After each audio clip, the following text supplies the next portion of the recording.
I realized that I accidentally set the schedule time for the stream to 11:50 when I scheduled it. That's an oopsie poopsie on my part. Oof, let me make sure my throat's all clear. Been a little clogged up this morning for no good reason at all. No good reason at all. And it's still fighting with me, so give me a little bit of grace and a little bit of clemency here. I don't know. I need to turn my phone on, not notifications. Okay, no notifications on the phone. We've done it. We've solved notifications. We've solved outside noise. Just turn off notification. I'll give it a minute to get a few people in here. It might actually, I wonder if it will help me if I do fix the schedule time anyways. Even, if I don't really need to. I don't think it'll let me fix that anymore. I think it's just gonna say scheduled for 11:50 from here on out. Nice. Yeah, okay, I can't change that. Alright. Whew. Another Sunday of NFL football. The Denver Broncos are coming into this game without a couple of key contributors. It's going to be an interesting test here for some of their depth guys. But you've got Pat Surtain out, and you've got Marvin Mims out. Marvin Mims did not clear concussion protocol. The Broncos have called up recently signed tight end Marcedes Lewis, 41 years old. He's been doing this since the dawn of time. And you've got wide receiver Michael Bandy, number 83 for the Broncos, wearing Wes Welker's old number, if I remember correctly. Wes Welker is the only 83 that I remember in Denver.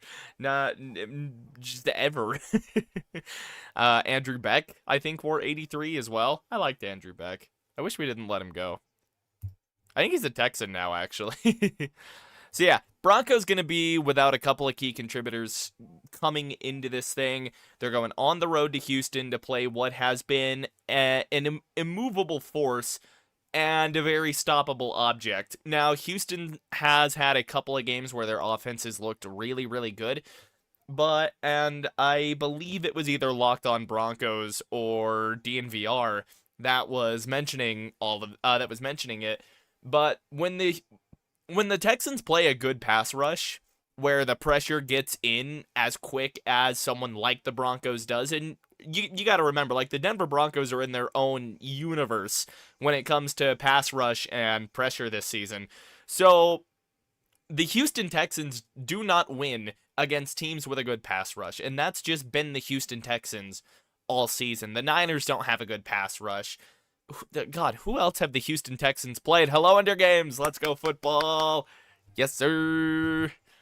So we are going to go look at the Texans schedule here.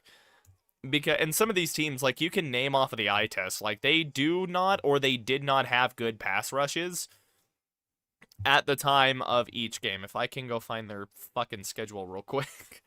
So the Texans' wins have come against, let's see, they haven't caught a lot. Tennessee. What does Tennessee have for a pass rush, dog? Baltimore. Baltimore was injured to hell at that point, and I don't even think the Ravens have that good of a pass rush, even when healthy. I'm going to scoot my mic back just a little bit. I'm basically screaming into it. Hello, everybody! Okay, I think the mic's going to be a little over. If RJ Harvey sucks this week, I'm going to be pissed. I took bro off the bench to replace Scadaboo. Well, now that you've pulled him off of the bench, he's probably going to blow ass. I kid. With Mims injured, there's a good chance that, and I was going to get into this, but with Mims injured, somebody has to fill, that weird Marvin Mims role inside of the Broncos offense, and I think if anyone has, the skill set and the shiftiness, really, to do it, it's probably going to be Harvey. I don't think Harvey has the straight line speed that Mims does. I think Franklin has something closer to that just straight line speed of a Marvin Mims, but I think RJ Harvey probably is a little shiftier. But back to the Texans, and the teams they beat, kind of like I was saying, Titans don't have a pass rush. Ravens did not, and probably still do not have a pass rush. Niners don't have a pass rush. Seattle has a decent pass rush. Tampa's got a good enough pass rush. Who's that led by? It's like Yaya Diaby is the first guy I think of off of the Tampa defense in that pass rush. The Jags have an okay pass rush. They got Josh Hines Allen, Trayvon Walker, those guys. And then the Rams are the Rams. I can't name their one guy, but they had a rookie last year that was really, really good. So every team that the Houston Texans have beat this season have not had good pass rushes. Now that's big because the Denver Broncos have, as I was saying, an entire, like, you have the Broncos at the top, an entire galaxy, and then the rest of the NFL when it comes to pass rush and sacking quarterbacks. That is what the Denver Broncos do. The Denver Broncos pass rush is the wrecking crew. Now, that's going to come in huge because the Denver Broncos are, of course, down to a couple of backup cornerbacks right now. Or not a couple, but really you've got to find enough guys to replace the void left by Pat Surtain. And the Broncos are going to have to experiment a little bit with that. It's going to be a little bit of Chris Abrams drain, I imagine, obviously. It's going to be a little bit of Jahdae Barron coming in some packages. Jaquan McMillan has played outside. He can play outside if you absolutely need him to. Of course, now I don't think the Broncos are going to prefer to do that. I'm sure Abrams drain is going to get the majority of the snaps, so look for teams to pick on him. Abrams drain didn't get a lot, like a huge amount of playtime last year. But the Broncos did go to Chris Abrams drain at that number 2 spot when Riley Moss was hurt and Levi Wallace was playing like absolute ass. Yeah, anyone remember Levi Wallace in a Broncos uniform? So it's going to really come down to, I think this game is going to come down to a battle of which defense can step up. Of course, Houston's defense has been really, really good this year. They are the number 1 scoring defense in the National Football League, going up against a really inconsistent Broncos offense. Meanwhile, on the offensive side of the ball, like I've said, Broncos are really, really inconsistent offensively, and this is going to be their first real test coming off a 44-point, rainfall onto the Dallas Cowboys. Whereas this Houston offense they're not good against pass rushes. They haven't been good against well-coached defenses. Of course, the Broncos defense is a little penalty happy, definitely more than you'd like. However, they can get the job done, so now I'm really interested to see how Abrams Drain is able to play. I'm going to call it. I think Abrams Drain gets a pick today. I think they target him so much that he just ends up winding up with the ball one of these targets. Excuse me, I've just eaten an apple and drank a protein shake, so those are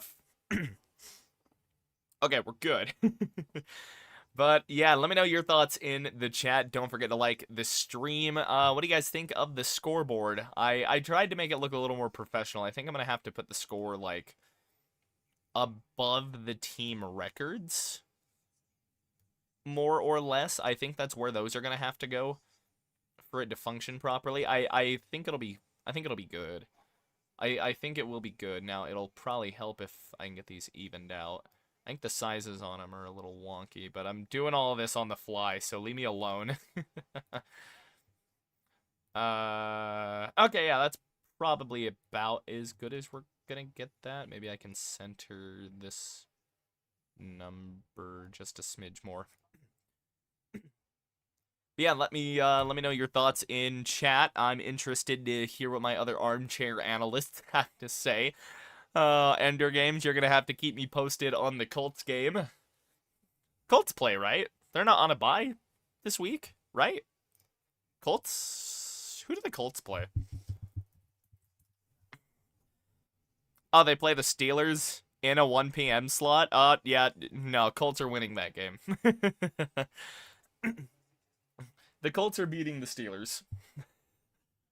The Steelers are an enigma, man, because their offense is so fucking mid. Like, Aaron Rodgers isn't doing bad. He's kind of doing the best they can with the given configuration of that team, whereas like this defense, and I mean, this narrative has been beat into the ground all damn year, but the Steelers have the highest paid defense in the National Football League, and they are one of the worst defenses in the National Football League. So make of that what you will. I've got here. We can do a quick pick thing today. I'll give you guys my picks. Giants, Niners, Giants at home. That's tempting. I'll take the Giants at home. Give me the Chargers against the Titans. Give me the Lions against the Vikings. Give me the Pats against the Falcons. Give me the Colts against the Steelers. Broncos against the Texans. What else we got? Give me the Bears. Give me the Bears against the Bengals, man. Give me those. Give me the Packers against the Panthers. There's a lot of morning games today. My God. Give me Rams over the Saints. Give me Jags over the Raiders. I'm going to take the Bills against KC. I'm going to take them. They're at home. The Bills always play the Chiefs good in the regular season, so those are the 2 o'clock games. Give me... Honestly, give me Seattle on Sunday night, and give me... Give me Dallas on Monday night. I'll take Dallas on Monday night. So my winners this week: Giants, Chargers, Lions, Pats, Colts, Broncos, Bears, Packers, Rams, Jags, Bills, Seahawks, Cowboys. You heard it here first. You heard it here first, folks. Of course, I'm the all-knowing eye when it comes to NFL football, so you can always trust what I say. But we are really just a couple of hitches from kickoff here. Of course, remote commentary. They are just a few moments away from kickoff in Houston, Texas. My God, if I can speak. It's going to be a chess match between Sean Payton and DeMeco Ryans. Texans are second team on the outside looking in for the playoff race. And they are looking to get a little bit of a statement win here today against a 6-2 Broncos team that, while they have looked inconsistent this season, they've been able to do some good things. Of course, that offensive line playing extremely well. Only 8 sacks allowed on the season. Bo Nix has had clean pockets to throw from consistently. While they have gotten the most sacks in the National Football League, of course, that Broncos front 7 and some of the DBs coming in on blitzes have just been absolutely amazing for the Denver Broncos. Texans are going to get this thing first, so the ball can actually just stay where it is. Oh, wait, I don't have RJ Harvey in my starters. Oof. All right, RJ Harvey legacy game here, boys.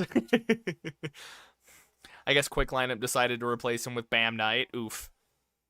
All right, time for that RJ Harvey legacy game. Here we go. Let's going to boot this thing off, and that will be fielded right at the goal line, and they're going to run it out 10, 15, up to the 25. Gets her all crease, and he's able to get out to about the 26-yard line. Devon Key in on the tackle. Broncos backup safety, and that's going to bring out C.J. Stroud. His first coming off of a game where his first career game was 75% or more completion and 300-plus passing yards. And like I was saying, this Houston offense has been an incredibly fickle unit. Good pass rushes have had their way against them, and they have held this Houston offense in check. We'll see if the Broncos are able to do the same.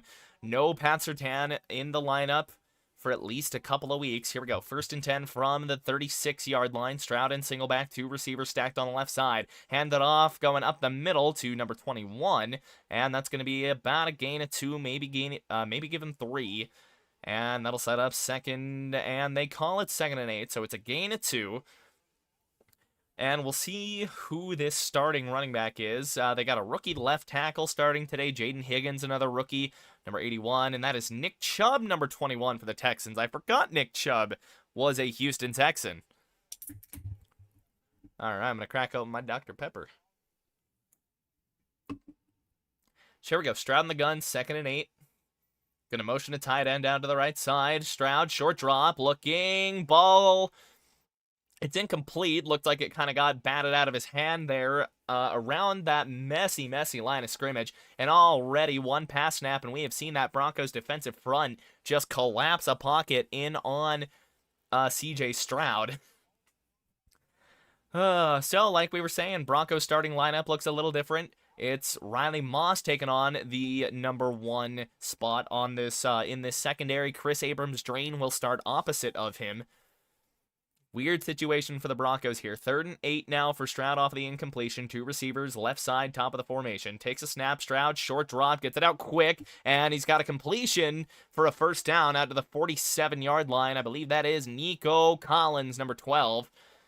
I did not see who he was working on. That is Chris Abrams-Drain in coverage. Looked like a man-to-man look there, and Drain just didn't react to it fast enough. So that's going to be a first down for Houston, and some I've noticed just right off of the bat, I mean, they are getting this ball out quickly, man. It is short drops and like one read for Stroud. Stroud at an I set now, going to motion a tight end from left to right. Now he takes him back. Stroud hands it off. That is 27 going up the middle, and the Broncos' run defense is not having any of it. Gain of 1. That's going to set up 2nd and 9 now for the Houston Texans, who, like we said, have not been great. Steelers already with a 3 and out. I told you, Colts are winning that ball game, dude. The Colts are not losing to the Steelers.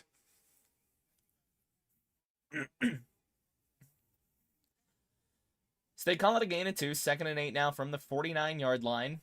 Stroud in the gun, 2 receivers spread out bottom of the formation. It's a handoff, middle left side, and the Broncos are going to sniff it out.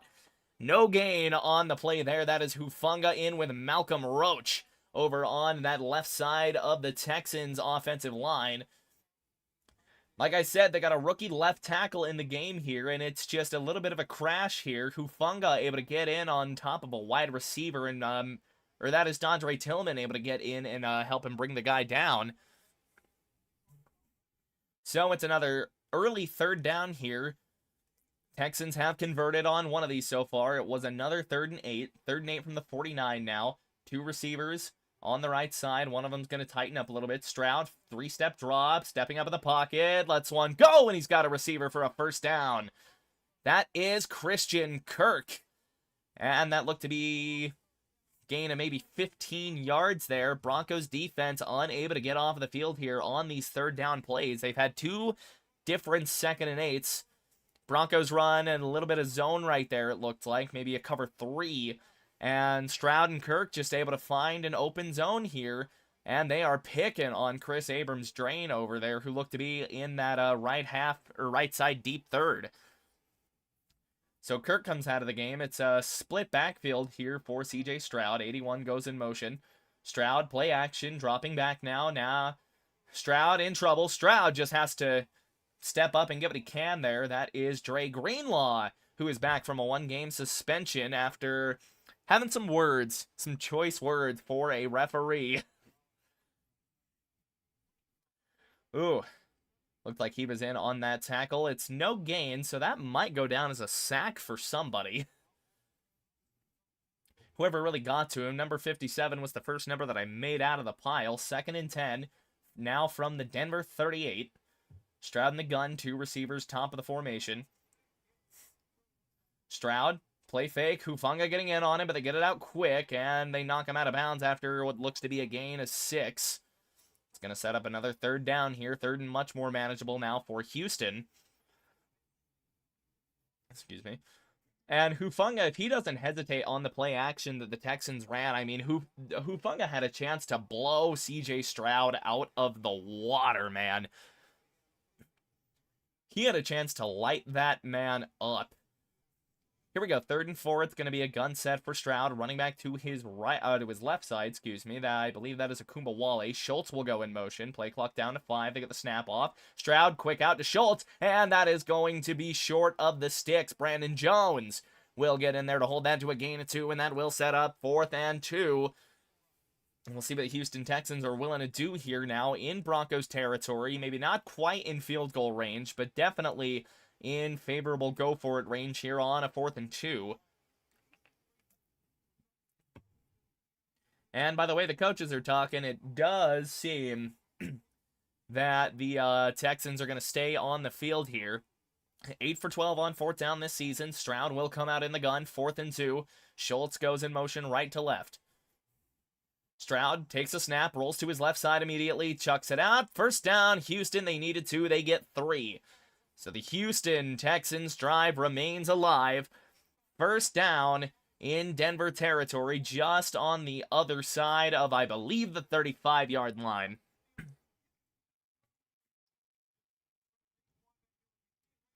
A little bit of a pick play there. McMillan just gets caught up with a guy and can't catch up to his man, and his man was Christian Kirk. So Texans now going to be on the plus side of the Denver 35-yard line. On the plus side of the 30. They're up to the Broncos 28. Stroud in the gun once again. Will hand it off. Number 27 going up the middle, and he's going to have a gain of, give him 6? Give him 5 or 6 on that one. That is Marks. I believe that is a rookie running back for the Houston Texans. It's going to make it 2nd and 5. I'm learning some of these names on the fly, so... oh, boy. Broncos defense definitely bending a little bit. Of course, that's kind of been the Broncos defense all year. Bend, don't break. Stroud going to come in, single back now. He's going to motion 81 a little tighter into the formation. Takes a snap, play action boot, rolling to his right. Couple of Broncos giving chase, and he just ends up dirting it. Incomplete. It's going to set up a 3rd and 5 now for this Broncos defense. And my mom has texted me. Let me text my mom back. Hang on. There we go. Yeah, Texans just trying to get a bootleg out, and Schultz wanted a penalty on that. Jonathan Cooper... or Schultz was trying to argue that Cooper was holding him, but Cooper was trying to get around him on pass rush. Not the broken finger. Right as I'm popping mine. Gun set now for Stroud, dropping back. Broncos bring 4, pocket collapsing in on him. Zach Allen gets to him, and he drags him down. Zach Allen with the Broncos' first legitimate sack of the game. Outstanding play, and all the Broncos had to rush to get home was 4. It's a loss of 9. And it's just Zach Allen that's able to get around the guard, and pretty much he keeps one arm on the guard and is just able to shove that poor left guard back enough until he can wrap his big paws around CJ Stroud. So it's going to bring up a 51-yard field goal attempt here for the Houston Texans. This is Kami Fairbairn from the left hash. Gets it up. No good. He missed it wide right. Broncos give up nothing on that first drive, thanks to Kami Fairbairn and Zach Allen getting a sack on 3rd and 5. Nothing ball game when we come back. I'm going to run and, blow my nose real quick because I am way more nasally than I'd like to be.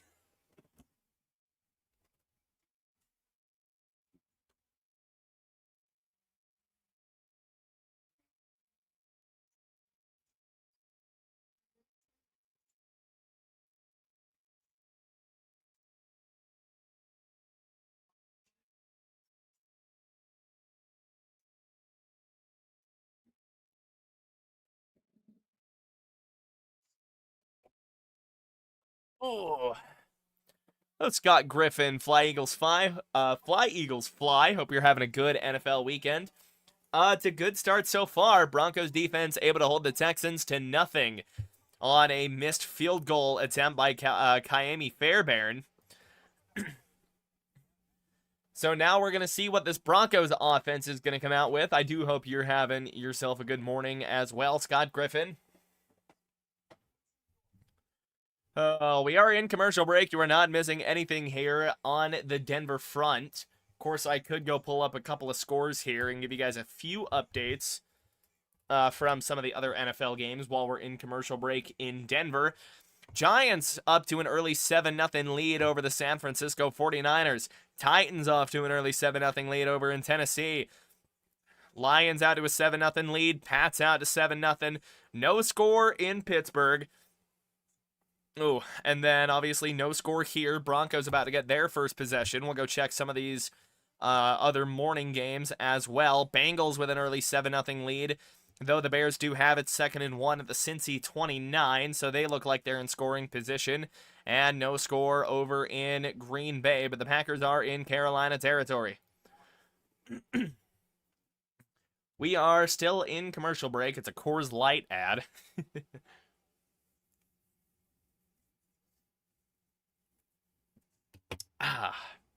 Good old Docky Peppy. Sponsor me, Dr. Pepper, please. So here we go. Broncos offense going to get this off of a missed Miami Fairbairn field goal. And we've already seen missed kicks be the difference in some of these Broncos games. I think of the Giants game. And I think of what should have been the ending of the Colts game. But here we are. Broncos defense with a stop, and they have it now at their own 41. Nix in the gun. Sutton going to motion from right to left. Nix gets set, takes a snap. Quick drop, gets it out quickly. Diving catch by Courtland Sutton, coming back for that football. And kind of caught it with his knuckle. So it's an outstanding grab by Courtland Sutton that goes for a gain of maybe 5. It's going to set up a 2nd and somewhat manageable here for the Broncos, but of course that's all you want. Positive yardage on 1st down to set up easier 2nd and 3rd downs. Broncos still without their starting left guard in Ben Powers. It is still Palczewski filling in. So they rule it incomplete. They said it hit the ground, so 2nd and 10 again from the 49. Broncos, Nix in a single back set. Takes a snap. Nix will pitch it. Dobbins with an early crease and able to dive forward. That is a gain of what looks to be 7 or 8 there for Dobbins, and he will make it 3rd and short. Here it was just a pitch play that Dobbins just pretty much cut over in the middle. Couldn't tell if that was the design or if Dobbins just saw something he liked in that middle right side of the offensive line, but he basically turned it into a dive. Off of a pitch, Broncos are going to get set now on a 3rd and 2. Nix in the gun, Dobbins in the game. Nix hands it off out of the gun, and Dobbins has a 1st down. They needed 2. They get 4 out of J.K. Dobbins, and already this Broncos offense has themselves a 1st down. We definitely see a lot of these gun plays get shut down, but that is just outstanding vision there by Dobbins. Able to see Al-Shaair come in and clog that middle hole initially. He's able to cut out to his left side around Garrett Bowles and get forward enough. That is Petrie in on the tackle. 1st and 10 for the Broncos. Nix remains in a single back set. Dobbins remains in the game. Takes the snap, hands it off. Dobbins now out to the right side trying to get the corner. Dobbins has it. 1st down and more. Gain of 11 for J.K. Dobbins, who is making his presence known immediately in this football game. I guess you can say the Colts had the leverage in our game with the Broncos. Daniel Jones, touchdown Colts. Firstly, I will hurt you. Secondly, hell yeah. Thirdly, I'm kidding about the first statement. That was such a good game, like in reality. So already we are seeing a new Broncos signing pay off. That is Mercedes Lewis, who had a huge block on the outside for Mr. J.K. Dobbins. Wearing number 89 for the Broncos. Now down to the Houston 35. Nix in the gun. Takes a snap. Quick drop. Nix looking and overshoots his man. That is Troy Franklin he was looking for on the left side. Looks like Nix may have just fastballed it a little bit. Maybe a half step of separation there for Troy Franklin. Meanwhile, J.J. McCarthy and the Vikings put a score on the board. Justin Jefferson with the reception.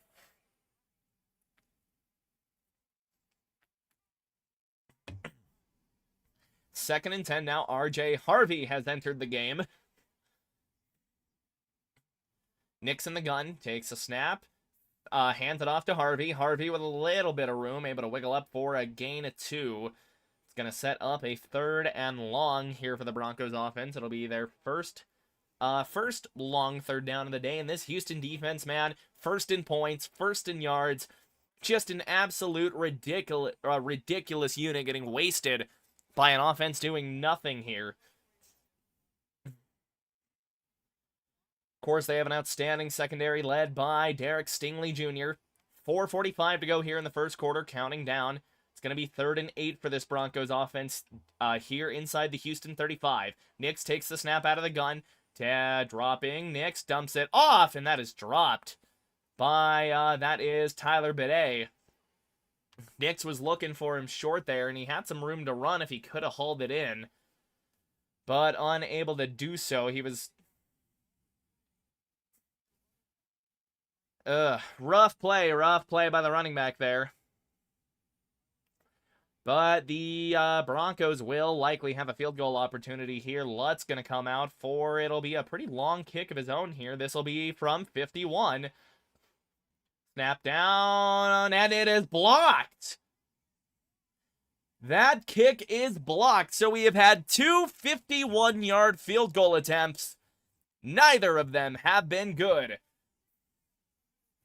Blocked field goal, that is number 96. That is that Danico Autry? It looked like Crawshaw had a little bit of issue getting that ball down off of the snap, and Autry just able to get a hand up and block that thing. So we have had a missed kick and a blocked kick here in Houston, and now that is going to take us to commercial break. No punts and no score. Very, very interesting. What a start to this ballgame, man. What a start. Very, very wild. Oh boy. Well, if you do enjoy the live call so far and you feel like supporting a smaller football creator, I would appreciate it if you would like the stream. Definitely helps me out in the algorithm, helps get me out to more football fans, yada yada. Let's get back to a couple of these scores here. Let me refresh this page. Yep. Here we go. Giants still hold that lead, although the Niners do have a 3rd and 3 at the Giants' 5-yard line. You've got Chargers and Titans have got that game all knotted up. Vikings and Lions is a tie game, and the Vikings about to get the ball back on a punt here. 4th and 17 for Detroit. New England still has that early lead there, 7-0. They've got 1st and 10 at their own 6. Indianapolis has scored a touchdown, and Steelers looking like they might give it back. 3rd and 7 at their own 29. Of course, no score here in Houston. 2 missed field goals by both teams. One a block, one a shank. Bears-Bengals is a tie ball game. Bengals into Chicago territory at the 43. Still no score in Panthers-Packers, which is really, really interesting. Really, really interesting. Let's go have a look at this Bears-Bengals game. I'm interested to see what these numbers look like so far.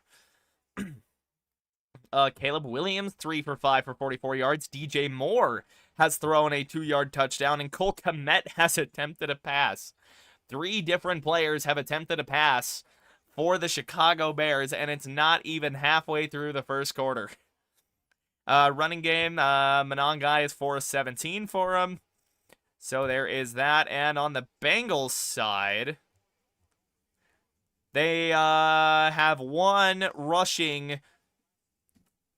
Yeah, they've got one rush for 12 yards. And that is it.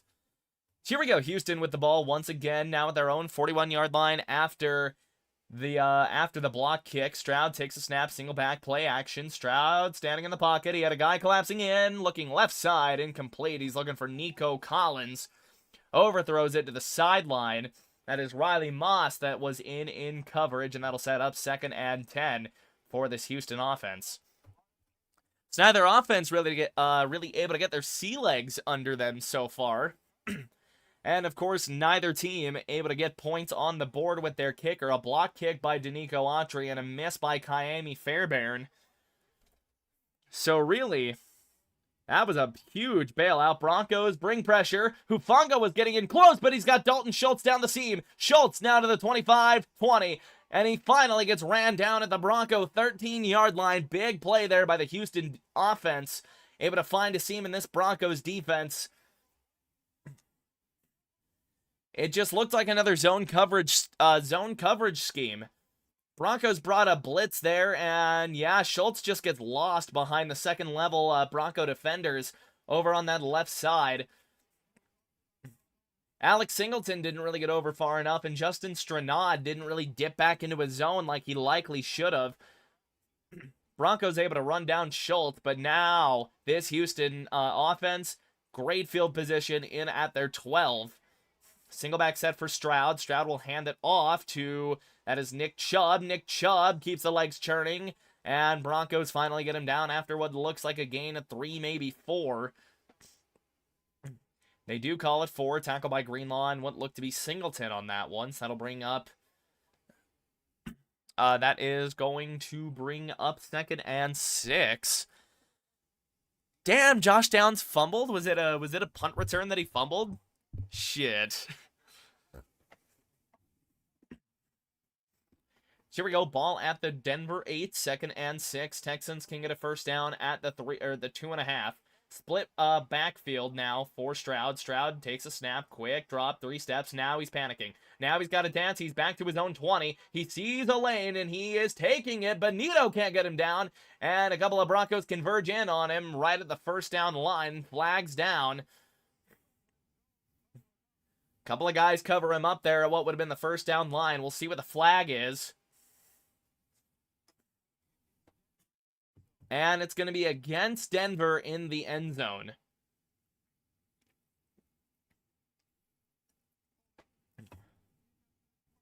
Defensive holding, that is Brandon Jones that gets tagged for the first penalty of the game.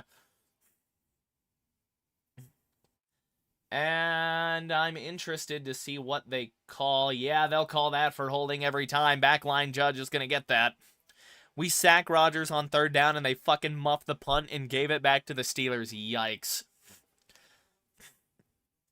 Ender Games, I need to get you, like, on Discord or something. We gotta, like, simulcast one of these games. Deadass, would you be down to be a guest on the show? Because I'd love to have you. I would love to have you. So it'll set up 1st and goal now for the Houston Texans at the 1-yard line. Bryant going to go in motion, number 88. Stroud will hand it off to Chubb, and Chubb will get shut down at the line of scrimmage. The entirety of the Broncos defense just converges onto Nick Chubb. That'll make it 2nd and goal. No gain. Dre Greenlaw brings a thumping presence to this defense. And Greenlaw is the first one to make contact. Hufanga getting in there at roughly the same time from a different angle. No gain. 2nd and goal now. Broncos trying to mount a defensive stand at the goal line. Hands it off to the fullback, and he will be denied. They mark him short. Hella cam shy, but if I ever get a proper mic, I might. Fair enough. Turnover on downs, hell yeah!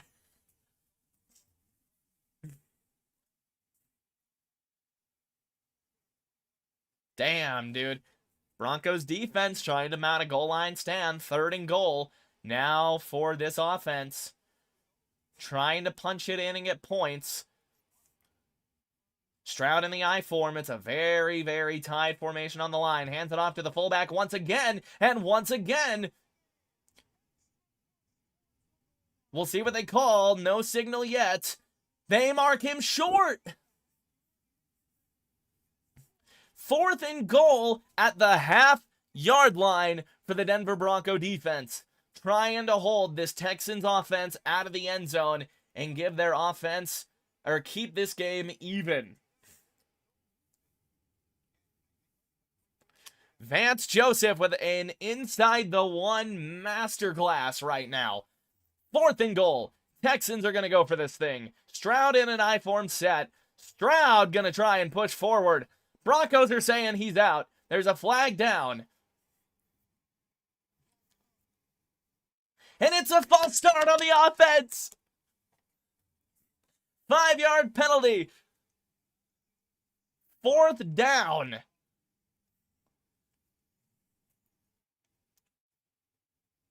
False start by the left guard. What are you tweaking about, Bagel? We're not going there right now. So it's going to be Fairbairn on for what should be just about the easiest chip shot field goal of his life. 23 yards from the right hash. Broncos special teams looking to make a little magic of their own.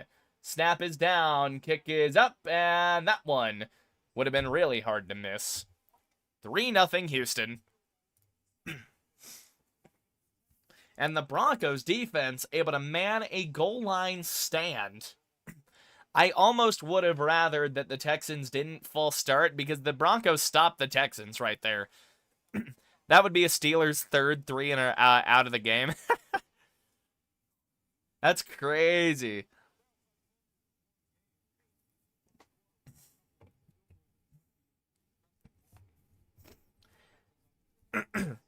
So we've got 4 seconds left in this first quarter. They're not going to quite go to commercial break just yet. We'll probably get the kickoff and maybe one offensive play if it's a touchback. But we'll finally see a Broncos special teams return unit now without Marvin Mims. It'll be interesting to see who comes in the game now to return. I'd be shocked if it's not Riley Moss on punt return. But we'll see what they come up with here on kick return. Nick's trying to get set with Sutton, and it is Bidet and Harvey back there. So both of the Broncos' backup running backs. Fairbairn getting set to kick this thing off. Looked like there was a little bit of confusion on the Broncos' part. Maybe we're missing a guy. But here we go. Fairbairn getting set to kick this thing back to the Broncos, and the Broncos now going to try and even this up or better. Fairbairn, line drive, and fielded in the end zone, knelt down for a touchback. Broncos will get this now at the 35-yard line, and we'll see one play here at the end of the first quarter.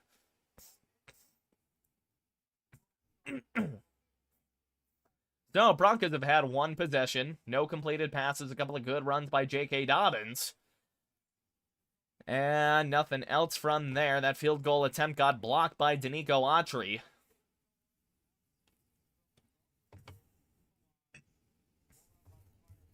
I have a National Park pin thing.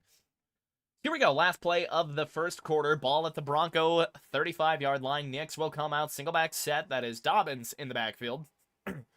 Nick's going to motion Sherfield around into like a fullback spot. Hands it off to Dobbins. Dobbins' right side is going to get dragged down. Al-Shaair was the first guy to him. They call it no gain. And that is going to take us to commercial break. And that is going to take me to go blow my damn nose again, dude. My goodness. I'm hating it.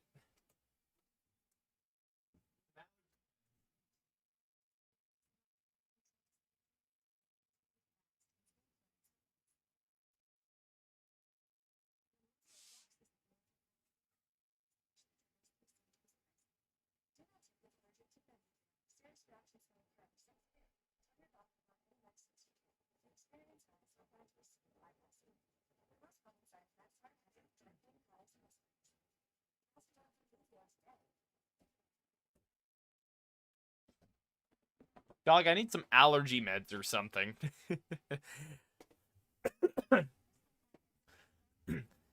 Either that or, like, I'm still congested from being sick, like, 2 weeks ago. And if that's the case, that is stupid. Okay, being sick blows ass. But also just being, like, nasally and congested in general blows. What's good, Bok Choy? Let's go Broncos. Agreed. It's a 3-0 game here in Houston right now. Would be a 6-3 game if either of the first 2 field goals were made, but Lutz had a kick get blocked, and Kyami Fairbairn also missed a kick. So, both of those were from 51, by the way. Don't forget to like the stream, add subscribe if you enjoy. Let's check out some of these scores while we're in commercial break. 7-7 Chargers and Titans. Vikings with a 14-7 lead on the road. Interesting. J.J. McCarthy, 5-7, 2 touchdowns, 68 yards so far on the day for McCarthy. Falcons have tied the game now, 7-7 game over in New England. God damn, my throat. Colts still holding on to a 7-0 lead, 3rd and 8 at the Indianapolis 18, so they're looking to get a first down. Bengals take a 10-7 lead, 2:46 to go in the first quarter. Bears driving down, though, looking to tie the game. And still absolutely no score in Green Bay, and they are a few minutes into the second quarter already. Interesting. Of course, a 3-0 score here in Houston, and that game is in ad break coming out now. Then we got a good afternoon slate, it would appear to be coming up. Of course, I'll be watching those games while I'm doing the while I'm getting the post-game show recorded. Ooh. Here we go, 2nd and 10 for the Broncos now after a no-gain run by J.K. Dobbins. It's really a loss of a half a yard. Broncos come out in an ice set. Bo making a change at the line. Adam Prentice in. Bo dropping back, 5-step drop. Nick's gonna air it out left side. Franklin unable to get his hands on it. Great coverage by Kamari Lassiter. Number 4, one of those great corners for the Houston Texans that make this unit so formidable. And Nix puts this ball pretty much right on Franklin. Franklin able to get a step on him. He just has to curve in a tiny little bit to try and get it. And that gives Lassiter the time to get in. He times it maybe a little early on the contact. They don't call it. So that's 3rd and 10 now for the Broncos. 14:54 to go in the second quarter. Nix comes out in the gun. Play clock down to 3. Broncos need to get set. They do. Screen it out to Franklin, but the ball gets batted down at the line. That is Danielle Hunter, number 55, coming off of the edge. Bats that screen pass away. Broncos likely had it set up too. Came off the edge there. Garrett Bowles had him blocked, but he's able to jump up and swipe that ball out of the sky. Gets both paws on it and just swipes through it. The Broncos are going to have to punt this thing. So after a great start against that Dallas defense, so far against Houston, nothing doing for the Broncos. Crawshaw on to punt this thing now. Crawshaw gets it off. And that ball will be fielded at the 20. No fair catch. And that is J.L. Skinner in to plant that Texans return man right where he stood. No fair catch signaled.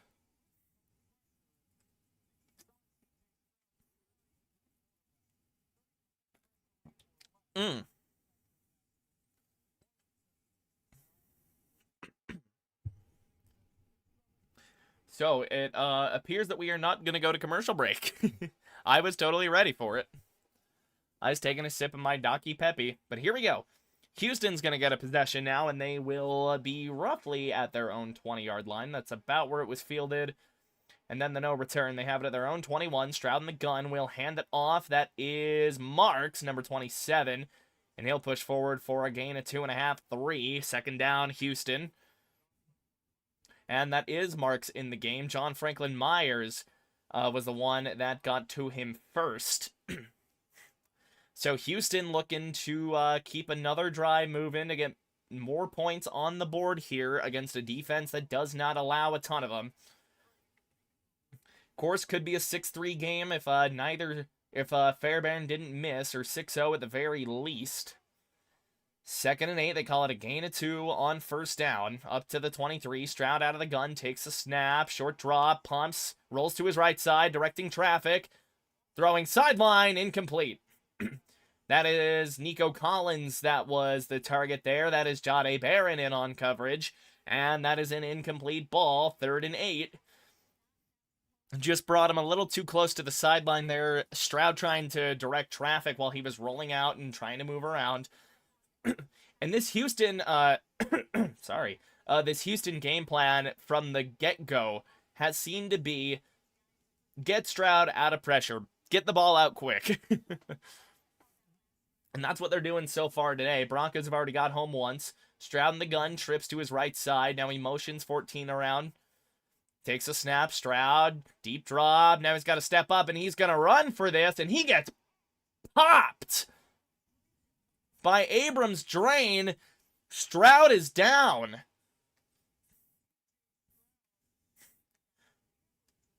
Stroud got popped short of the sticks.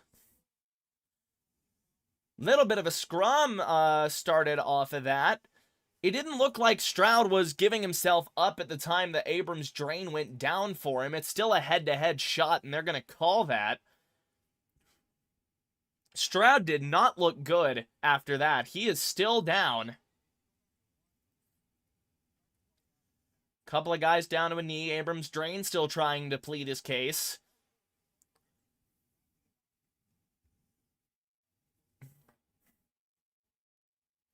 And yeah, I tell you what, Abrams Drain absolutely popped that guy. CJ Stroud is down.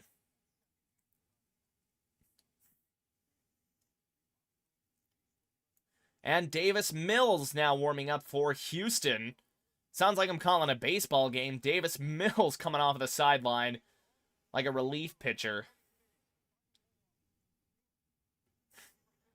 And the thing is, it's a clean hit. It's a clean hit.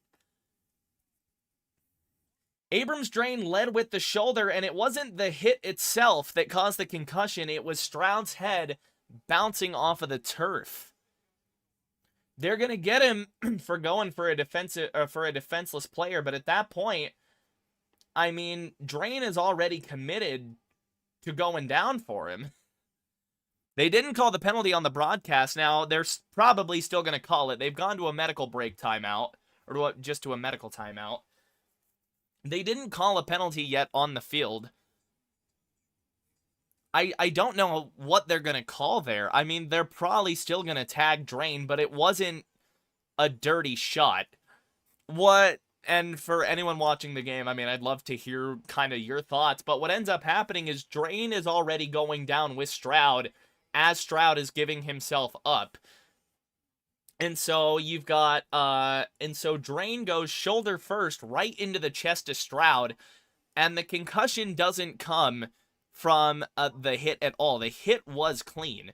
Drain's head was Drain was horizontal while Stroud was vertical, more or less, at the point of contact. The back of Stroud's head bounces off of the turf, and he's definitely coming out of this ball game. He is absolutely coming out of this ball game, and I hope Stroud's okay, man. He's such a fun quarterback to watch.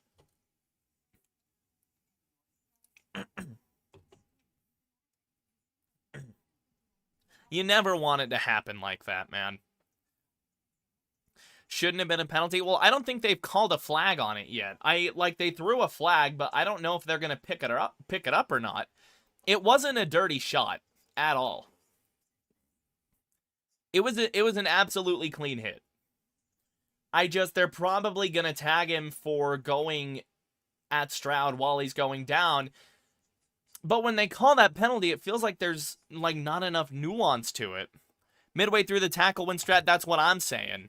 But the thing is, though, is I don't know if they're going to give Abrams Drain that nuance or that grace to call it like that, especially when the officials kind of already don't seem to like the Broncos. And I'm not saying that's the case here. I'm not saying that's going to impact this one way or another. What I am saying is I'd be shocked if they picked this flag up, and I think they did. I think they picked this flag up. It's 4th and 2. And they punt it. No flag. Townsend gonna get this thing up, so it will be Bronco football. After a stop, that is Michael Bandy in to return the punt here. Bandy breaks a tackle at the 13, but he will not get much further than that. Tackled at the 14-yard line. So they did pick the flag up. They did pick the flag up. And that's pretty much what Pereira is saying right now in your games, is that bro is already halfway through the slide and that the contact itself was clean. It's the side of Drain's shoulder pad that goes right into CJ Stroud's chest. So it's a no penalty. So Stroud is now in the medical tent. Drain, it's a hell of a hit by Drain. It's a bang-bang play. I'm glad for the sake of the game, I'm glad they picked that flag up. I do still hope Stroud's okay. So here we go. Knicks in the offense going to get another chance now with their own 14-yard line. Knicks single back set. He will play action, booting, rolling, and he's just got to dirt this, and we got a flag down off of that. Knicks just dirting it in the area of Evan Ingram. Are they going to get him for intentional grounding?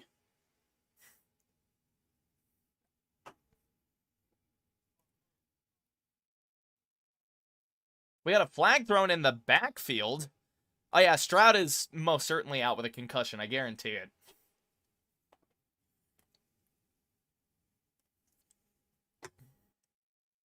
So we'll see what these calls are. There are two separate flags. Nix was pleading his case that he didn't, that it's not a grounding call, that Ingram was in the area. They're sorting out a couple of things, and I'm not sure what's quite going on. CJ Stroud is headed for the locker room. He is likely done.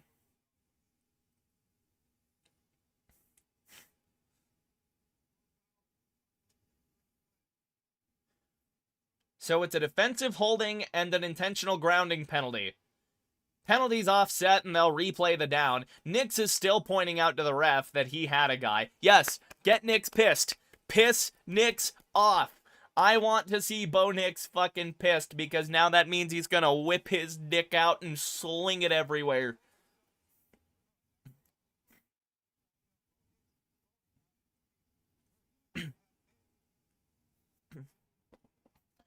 So they're going to replay the first down on offsetting penalties. We'll do it all again. 13-26 here in the half. Nix in the gun now. It's a split backfield with a guy higher up on the right side. Nix screens it out to Franklin, who's going to get break out of a tackle. Bryant able to hold his block, and somehow that's a gain of 2, maybe 3, on what should have been a loss of 2. Bo going to whip out his dicks. So they give him a gain of 3 on a play where Franklin got smoked in the backfield. Slinging everywhere. Oh, dude, who up Nixon they bow right now? Who up Nixon they bow? Oof. Throw some chapstick on. Here we go. Gun set for Nix now. Getting everybody set at the line. Franklin gonna motion right to left. Nix takes a snap. Play fake to Dobbins. Nix able to get it off before he gets hit. Intercepted. Caleb Bullock undercuts a pass going deep for Cortland Sutton. And Nix is intercepted. Looking for Sutton deep down the left sideline, and Bullock just jumps in and jumps the route. So far, to start this thing off, it is an ugly, ugly game for Bo. And I think Bo just underthrew it. It's a bunderthrow. It's a Bo underthrow. My goodness, man. Oh, it's going to be one of these. It's going to be one of these kinds of games. I'm going to run and go get some water real fast. So, I don't know, like, if you want to like or subscribe while we're at break, we'll go check out scores here in just a minute.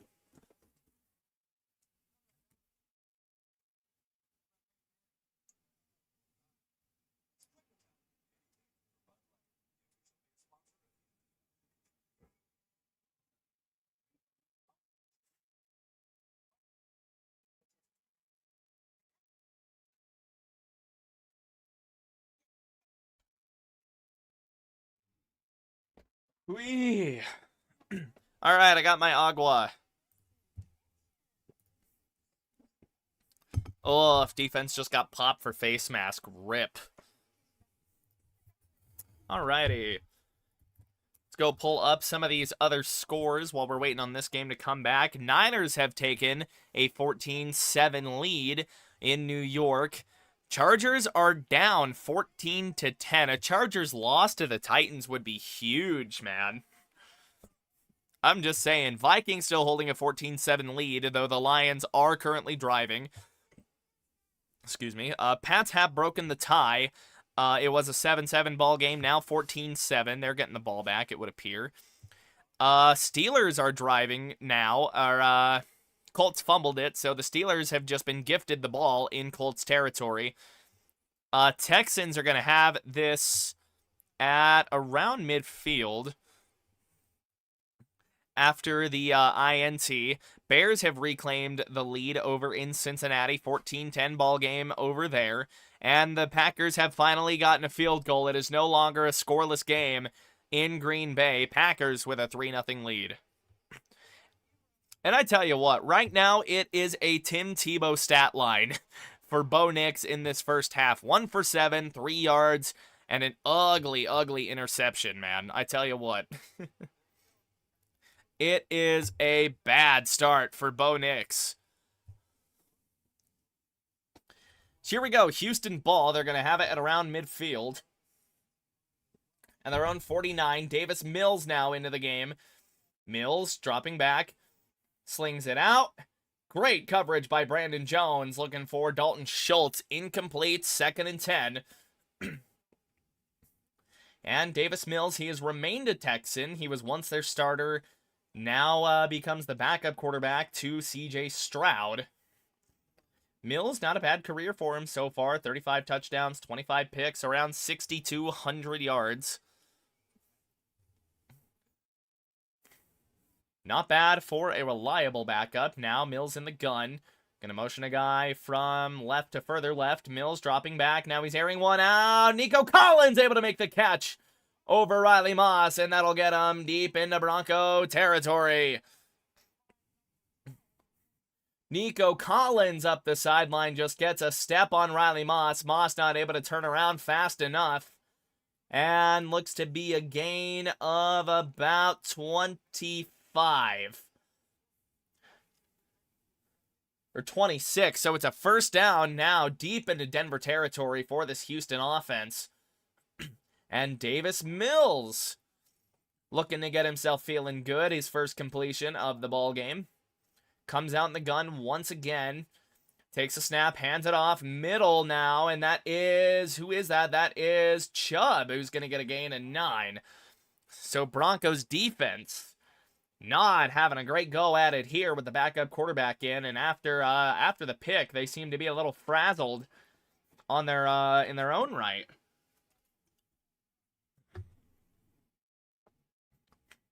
They call it a gain of 8 for Nick Chubb. It'll be 2nd and 2 now at the Broncos 17. If I've learned how to do math. Mills under center, takes a snap, hands it off, going middle once again, and it would appear that Chubb has a first down. Needed 2, got 2.5. And that should move the chains with 11 minutes and counting down, and it does. That'll be down to the 15 or 14-yard line now for Houston. Bronco defense looking to mount another stand here in a game where their offense has done nothing in this first half. And this Texans defense is as advertised. Broncos defense trying to keep up. Mills will come back out under center. Takes a snap, hands it off once again, going up the middle. Chubb trying to get a little bit of second effort. Not going to get a ton of it. A little bit of pushing and shoving between some of these units. Singleton and the fullback getting into it on a play that goes for maybe 2.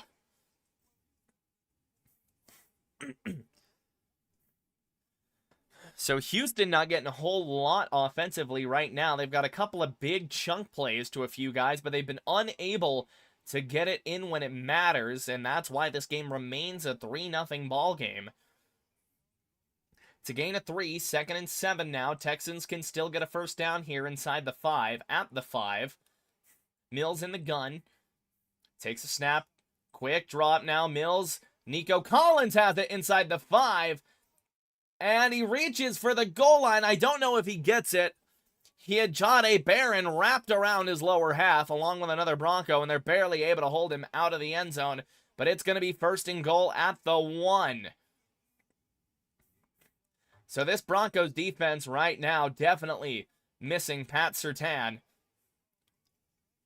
And they down him at the 2. They try to sneak it, and Davis Mills is not getting anywhere. You can have as long of a neck as you want, but Unable to get anywhere. They try and sneak it from the 2, and now they gotta unpile everybody before they can get this going again. 9:05 to go in the half. Colts won the challenge. Nice. Was it a first down call they were challenging? I don't know. Fill me in, Ender Games. You're my you're my resident Colts reporter. Here we go. 2nd and goal. We're going to get Mills now out in the gun. Play clock down to 4. They motion Collins. They pop it to Collins on a jet pass. Broncos defense able to hold him out. Couple of flags down on the perimeter. And this could be coming back a little more. Collins tripped while he was trying to turn the corner. A Bronco got a hand on him on that perimeter. We'll see what this call is.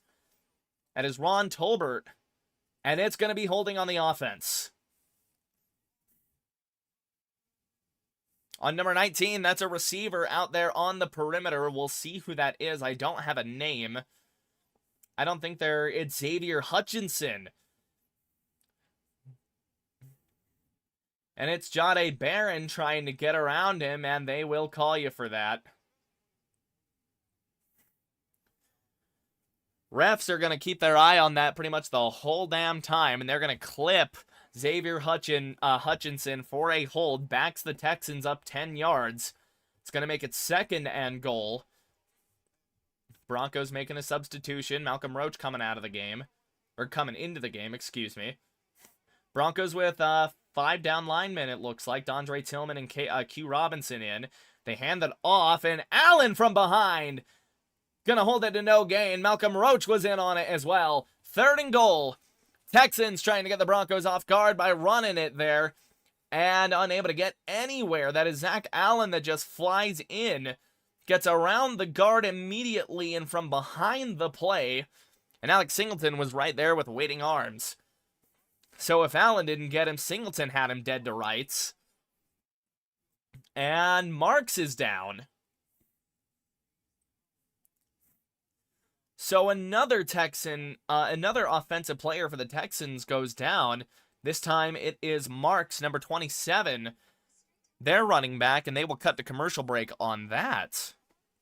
So a couple of injuries here for the Texans, and man, you hate to see it. I get that there's injuries in football, man, but that doesn't mean I gotta like it. My goodness. All you can do is wish the best for these guys, man. Legitimately.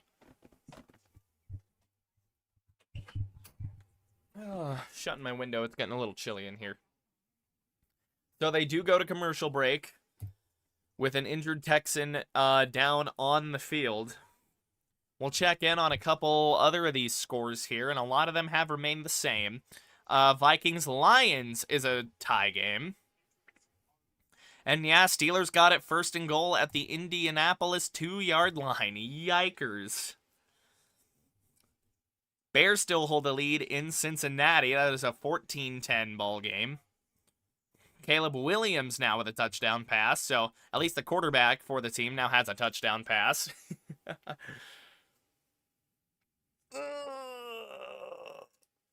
Oh, big stretch.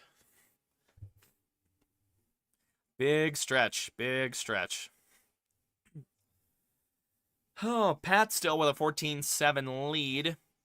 And they are down to the Atlanta 11 is what I think I just saw. So a huge play. Drake May, 7 for 10, 88 yards with a touchdown. Although that could be more now off of that play. Yeah, Drake May now with 146 yards. God damn. So Pat's looking like they're going to punch this thing in. 1st and 10 at the Atlanta 11-yard line. So they can get a first down at the 1. So they've really got 8 shots at the end zone there if they want them. Steelers looking to tie the game over in Indianapolis. 2nd and goal at the 1, like you were saying, Ender Games. This is why we need to get in a Discord call, dude. Maybe after the game. Would you be down after the game just to get a Discord call, watch football a little bit? Because I'd be down. I can drop you my Discord handle in the in chat. Let me know. Here we go. Back in Houston, Davis Mills, 3rd and goal. Mills in the gun, now at the Denver 11 after the holding penalty, and the no gain on second down.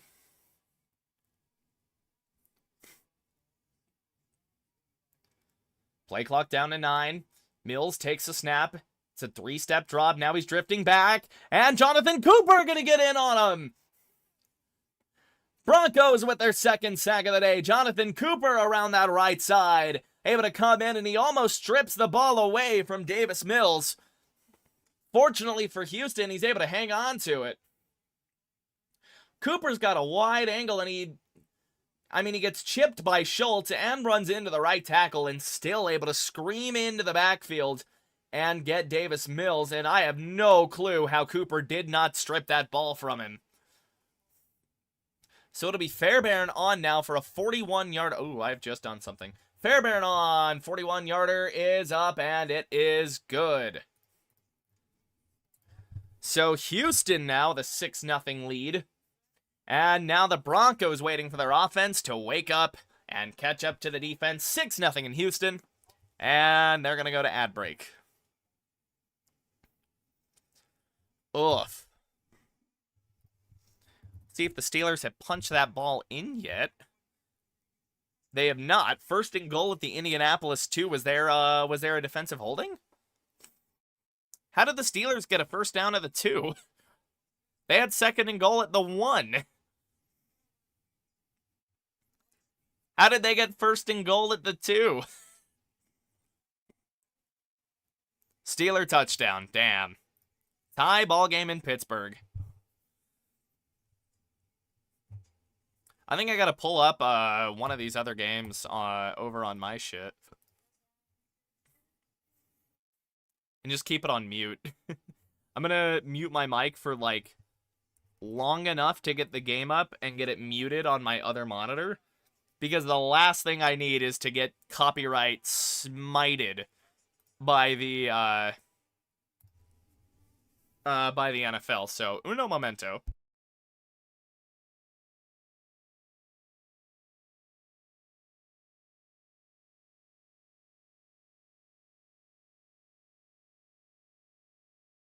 Okay, I got the game muted on my other monitor. So we'll keep tabs. We'll keep a few tabs over on Indianapolis. I bet Colts every week wouldn't mind Colts side game. True.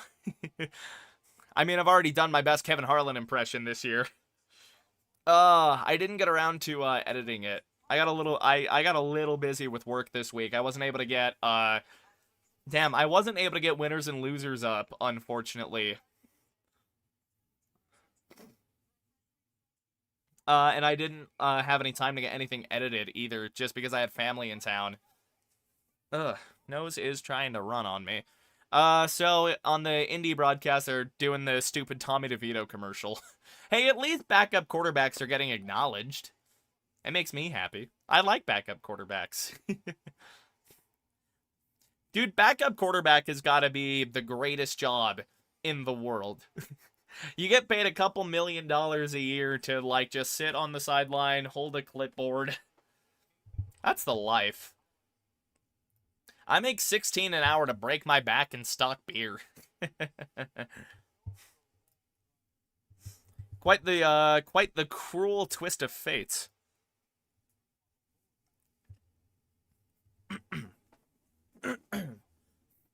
Here we go, couple of Broncos running backs into return kicks for him. That is Tyler Bidet and RJ Harvey, as mentioned on that previous kickoff, but it's been so long since we've had a kickoff.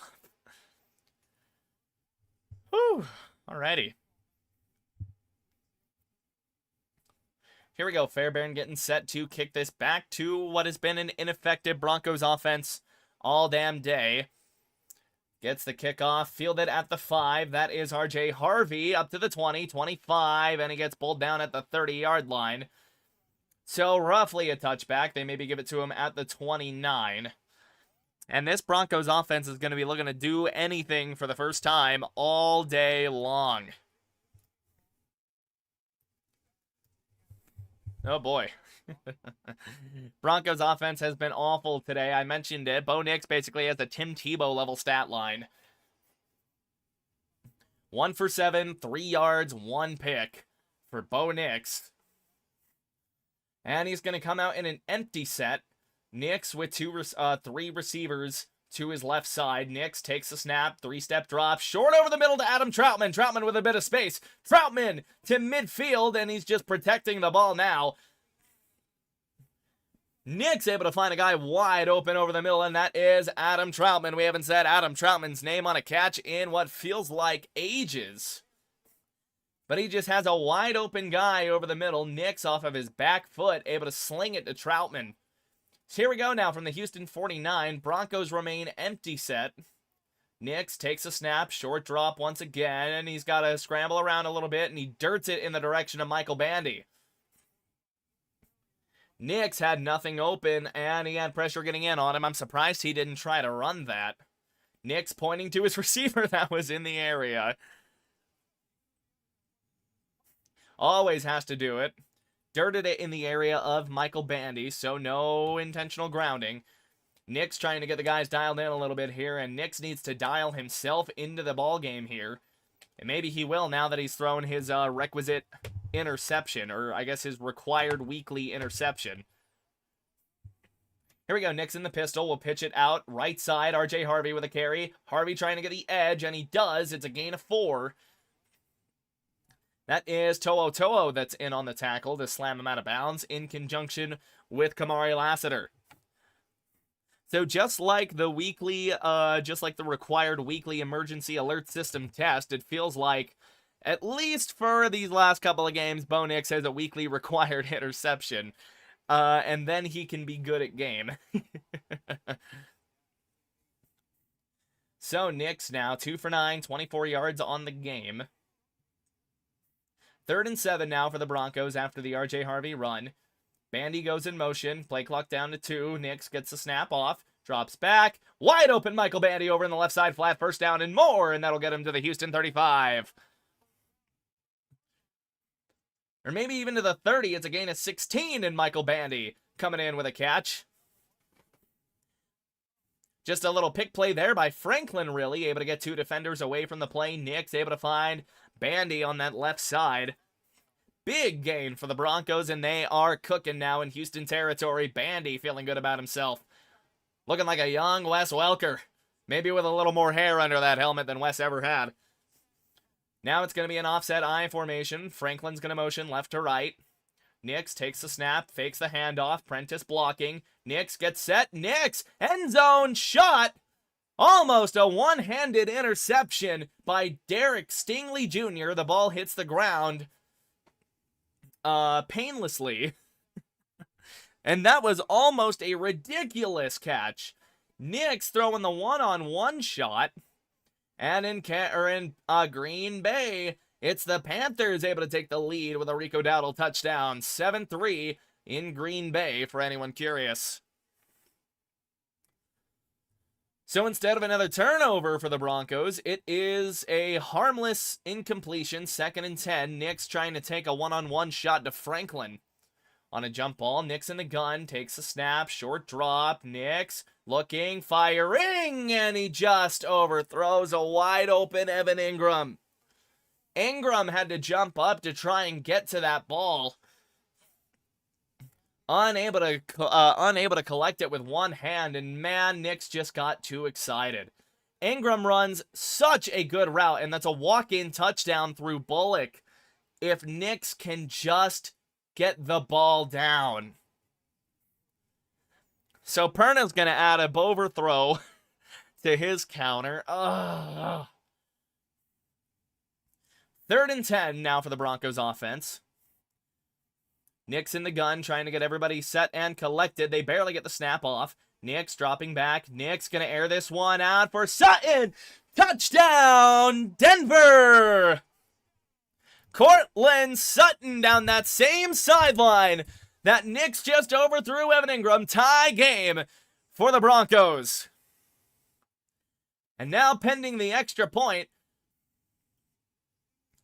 getting the full Bo Nix experience in these last couple of drives. Bad interception, an overthrow, and then an absolute dime over Derek Stingley between 2 defenders to Cortland Sutton.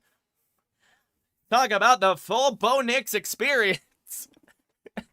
I told you, He 1 weekly required interception. Lutz on for the PAT, and Lutz able to knock it through. 7-6 ball game for the Broncos. I'm so sick of the roller coaster. God damn it, man. Why can't it be easy? Why can't it be easy? So that is going to take him to a commercial break. Cortland Sutton with a touchdown catch. Let's go check out some of these scores. We got 4:50 to go here in the half in Houston. Broncos will get the ball to start the second half. And the Steelers have a lead. My God. Wow, Indy, what's going on, man? I mean, listen, okay, as a Broncos fan, I kind of have to root for the Steelers here, okay? I hate to do it to you, Ender Games, but I need a Steelers win to bring the Colts out of the 1 seed. It would tie Denver and Indy and New England for the 1 seed. I need this, okay? If they win, I'm happy for you. But I kind of need a Steelers win here. I kind of need a Steelers win, man, okay?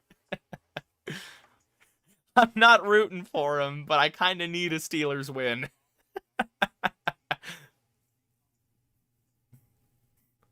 I don't know, okay? Here, I'll make this bargain with you, okay? I'll make this bargain, okay?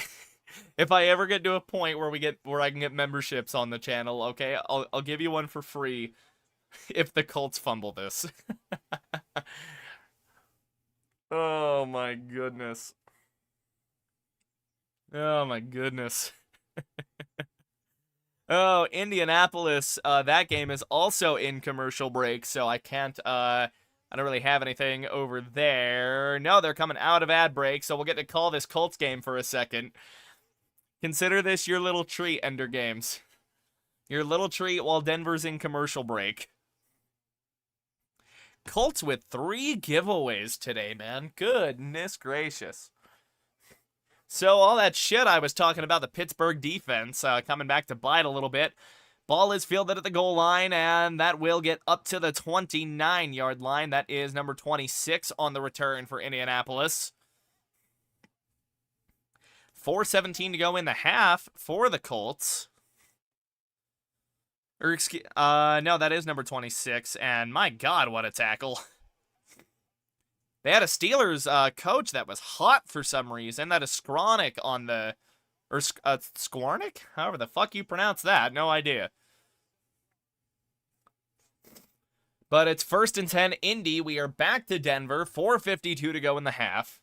Don't make me do a Kevin Harlan again. Jones will go play action, rolling to his left side, throws it out to the flat to Tyler Warren. Warren gets dragged down after a gain of 8.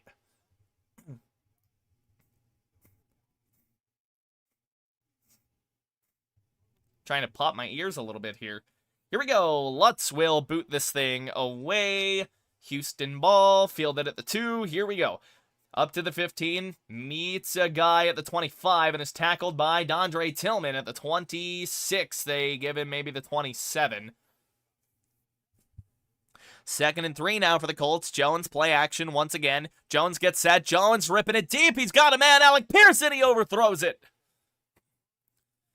Long incompletion. Jones unable to find Alec Pierce. Down the sideline, he had him running free.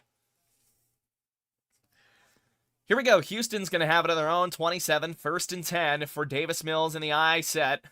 Motions the fullback over a bit, fakes the pitch outside. Cooper was getting right onto him, and Hufanga into slam down. That is Bryant, number 88. It's going to be a short gain for the Texans. Gain of 2, 3rd and 3 in Indianapolis now. Jones in the gun. Jones motions a guy out.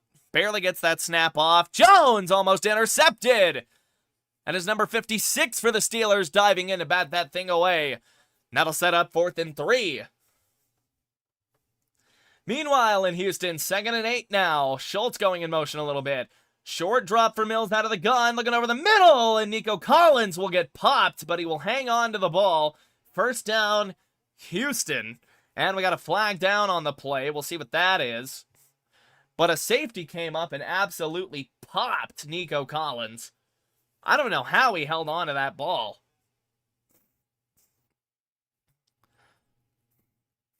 So Indy is going to punt this thing away. It's been a bad offensive day for him. 3 giveaways already. Ball is fielded at the 10. 85 trying to get outside. Able to scamper up to the 17-yard line. So it'll be Pittsburgh ball with 3:19 to go in the half.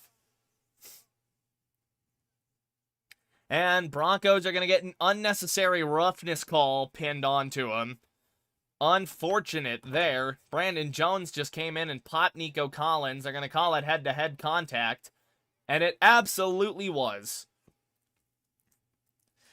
That's the thing they're going to flag you for every time, Brandon. Even if you're not leading with the head, if your heads collide, they're going to call you for it.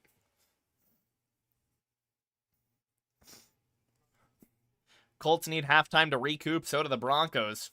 Indy now with the Denver 41-yard line. Big gain in the 15 on top of it. Mills going to hand this off, trying to go left side with Marks, who was injured earlier in the game, so good to see him back. It's going to go for no gain. Clock going to run now, 3:30 on the clock and ticking down in the half. Broncos are going to catch up and maybe overtake this Colts game in less time remaining. They call Marks' run a gain of 1. Fucking run the goddamn ball. I'm kind of, mentally yelling the same thing to Sean Payton here. I just don't think his telepathy is open right now. Here we go. Mills in the gun. Kirk going to motion left to right. He'll settle in the slot right side. Mills looking flat, and he's got Kirk, and McMillan is going to drag him out of bounds after a gain of 5. It's going to set up third at, or maybe a gain of 4. Nope, they call it it's 4.5. It's a gain of 4.5. 3rd and 4 for the Colts inside Bronco territory. Looking to maybe tack another field goal on here before we go much further. Broncos looking to hold the Colts to nothing but a field goal and get the ball back.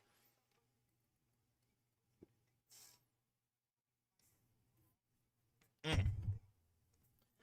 3rd and 4 from the Denver 35. Mills in the gun.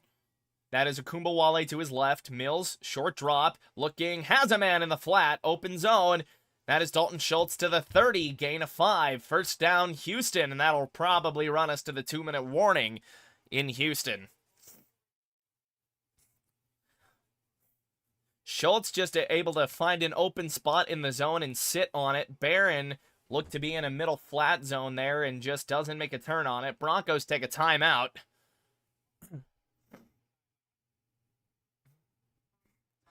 Number 1 running back in the league, goddamn. XD. Not sure what the XD is for.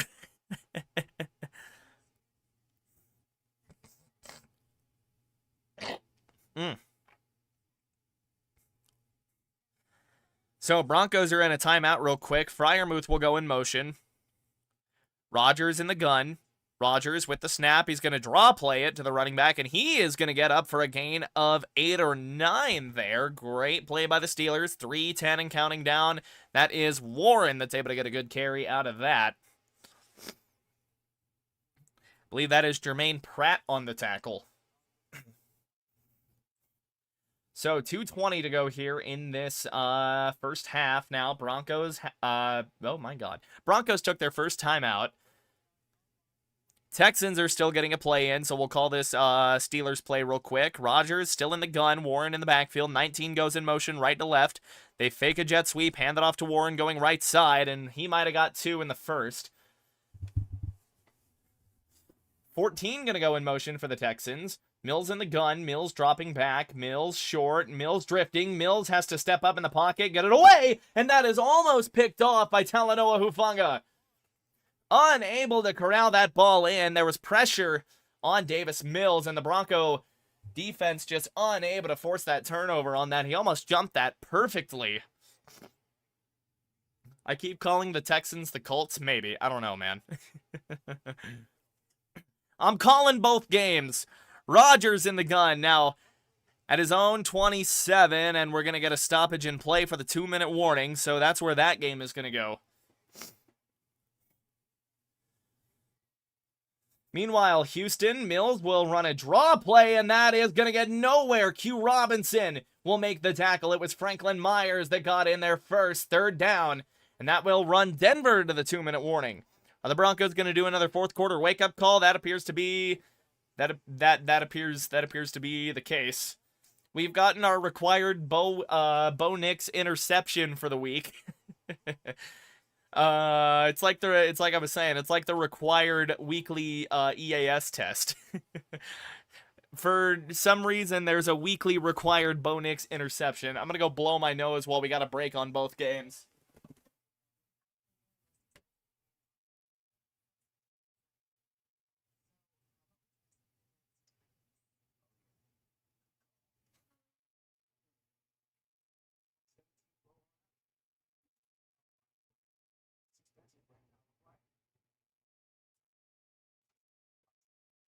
Ooh, kidoki. Colts get the ball in the third, so hopefully we can get our heads out of our ass and remember how to play. That would probably be ideal. That would likely be ideal.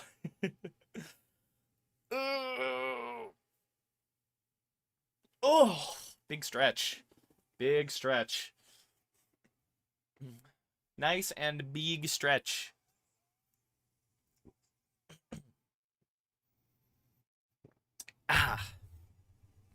Once again, we are still inside commercial break, so don't worry, you're not missing anything in either game. I need to have like a side ticker like at the bottom of my screen for just whatever team the Colts are playing. See, still putting in work. How many games am I calling today? No idea. No clue. I may consider doing Sunday night. We'll see. I'm considering it. If I can get the Broncos postgame up fast enough, I gotta run to town after this game as well. So we'll probably finish this out. I'll do the Broncos postgame as soon as I can. And then I might be here to call Sunday night if you guys would like to see that. Maybe I'll call Sunday night. Yeah, we still calling 2 games, and I didn't even mean to this time. Hey, if y'all want to help me out, reward my hard work, of course, you can always like and subscribe. I don't like self-plugging a whole lot, but you gotta do it on YouTube. If you guys enjoy what you're hearing or what you're watching, like and subscribe and let me know. Here we go. Rodgers is going to be in a split gun formation. Gonna motion a guy out of that now. Rodgers takes a snap, dropping back. Short throw to the 30, and he is gonna get up for a first down and more. Colts defense unable to tackle the man. Meanwhile, in Houston, Mills going to come out in a gun formation. I believe it's going to be a third down, 3rd and 9 at the Denver 28. Mills in the gun, takes a snap, short drop, going to get it out quickly. Abrams Drain able to tackle Nico Collins short of the sticks. It's going to be 4th and very, very short here for the Houston Texans. We'll see what they choose to do. Meanwhile, Rodgers in the gun takes the snap. Short drop, slinging it right side and overthrows it. Good coverage there by number 29 of the Indianapolis Colts. Looking for number 19. That is Blackman. It appears the Colts are going to leave the offense, or not the Colts, the Texans are going to leave the offense on the field on a 4th and 1. 1:55 to go. Broncos have taken their second timeout. Fairbairn's kind of standing there on the side. Are we going to see this Houston field goal unit come out? We will. Fairbairn's going to come out to try and knock through a field goal with 1:55 to go. Colts just wanting to take their points.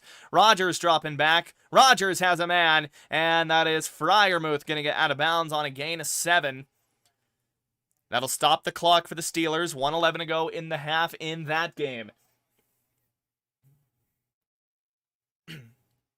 Fairbairn has already missed a kick today. 2 for 3. Missed from 50. Made from 23 and 41. This is a 38-yard attempt from the left hash. Snap is down. Kick is up. Hooking. Barely good. Houston will retake the lead. 9-7. Meanwhile, in Pittsburgh, Rodgers in the gun. 3rd and 2. Play clock down to 4. Rodgers getting everybody set, down to 1, gets the snap off, hands it off, and that'll be a first down for Pittsburgh in Indianapolis territory, down to the Colts 45-yard line.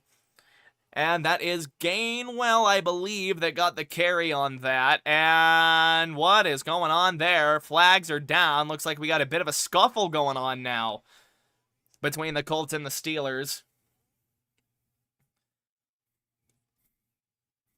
My ears won't pop. We got a small 30-second timeout over in Houston.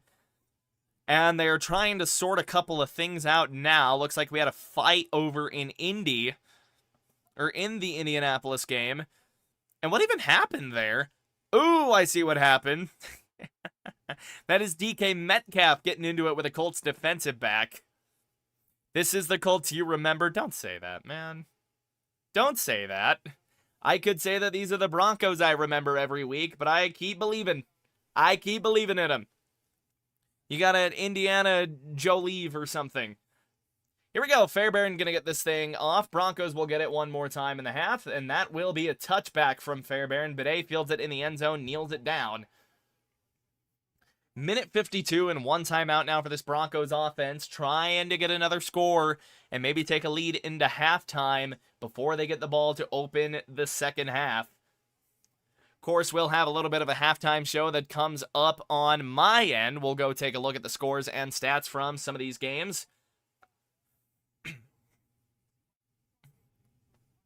So, Nick's working on a 4 of 13 day for 70 yards, 1 touchdown, 1 pick. Ball at his own 35-yard line. Nick's trying to lead a scoring drive at the end of the half. 1:52 to go. Looks like they're still sorting out that fight in Indy. And what is going on here? We got a weird stoppage here. Looks like nobody's ready to actually go yet. Here we go. Rodgers in the gun is going to fake a handoff, and it's batted down, looking for 81 there in the flat, and that is, I believe, Jermaine Pratt able to bat it down. And why is the ball a touchback from the 20? The Broncos have just been moved back 15 yards.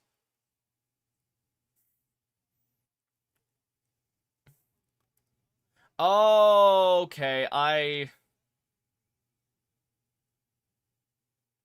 No, that's at the 35. Beatty backed into the end zone. Whatever. Broncos from their own 20 because the guy backed into the end zone. Nick's in the gun. Takes a snap, dropping back. Short 3 steps, gets it over the flat. That is Beatty, who will have a first down. Gain of 11 for the Broncos, and they're going to go tempo a little bit here. Nick's looking to get this offense into scoring position. Make it 5 of 15 for him, I think. 5 for 14 for Nix. Nix will remain in the gun. Trips to his right side. Nix. 3-step drop. Pressure in. Nix gonna loft one. Franklin with a catch. Is it incomplete? Is he out of bounds? That appears to be the call. Did not get both feet down. They're gonna look at another replay on this. Yeah, his foot's halfway out of bounds. I have a bad feeling Colts are gonna go 7-2. I'm not going to say anything either way for you, Ender Games, okay, man? I will let you doom and gloom. You got to believe, buddy. You always got to believe. So it's a 2nd and 10 off of the incompletion now with their own 32. Nix remains in the gun. Trips remain to the right. Nix takes a snap, and they're going to screen it to Bidet, and that is going to get blown up. Loss of 4, or maybe 5 on the play. Back to the 27-yard line. And I'd be shocked if the Colts don't take a timeout here. That is going to be a long 3rd down now for the Broncos. And we do get a Houston timeout. 15 seconds to go in the half in Indianapolis. Rodgers in the gun now at the Colts 12-yard line.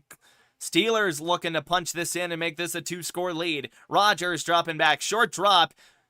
Pumps it once and he gets sacked. Back at the 17-yard line, Steelers are going to run their second timeout, of course. I'm expecting Colts 12-4. Did they tie? Who do they tie then to go 12-4? It'd have to be 12-4-1 under the current rules. Who are they tying? Here we go. It is going to be 3rd and 16 now after the blown up screen back at the 26. Nix rolls to his right side right off of the snap. Nix looking to load up. Oh, he was past the line. Off of the fingertips of Kamari Lassiter. It looked like Nix was past the line when he threw that, and it will be an illegal forward pass. That feels like such a rare penalty. What is going on? You did. It's a 17-game schedule now. You gotta remember. Oh, okay. It was not illegal forward pass. Peyton's trying to talk to Nix on the sideline now. I think Nix is kicking himself for missing that ball. Nix just tried to sky one.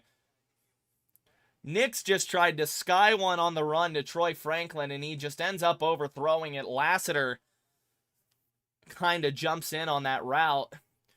So we're going to get a Broncos punt with 1:11 to go. Texans are going to get another chance to score here. Crawshaw gets the kickoff cleanly.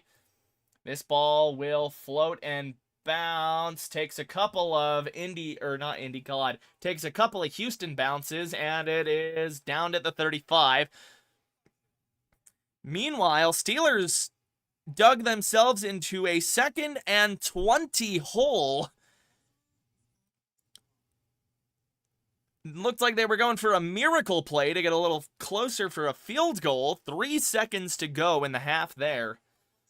We're in commercial break in Houston. 12-5 for the Colts. Fair enough. My optimistic guess for the Broncos this year would have been 12-5. I figured they were more of an 11-win team, like 11-6. Well, 12-5 if the ball bounced their way, honestly. Here we go. Boswell, 25 yards, will boot that through. It is a 17-7 game going to halftime. Indianapolis in a 2-possession hole. I feel sick right now. You got to keep believing, Ender Games. Come on. Don't give me that. No, don't give me that. If someone's got to be here to pick you up, it's going to be me. Listen, it's not how you start. It's not how you start. It's how you finish, Ender Games. Now, listen to me. Listen to me. If the Broncos can drop 33 in the 4th quarter to come back against the Giants, a 10-point hole for your offense should be nothing. Okay? You got a whole half of football left to play and you're only down 10. They can do it. They can do it. Somebody in chat get my back here, okay? Somebody in chat needs to have my back on this. Come on, man. I need somebody in chat to have my back on here. Thank you, Bok Choy. I'm not rooting for either team in that game, me personally. I have my reasons to want the Colts to lose, and I have my reasons to want the Steelers to lose. So I'm going to stay out of that. But you can't give up belief after the first half, Bok Choy. Come on. Or Ender Game, sorry. Come on. You can't give up belief. I bet them every week, so I'm with you on the Colts every week. Damn. I don't really gamble. I don't really bet. I don't think I can I don't think I can bet on sports lines where I live, unfortunately. I can do like pick like player parlays, but that's it. Here we go. We are back in Houston. Davis Mills and co. We're going to have this at their own 34. Mills takes a snap, dropping back. Broncos brought 4. Mills able to get this ball away, and he overthrows it. Looking to the sideline for, I believe that is Blackman, number 19. If I have that name right, maybe I'm thinking of a Colt here. They're 2 AFC South teams, and I'm calling a game for both.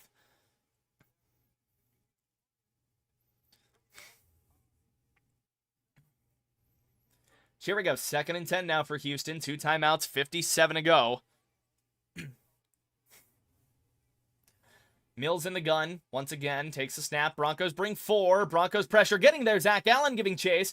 Mills pumping once, twice, thrice, and it's incomplete. Looking for Marks out of the backfield, trying to check it down roughly at the sticks, just off of his hand, overextended. Pittsburgh and Indianapolis have gone to the half, so all we've got now are the 50 seconds here in Houston.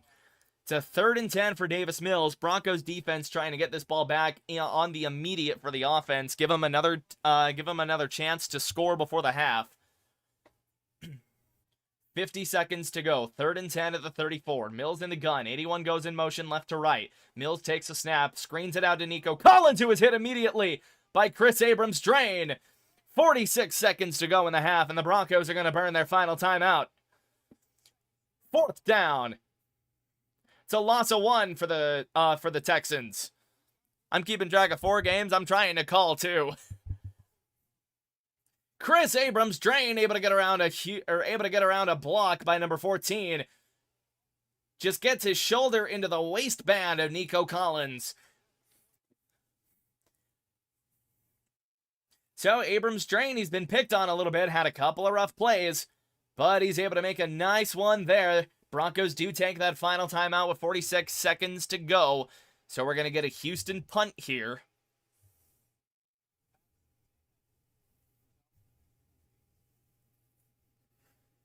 Tommy Townsend is going to be on to kick this thing, former Chief if I remember correctly.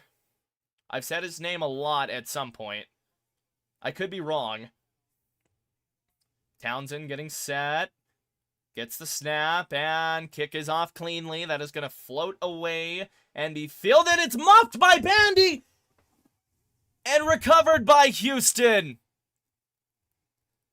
Oh! Michael Bandy muffs the kick, bounces off of his feet, and dribbles right back to a Houston Texan. Oh, and that is why Bandy is a practice squad player. He needs to... No, you can't try and field that, Bandy. You can't field that, Bandy. Oh, so that's going to put the Texans in field goal range. They're going to have it now in the Denver 30. 37 seconds to go. 2 receivers on the right side of the formation for Mills. Mills is in the gun. Yeah, we miffed a punt. This week is ass, agreed. Gotta keep believing, though, even if it's a little ugly. Gotta keep believing. So they add a little more time to the clock. 39 seconds from the Denver 30. Mills in the gun, 2 receivers right side. Mills drops back, looks to his left side, and he's got a man. Short gain. That is Hutchinson. There is no Julian Blackman for the Texans, I don't think. Houston going to use their second timeout. It's a 5-yard game. Or 5-yard gain. Okay, 2 games, 4 teams. You're bad. Hey, it's okay, Darren Howard. That's all right. Course, coming up on this special edition of Crushing It, where I'm calling 2 games for the second week in a row. We'll get our halftime stats and everything after I let my dog outside at halftime. Houston is in prime territory to put more points on the board and take at least a 5-point lead into the locker room. That's a huge momentum swing. Broncos will not get another possession here unless they get a turnover. 33 seconds on the clock. It was a 5-yard gain for Houston down to the Denver 25. 2nd and 5. Mills remains in the gun. Kirk gonna motion inside now on the right side of the formation. Mills with the snap. Quick drop, quick out. Throws it to Nico Collins at the first down, and Abrams drain. Able to hang on to him and keep him from keep him from getting free. Colts are gonna go Colts. Bruh. Oh, injured Bronco. That is Zach Allen, who is writhing in pain. Oh, no. 19 seconds to go in the half. Zach Allen is down for the Broncos. I do keep calling the Texans the Colts. Better than being down 10, Zach Allen might be seriously hurt. He was down writhing in pain. I don't know if it's a hand for him or something else.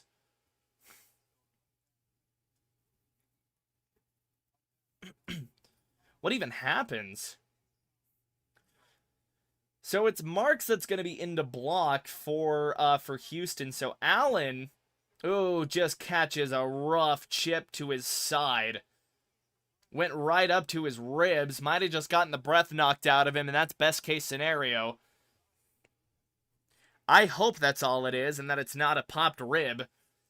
Allen is up, and I believe walking off under his own power, so hopefully he just got the wind knocked out of him, and it's nothing worse. Hope he's alright. I hope all the injured guys are okay. Entertaining game over in Cincinnati, 20-17. Bengals take a lead into, I don't know if they're quite to halftime yet. Allen walks off the field. They add 4 seconds back onto the clock, so 23 seconds for the Texans, who are deep into Denver territory after the Michael Bandy muffed punt. And I'd be surprised if we see Bandy out to field another punt after that. So Allen's going to walk back to the sideline. That will bring in Malcolm Roach.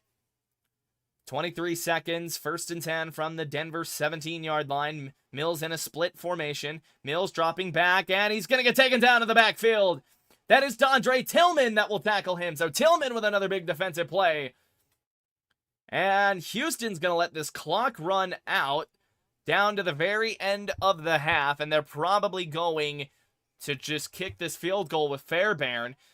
Mills tries to step up. He jumps over the arms of Malcolm Roach and right into the waiting arms of Dondre Tillman.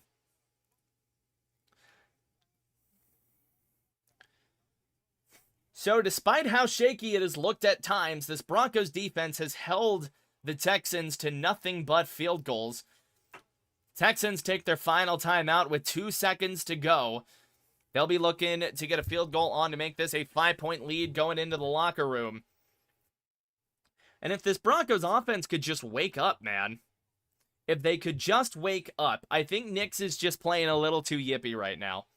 And I mean that in a bad way. Like, I think he's playing way too tense right now. I think he's pressing.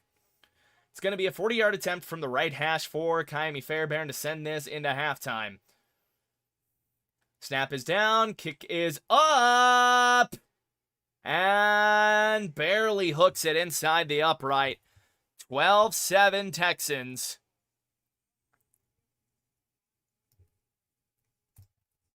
Oh, I do know they wake up in the fourth quarter. It just irritates me that it takes them that long to wake up. So that is going to take us into the halftime break. I am going to, I'm going to run my dog outside. I always take her before the game and then during halftime. So when we get back, we're going to have stats and analysis of that first half. Broncos get the second half kickoff. I will be right back. Don't go anywhere. Don't forget to like and subscribe if you've enjoyed what you've seen and heard. And I will be back in just a few minutes. Give me a few. Get outside, Bagel. Come on. Go outside.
Oh, gee. Want any treats? Here you go.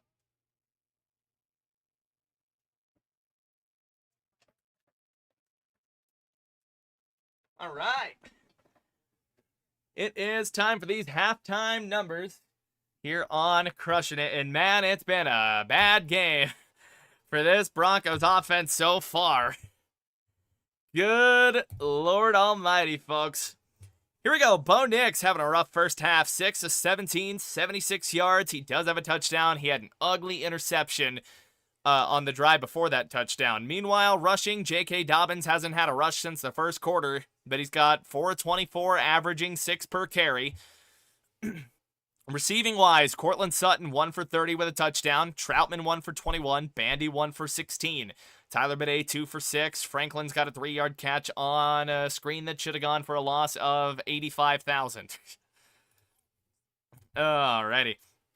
Defensively, you've got Zach Allen coming in with a sack and Jonathan Cooper. A couple of other guys with a sack too, Malcolm Roach and Dre Greenlaw. So Broncos with 4 sacks already in this first half. And they are holding this Houston offense in check. It's a matter of whether or not this Broncos offense can get up. And it feels like the Broncos never play well in Houston. So I don't know if it's just a being on the road thing, turnaround, what have you. But this Broncos offense is simply not playing well right now. Michael Bandy, of course, had the huge muff there at the end of the first half. Will Lutz had a field goal that got blocked. So that's just an unfortunate situation there. Broncos need to shore some things up in that in the second half. Now, meanwhile, Houston and their passing attack, CJ Stroud left the game with a concussion. It was a clean hit. His head just hit the turf, but he was 6 for 10 for 79 yards before he exited. Davis Mills, 10 of 14, 84 in relief. Rushing, Colts, my God, I keep doing this. Texans aren't able to do anything as it stands right now. Nick Chubb is 6 of 19. Marks is 7 for 12. Stroud was 2 for 12 before he exited the game. Nico Collins, 7 of 75 so far, working on Chris Abrams' drain. Schultz, 3 for 55. Kirk is 3 for 20. Xavier Hutchinson is 2 for 11. Harrison Bryant has a catch for 2 yards. Houston defense has not gotten back for a sack yet. Kalen Bullock does have an interception, as mentioned. It was just a bad throw by Nix. Underthrew a route to Sutton, and Bullock was able to jump it. Team numbers, Broncos only with 105 total yards here to start this game. 76 passing yards, 29 rushing yards. They are averaging more yards a play, but that really hasn't mattered so far. 6 first downs, 3 for 6 on third down up to this point. Only 23 total plays and only 7 minutes of possession as it stands right now. So this Houston defense has been as advertised. Broncos offense unable to do diddly squat so far. We'll go check on a couple of scores. Colts and Steelers are out of halftime. Jones getting swallowed up at his own 25. But here we go. 49ers and Giants in third quarter. Giants down 13, 20-7 in that game. Chargers with a 3-point lead over the Titans, though they appear to be getting ready to punt. Vikings with a 3-point lead over the Lions, but the Lions are pinned inside their own 10 after likely forcing a punt. Pats leading by 7, 21-14 against the Atlanta Falcons. What else do we got? Colts Steelers have come out of the half. 12-16 to go in that game. 2nd and 20 for the Colts back at their own 27. So it's a 10-yard loss on that sack. Bears and Bengals are still in the locker room. 20-17 in favor of the Bengals. Bears putting up a fight. And in Green Bay, and I know Tom Grossi's losing his mind over this one. 7-6. I'm not going to say the meme. 7-6 in favor of the Panthers. Panthers with the ball, 1st and 10, roughly at midfield. It's just an interesting day for the Colts right now, man. Jones, 12 of 21, 122 yards with a pick. Taylor's only averaging 2.4 yards a pop right now. And Alec Pierce is that leading receiver, 4 72. We can call this for just a minute. Over in Pittsburgh, Jones is going to have this 3rd and 20. In an empty set, dropping back, 5-step drop. Jones just has to check it down to a guy, and Pittman barely able to haul that thing in. Stumbles forward for maybe a gain of 12. It's going to set up 4th and 8 for the Colts. Obviously a punting situation. Gain of 11. Makes it 4th and 9. So Colts unable to do anything with their possession. Score will remain 17-7, 10-40, and ticking down here in that third quarter.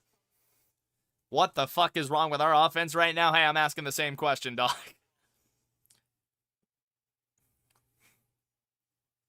Here we go for the punt. This will be punted from roughly the 27, and that will flutter back. Field it at the 5. 85 is going to make a man miss up to the 15 and gets ran out of bounds at, I believe, the 19-yard line. So it's a return of 14, and that game is going to go to commercial break after the punt. Steelers are... According to Google, it says they spotted it at the 22-yard line. So if that's the case, that's a little bonkers. I can't right now. Understandable. Go look at some of these other stat lines. Pat's looking like they're about to put another score on the board. Penix having a good game in his own right. 13 of 18, 108, 2 touchdowns. Drake May, 15 of 20, 215, 2 touchdowns. Drake May playing himself into the MVP conversation for sure. You can call it a cake schedule or whatever you want to, but the results don't lie. Demario Douglas, 4 catches, 100 yards already for New England. Packers-Panthers, interesting game right now. Bryce Young, 6 of 12, 66 yards with a pick. It is Rico Dowdle making that engine go, 15 of 79, 1 touchdown. So it appears Dave Canales has finally had his come-to-Jesus moment and is giving the ball to Rico Dowdle. Tet McMillan, leading receiver with 32 yards. Meanwhile, on the other side, Jordan Love, 14 of 21, 55. Josh Jacobs, 11 for 73. Christian Watson, 1 reception for 52 yards. I have no idea how the Packers have not scored a touchdown. Yikes. So the Panthers have punted. Green Bay is going to have it at their own 11-yard line. Might check out of the game for my own health. Starting to get a cold and feel like shit. Damn. Go take some Dayquil. Dayquil and Tylenol, Bill. Dayquil and Tylenol, Bill. Might go check out this one of these other games, too, while we're at it. Let's maybe check out... Oh, they're doing a 6-7 bit. Come on. They're doing a 6-7 bit. No. Come on, NFL. The NFL is falling to the brain rot. God damn it. The NFL is falling to the brain rot.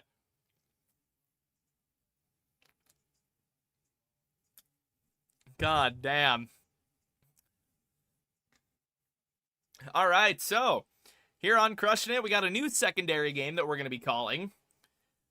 Just when we're in our commercial breaks for the Broncos. So we were calling, it was Colts and Steelers. We're going to give Panthers and Packers a look for a little bit. And we'll see what we're able to make of that there. It's a 7-6 game right now in favor of the Panthers. Rico Dowdle keeping that offense moving and alive. No idea how the Packers are not leading this game by 8.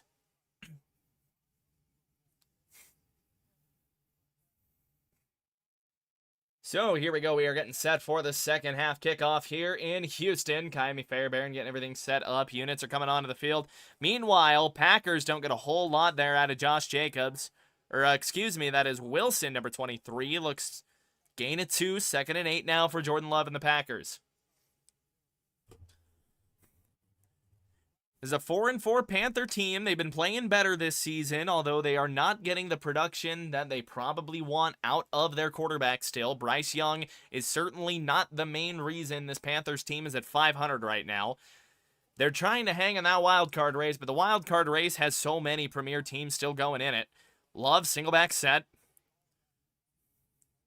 Staying set. Love pointing something out. They got to snap this ball. They barely get it off. Love just gonna huck a duck to the first down stick there. Not sure who he was looking for, if anybody. 3rd and 8 now for the Packers. This Panthers defense is showing up big. And Love was rushed on this too, just because he had a free rusher come through on him with the center sliding over. Rough go there for the Packers as it stands. 3rd and 8, 6:53 to go in that game. Still getting set for kickoff for the second half over in Houston. Love in the gun, 2 receivers bunched together on the left side of the formation. Now they're going to split off a little bit. Now he gets back. Love dropping back. Slinging left side. He's got a man. First down, Green Bay. That is Romeo Doubs. Just barely able to get the feet in bounds. Romeo Doubs, Mr. Guardian Cap, and Canales is going to throw a challenge flag. Meanwhile, here we go. Bidet up to the 24 before he dives down. Gets pinned down there. Broncos offense going to be looking to do anything here with this first possession of the second half. They looked god-awful there in the first half. They were running the ball a little bit there on that first possession, but unable to do anything since. They haven't really ran the ball almost at all since that first quarter. Broncos are going to have it at their own 24-yard line, 1st and 10 for Bo Nix and company. And we will pause on that Packers game. We'll come back to it when we do. Nix will come out under center. It's going to be J.K. Dobbins in the backfield. Nix going to make a change at the line of scrimmage. Takes the snap, hands it off. Dobbins cutting back to his left side. Dobbins with blockers, and Dobbins up for a gain of 9. Broncos going back to the run game that was working so well on that first possession. And they're able to find some early success there. 2nd and 1 now. And Dobbins has been having an outstanding game there.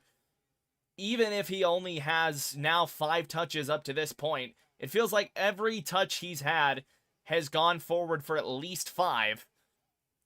He's had 1 where he got knocked in the backfield. 2nd and 1, heavy set for the Broncos. They hand it off to Adam Prentice to get him forward, and he does.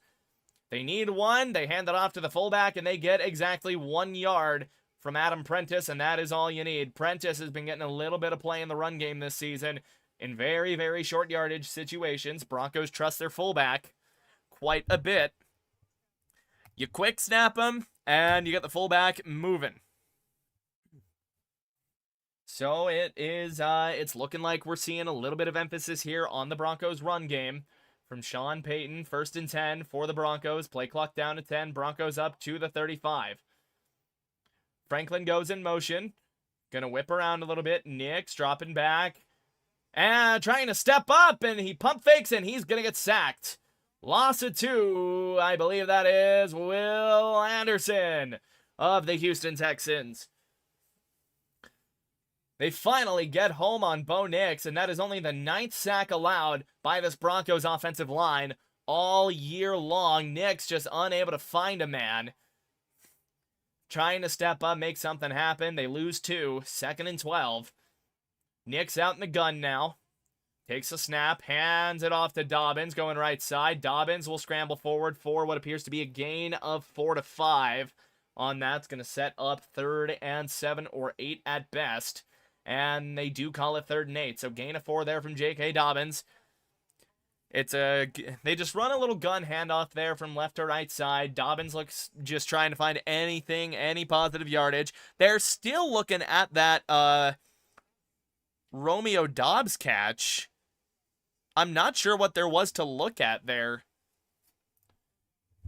But here we go. 3rd and 8 now from their own 37. Nix takes it, dropping back. Nix looking for a man. Sutton, there was contact between him and I believe that is Stingley. They don't call it. Uncatchable ball for Sutton, and the Broncos will be punting this thing. And it was Sutton working on Stingley. There's contact between both guys. Uncatchable ball, so they don't call anything on that.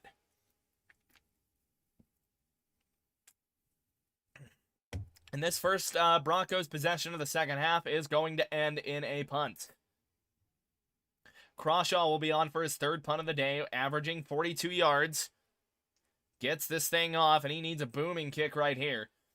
Ball will be fielded at the 10. Broncos trying to collectively get down there and get to him. Hooks it up at the 10, up to the 20, out to the 30, up to the 45, or 35, and he is going to, wow, what a return by number 14. That is Noel, or Mole. Massive return for the Houston Texans. Wasn't even able to really see where he got to. Let's see, 25, 30, 35, 40. Looks like he's just about up to midfield, so Bronco defense is going to be in a bad spot when we get back to Houston.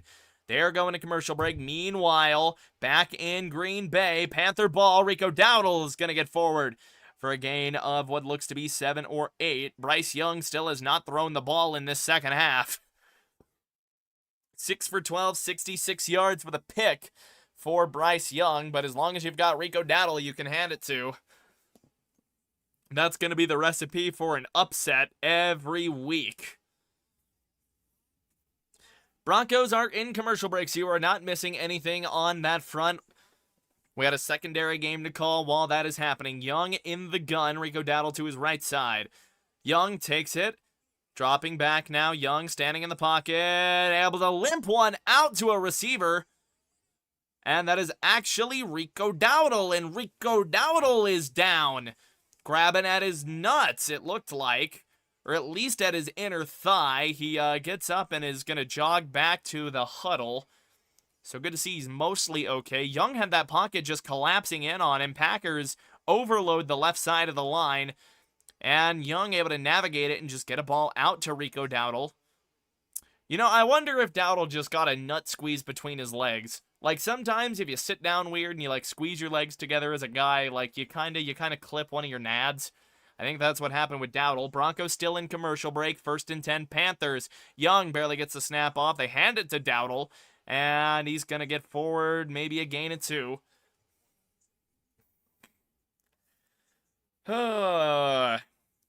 Panthers tried to really give Chuba Hubbard his chance when he came back from injury, but so far, Rico Dowdle has been far and away the best running back on the team for him this year.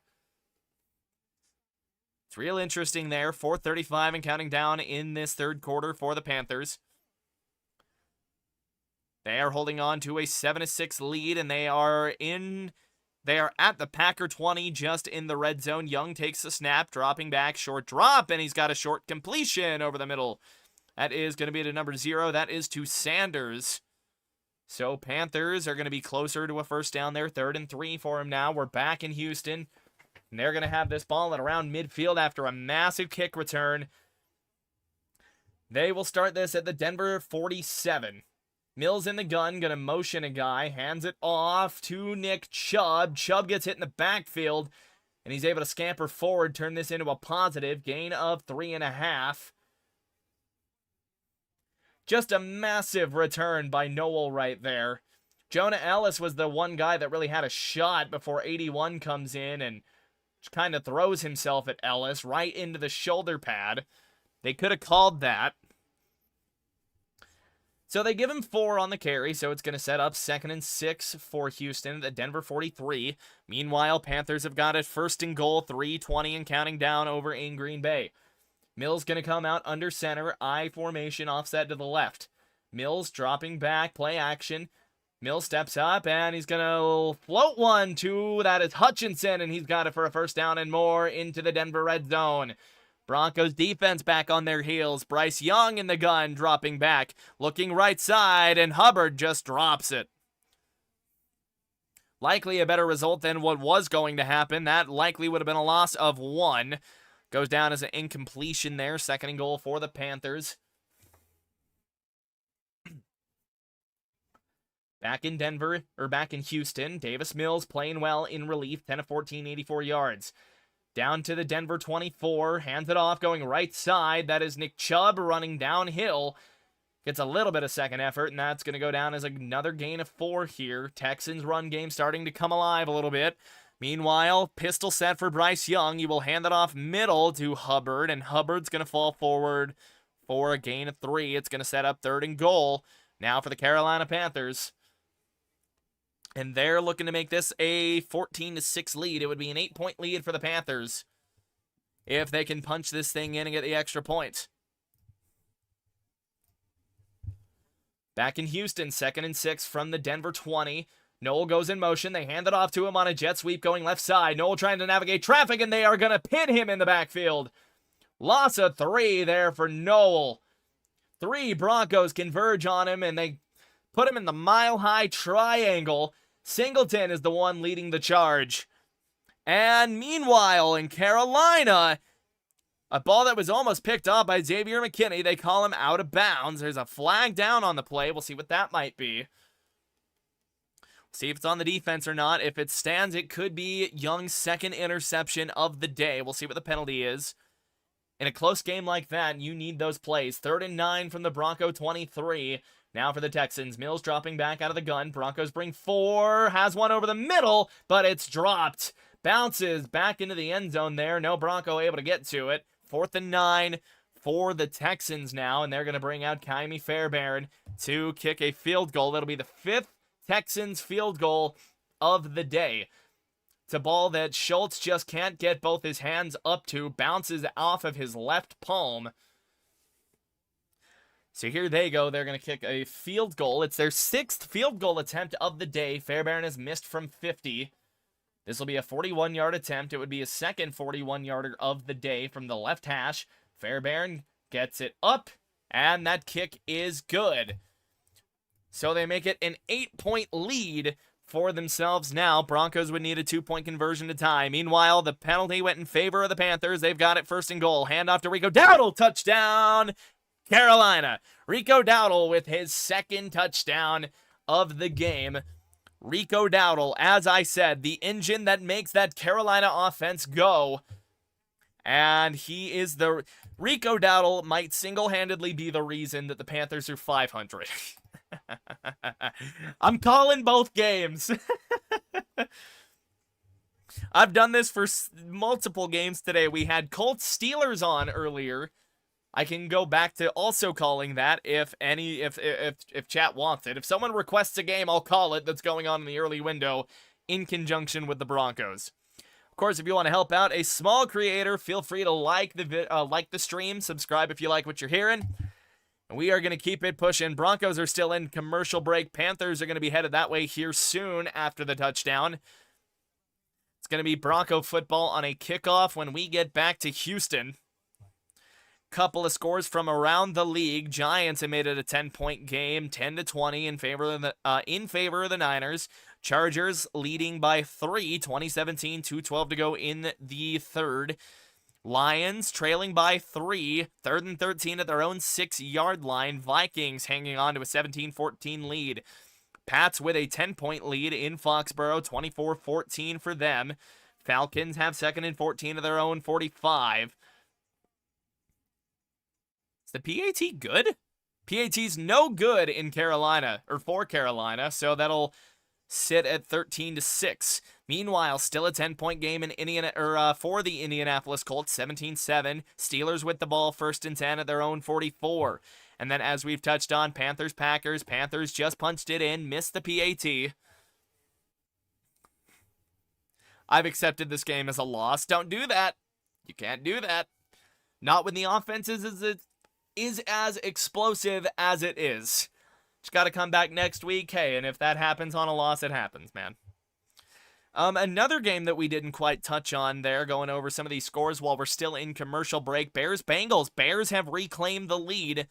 It was 17-20 going into halftime for Chicago, but they have a lead in the jungle, and they have the ball, 1st and 10 at their own 31-yard line. Caleb Williams, 17-29 for 191 and 2 touchdowns so far. Kyle Monagai, 21-122. So good game, all things considered there for Chicago. That's about all you can ask for if you are a Bears fan. Here we go. We are back in Houston. Fairbairn getting ready to kick this thing off. Broncos offense looking to do anything. Line drive, fielded at the 5-yard line by R.J. Harvey. Harvey to the 20. Harvey out of some traffic, up past the 30. He'll get out to around the 32-yard line. Broncos offense going to have some okay starting field position. Not quite the touchback you would be hoping for.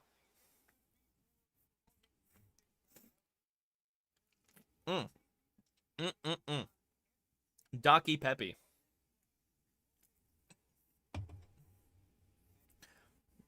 Now, 7-2 is still a damn good record, for sure. Broncos looking to close the gap with them. Here we go. Broncos offense going to have it at their own, maybe they call it the 33. Nick's at a full house gun formation. Hands it off to Dobbins. Dobbins going nowhere. Tackled at the line. Nothing doing there out of a full house set for the Broncos. You don't see a whole lot of full house anymore, but sometimes they do still bring it. Might as well call it the John Stamos formation. Panthers-Packers still in ad break. We've got full-on Broncos action going here for just a second before that game comes out of break. Nick's going to come out under center. 2nd and 10, single back. That will be Dobbins. Franklin in motion. They end around to Franklin. Franklin is going to get wrapped up in the backfield. Loss of 7. Derek Barnett is the one that's going to get that penetration and take Franklin to the ground. Broncos trying to catch the Texans off guard. And really just Troutman, I believe, just needs to hold that block for a beat longer. He just kind of... he touches Barnett and then moves on. He needs to hold that block for another hitch. 3rd and 16 now for the Broncos. Nix 6 for 18 today. He's going to come out in the gun, trips to the right side. Nix takes a snap with zeros on the play clock, gets it out to Harvey, right at the line of scrimmage. Harvey only going to go for about a gain of 3. So nothing doing still for this Broncos offense. This Texans defense playing out of their minds right now. Jordan Love, 1st and 10 at his own 29-yard line, under center. Tosses it out left side to Josh Jacobs. Jacobs will not find anywhere to go. Flag's going to go down. So far for the Broncos, if this was a test for the offense, they have failed it miserably. It'll be Crawshaw on for his 4th kick of the day. Crawshaw gets it away cleanly. It's going to go to Houston. This will be fielded at the 17-yard line. He's going to make Devon Key miss. And Noel, looking for another huge return, breaks out of a tackle before he gets ran out at the 30. That is Fabroni able to thump him out, and we got a flag down. And they could be getting another 15 yards out of this. Could be a late hit on Fabroni as a long snapper. Meanwhile, Love looking to throw, and he's got a guy, short completion to Jordan Love. And it's going to be a late hit out of bounds on Mitchell Fabroni. So they're going to add another 15 yards to the Texans' return, and that's going to get them up to the 50 once again. Love back to throw. Love has a man wide open, right side. Romeo Doubs able to make a man missing it into Panther territory. Flag down there. Broncos are going to go to commercial break in a 15-7 ball game. The offense has gone limp so far for the first 2.5 quarters. Broncos have nothing going. We'll see what this flag is here in Carolina. Unsure of quite what's going on over there. Yeah, no, we lost this game. They're at our 1-yard line going to the 4th. Yikes. Yeah, and your guys' offense has been shut down all damn game, man. Still waiting to see what this flag might be. There's 2 flags. There's an offside call on Carolina and an eligible man downfield or illegal touching. I'm not quite sure what they got. Whatever the penalties are, they are declined. First down for Green Bay.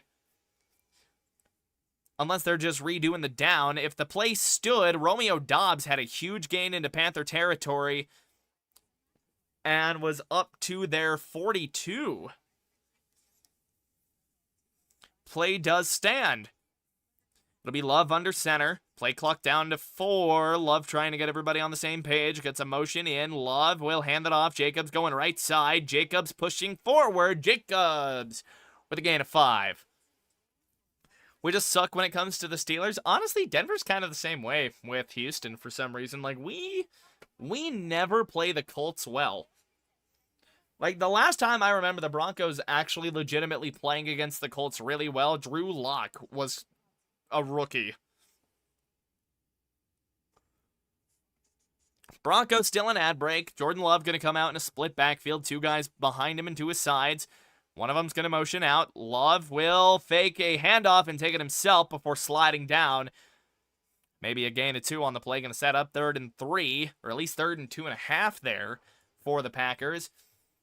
Broncos are just about to come out of commercial break. Of course, they're running through the sponsorships and everything on that side. Of course, if you've enjoyed the stream and what I've been doing, feel free to like and subscribe. Definitely helps me out as a small football creator. I definitely appreciate your support. So here we go. The Texans get a good return and an extra 15 on top of it with a late hit out of bounds. They're going to have it at their own 44-yard line. 1st and 10 for Davis Mills. Motions out Nico Collins, hands off to Marks. Marks has a little bit of room working, and he's going to get that up to the 50-yard line, gain of 6. Sets up 2nd and 4. That is Talanoa Hufanga that comes in on the tackle. Panthers are into commercial break. I might change that game again just to see if I can get anything else interesting. We'll pop back over to the Colts and the Steelers, and the Steelers have just scored a touchdown. That is Jaylen Warren. And as it stands now, that is going to make it a 23-7 ball game, pending the extra point for the Steelers. Meanwhile, it's a handoff to Marks left side, who's going to get thumped before he can get to the first down. That is Brandon Jones, I believe, that flew in from the safety spot to keep Marks short of the sticks. It's going to be a 3rd and 2 at maybe most. Likelier to be a 3rd and 1. Houston looking to capitalize on the Broncos' offensive incompetence so far. 5:50 to go here in the 3rd quarter. They're going to call it 3rd and 2. They're going to be at the Denver 47. They got a first down, or the Denver 48, first down at the 46. Quick drop and batted away by Riley Moss. Looking for Nico Collins, and it's Riley Moss. Perfect coverage. Put on the seat belt. Riley Moss, outstanding play. Able to get on the inside, get a hand, and bat that ball away. That is textbook coverage. And that's not a play that the refs can racially profile Riley Moss, as Pat Surtain said. Pat really did say that on his podcast, by the way. That's a real thing that has been said. That is a real thing said by Pat Surtain. So we are going to get a punt, short punt. Michael Bandy remains in the game. It's fair caught at the 12-yard line. So Broncos are going to be pinned, but the offense is going to have a chance to go down and tie it. Or at least bring it within 1. 6-2 Broncos have really come down with a case of the inconsistency. We're in commercial break in multiple games. Ay. I've been calling multiple games really since the first quarter.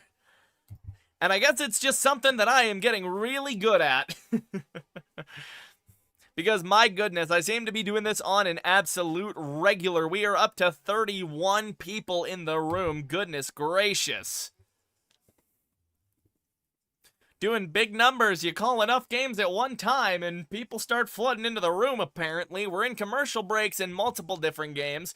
Colts and Steelers has gone to commercial break. It's likely Steelers-Packers might be out of commercial break. See where we are here. We are indeed at a commercial break in Green Bay. We'll focus here. 4th and 4.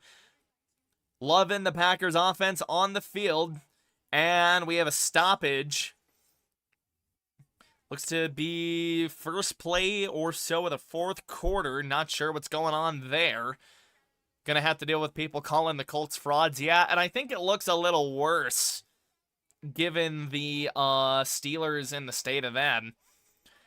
We got a guy coming out of the game here. Refs pulled Christian Watson out of the game. We had a stoppage called to get him out. I think they're going to pull Christian Watson. They're pulling Watson into concussion protocol.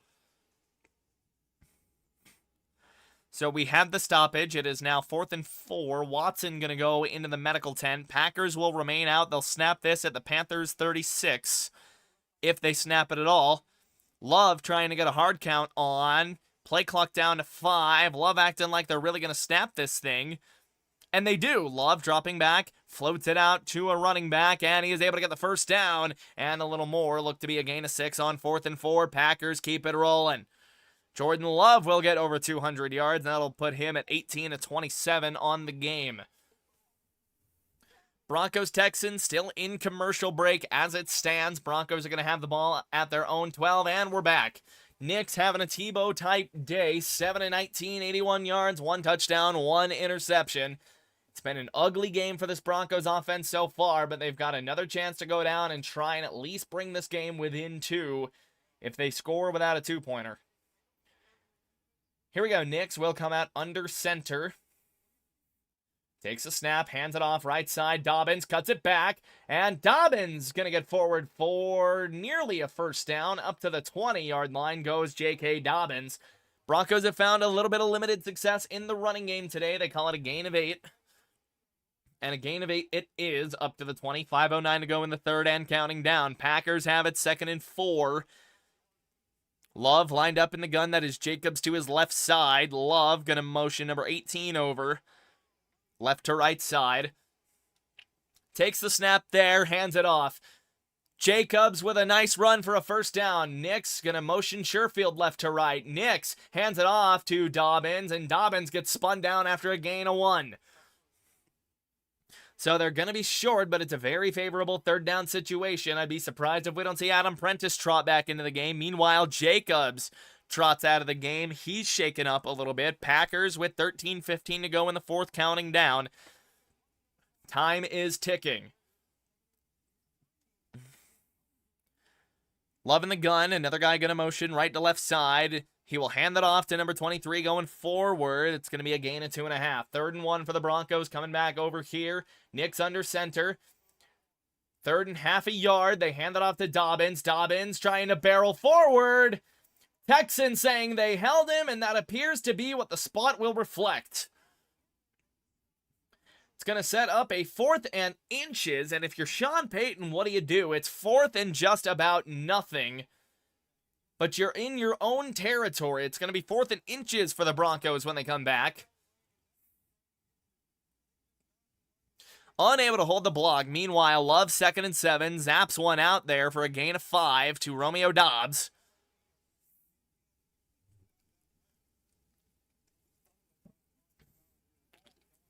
Oh, come on. Broncos are going to punt this thing away with 3:30 or 3:20 and counting down.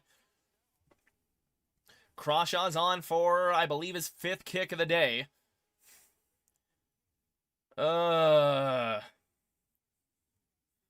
And it's another drive where the Broncos offense is completely ineffective. Looking like everybody's controller died. Here's the snap. Crawshaw gets it off. Texans are going to have good field position one way or another. Although this will bounce. What a punt! It bounces at the 18 and plops out inside the 15. Outstanding kick by Crawshaw to flip field position. That is a massive punt from Jeremy Crawshaw. Meanwhile, in the Packers game, a screen to Wilson gets blown up by Trayvon Moehrig, former Raider. It's 4th and 8 for the Packers now. Inside the Carolina 15. Play clock running down inside of 8 seconds. They're going to go for it. Trips to the right side. Love trying to get everybody set, and the Packers will take a timeout. Here we go with Houston at their own 12-yard line. 81's going to go in motion. They're going to hand it off to Chubb, and the Broncos defense is right there to shut that down. Chubb going nowhere. Looked like Nick Bonito able to crash in on him and get him. Meanwhile, another Vikings score at Ford Field. Lions in a bit of a critical spot. J.J. McCarthy with a 9-yard touchdown to make that a 10-point game in Detroit. So there is that. Packers in a timeout right now trying to figure out a 4th and 8 situation. Down 7 with 11 minutes to go. Here we go. 2nd and 10. Davis Mills takes the snap out of the gun. Short drop. Short throw. Incomplete. Threw it wide of his target. Looking for Xavier Hutchinson on the right side of the formation. Just beyond the 15-yard line. It's going to set up 3rd and 9. So they gave Chubb a yard. Here we go, 4th and 8 now for Jordan Love. They do snap it with trips to the right side. Love got to damp that of pressure a little bit. He's back to his own 30. Love is going the wrong way, and now he's going the right way. Love still looking for a throw. He's going to heave it to the other side of the field where that is dropped by number 2 of the Panthers defense. That could have been an easy pick 6. 3rd and 9 for Davis Mills. Takes the snap, dropping back. Benito screaming around the edge. He doesn't get there. Mills able to throw it away to a guy. He's got Christian Kirk.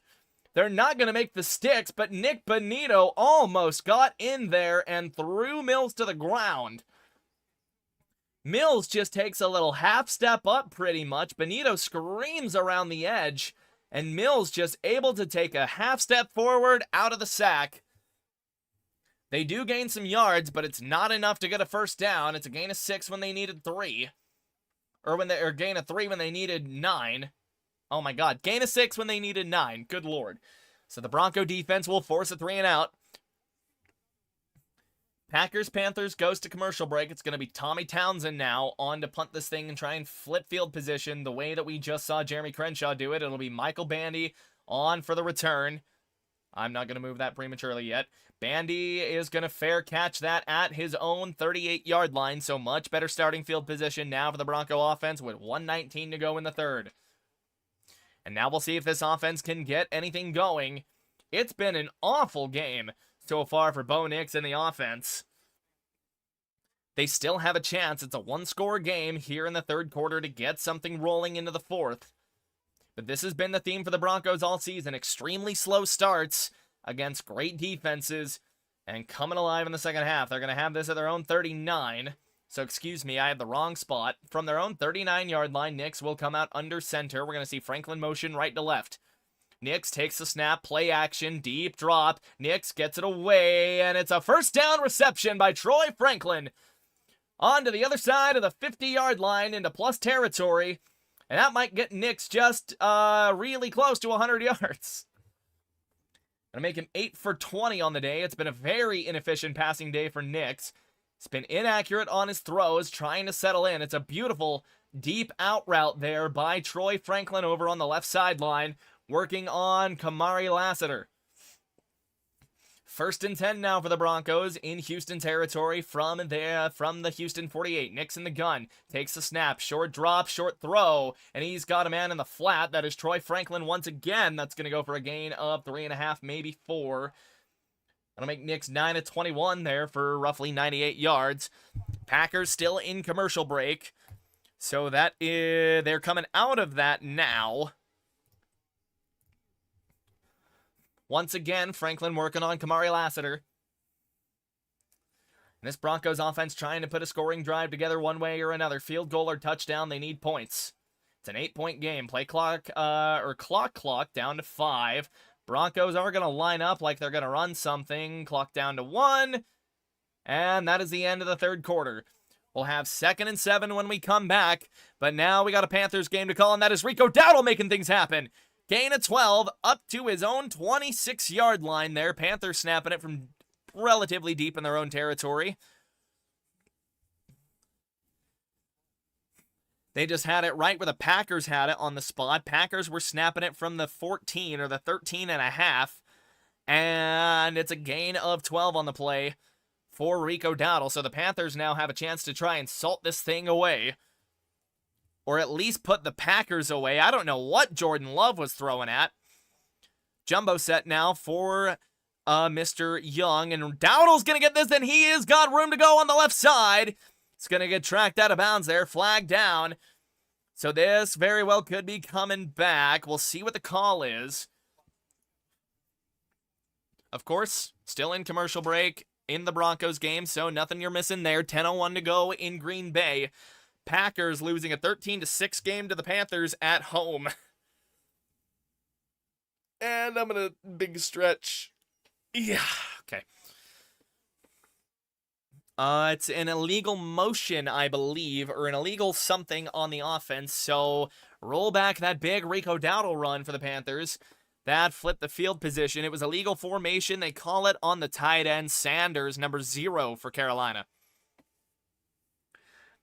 I think they just had too many men lined up on the line of scrimmage.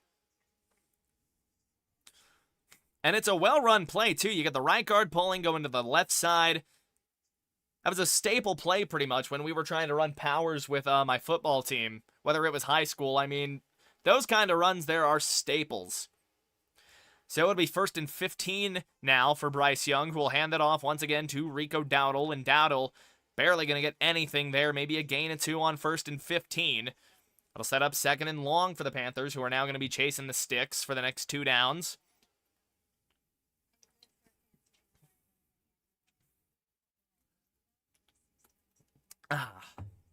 Bryce Young not even up to 80 passing yards so far on the game. Panthers have rode Rico Dowdle and the defense so far today. Bryce going to come out in an empty set at his own 24. 2nd and 12, under 9 minutes to go now in this game. Bryce takes the snap, 5-step drop, and just dirts it. Dead play. We'll likely see a false start. We are back to Bronco football in Houston. It is a false start on the offense for Carolina, so push them back another 5. Nick's in the gun, 2nd and 7, takes a snap, drops back, 5-step. Now he's got to roll to his right side. Nick's just has to throw this thing away, and he does. Live to fight another day, 2nd and 7, or 3rd and 7 now for the Broncos offense, excuse me. Just immediate pressure coming through that right middle side of the line there for Bo. Just forces his hand immediately, has no time to let the play develop at the top of his drop. 2nd and 17 for the Panthers. They just hand it off to Rico Dowdle, and he's going to get maybe 2. Here we go, 3rd and 7 for the Broncos at the Houston 45-yard line. Bo comes out in an empty set. And we're going to get a timeout on the field by Houston. D'Amico Ryans doesn't like his defensive set, so that will put that game on pause for just a moment.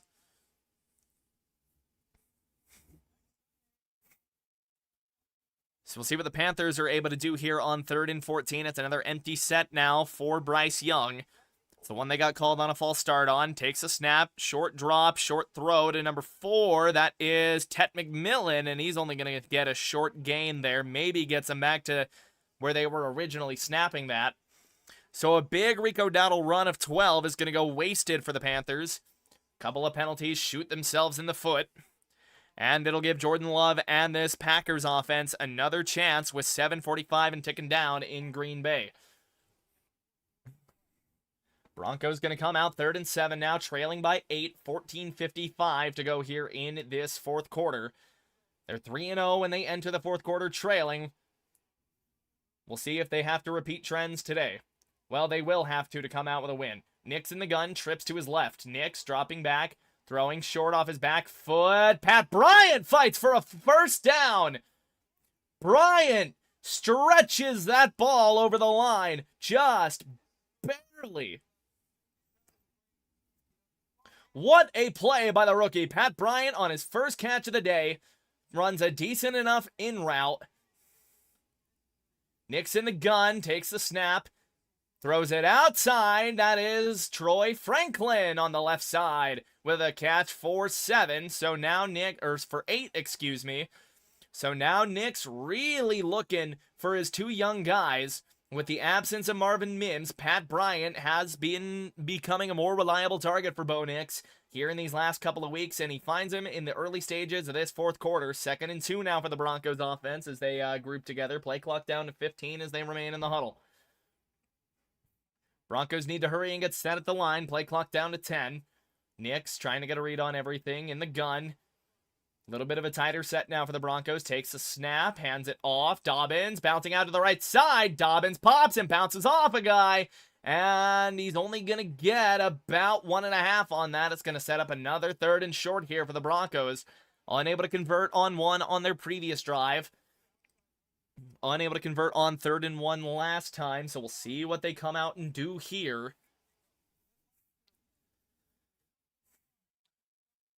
But yeah, no, Dobbins just has to bounce that out. Lassiter lays a beating on him right there. Yet Dobbins able to bounce off of it, stay on his feet. 3rd and inches now for the Broncos offense. Nick's going to put Franklin in motion. They hand it to Franklin going around the right side, and Franklin, they needed a few inches. He gets a yard. First down for the Broncos. 13 minutes and counting down. So Broncos finally able to make something happen there on a 3rd and short, and this offense showing the slightest amount of life. Franklin just barely able to get around the outside. First down, Denver. Nix remains in the gun. Harvey will enter the game. Trips to the left side once again with a tight end, 2 wide receivers. Nix taking the snap. Short drop. Stands in the pocket now. Now he's going to float one right side. He's got R.J. Harvey. Touchdown, Denver. R.J. Harvey going out on a wheel route will put the Broncos within 2. Now he's got 4 touchdowns in the past 2 weeks. And what a time.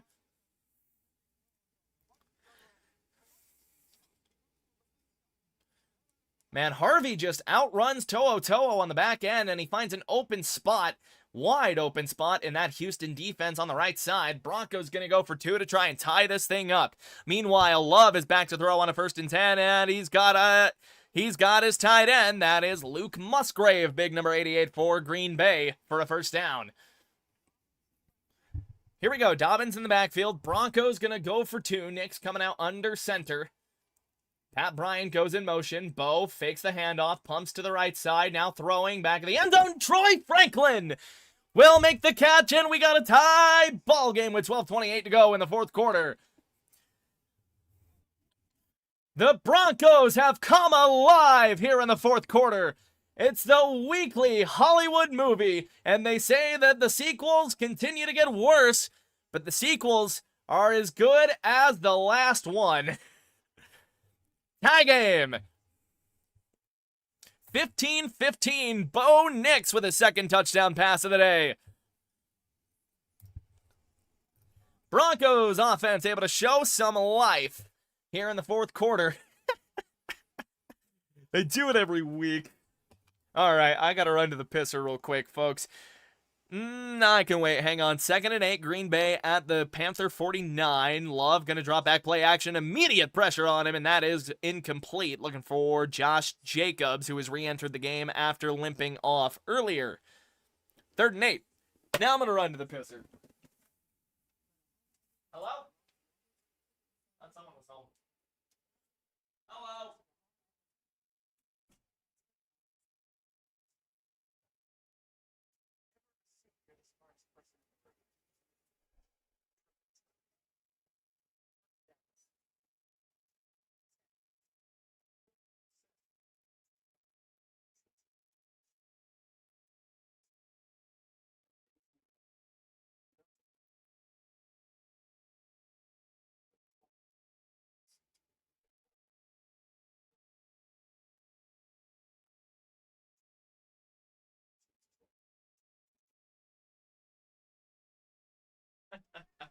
Alrighty.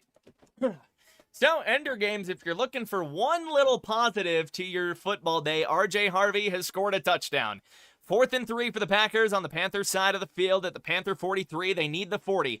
Love dropping back, short drop. He's got a man open in the zone. That is number 18, and he's going to scramble forward for another couple of yards. Gain of 11. 1st and 10. 5:40 and counting down on the clock for Green Bay. Looking to tie this ball game up. They've been down and out of it all day long, only scoring 6 points. But they have another drive where they're getting in close to the Panthers' goal line, and they need this drive. Love in the gun.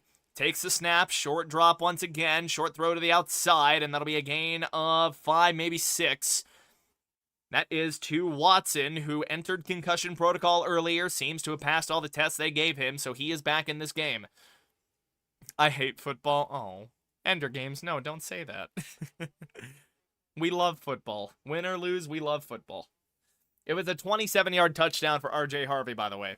So there's a little positive for you. Oh, no, your auto thing didn't even start him. Here we go. Kick fielded at the 5-yard line. That is number 17 for the Texans, and he will get tackled down before he can get to the 30. That is Devon Key with a likely touchdown saving tackle. Going up the middle of the field. 1st and 10 for the Green Bay Packers. 4:34 and counting down. They've got it at the Carolina 19. Love takes a snap, hands it off. That is not Josh Jacobs. That is number 23. I had his name earlier, and I've completely blanked on it. That is Wilson for the Packers. What? Bruh. Here we go. Mills takes a snap. Play action to Chubb, rolling to his left. Almost batted away by a Bronco, and Dalton Schultz will be run out of bounds after a gain of 5 to 6.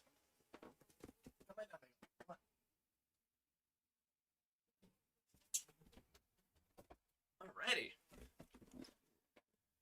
Meanwhile, Green Bay's got it. 1st and goal now. I believe I missed a play somewhere, lost in translation. They give him 5 on the play to Dalton Schultz from the 34. Mills, short drop, short throw. He's got Mills in the middle of the field. Or he's got Schultz working on Justin Stroud. And that's going to be a Houston 1st down and more. Meanwhile, a 1st down run for the Packers doesn't get them into the end zone. That'll set up 2nd and goal, and there is an injured Carolina Panther. That is Wallace, number 32. It'll be 2nd and goal for the Panthers. Stroud just playing a little too far inside to cover up Dalton Schultz. Schultz able to find an open hole in the Broncos zone. 11-15 and counting down here in this 4th quarter tie ball game. Now up to their own 48. Mills under center, takes a snap, play action. Deep drop, deep throw. He's looking for it all. Ew! Almost intercepted by Talanoa Hufanga. That's his 2nd near pick of the game. The long incompletion. Mills throwing a risky ball to Nico Collins in double coverage, and he almost did the same thing that Bo did looking for Sutton earlier.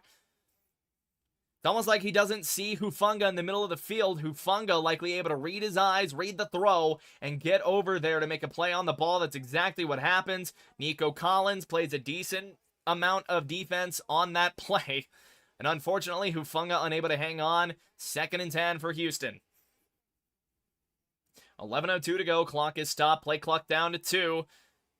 And that's going to be a delay of game.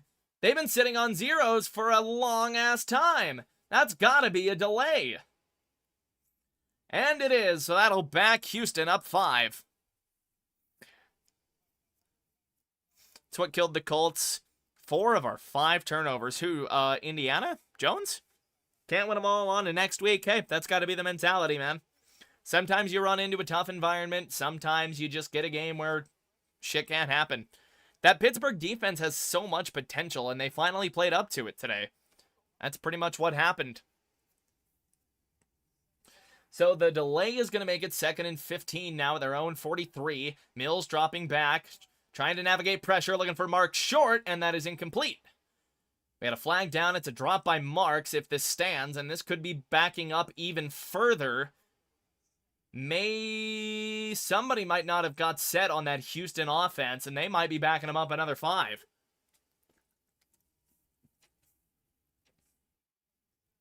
It is a legal shift on the Houston Texans. So the Broncos are going to decline the penalty. It's going to set up now 3rd and 15 at the Houston 43. 10:58 to go here in this ball game. Yeah, 13 never got set. Here we go, 3rd and 15 now. Broncos decline the penalty to make it 3rd down. Mills taking the snap, dropping back out of the gun, had some rush, getting to him, and he overthrows a wide open Christian Kirk. He had him in the middle of the Broncos cover 2, and Davis Mills just overshoots him. Broncos defense will get a stop. And that is exactly what happens. He just overthrows Kirk. Just overthrows it a tiny bit. Broncos setting up for a punt return now. Michael Bandy still on to return this thing. He had the rough muff earlier, but he has made up for it so far. He's been secure. Tommy Townsend will boot this thing away. Michael Bandy set up at his 10. Will field it, and here we go with a return. And he'll get it up to just about the 20. They might call it at the 19. Bronco defense able to get off the field. Head out and get some food. Good luck to the Broncos. Have a great day. You as well, Ender Games. You as well.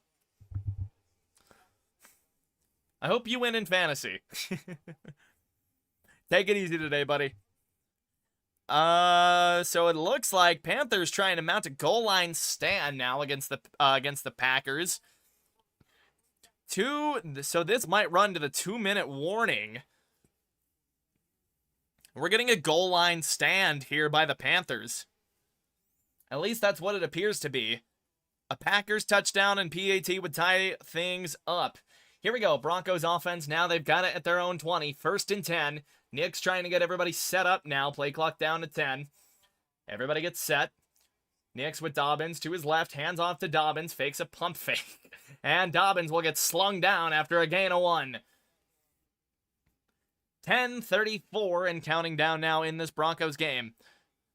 Put perspective in the last 7 games, the Colts had 4 turnovers and you guys had 5. I remember seeing some of those stats during the game. I think the Packers scored.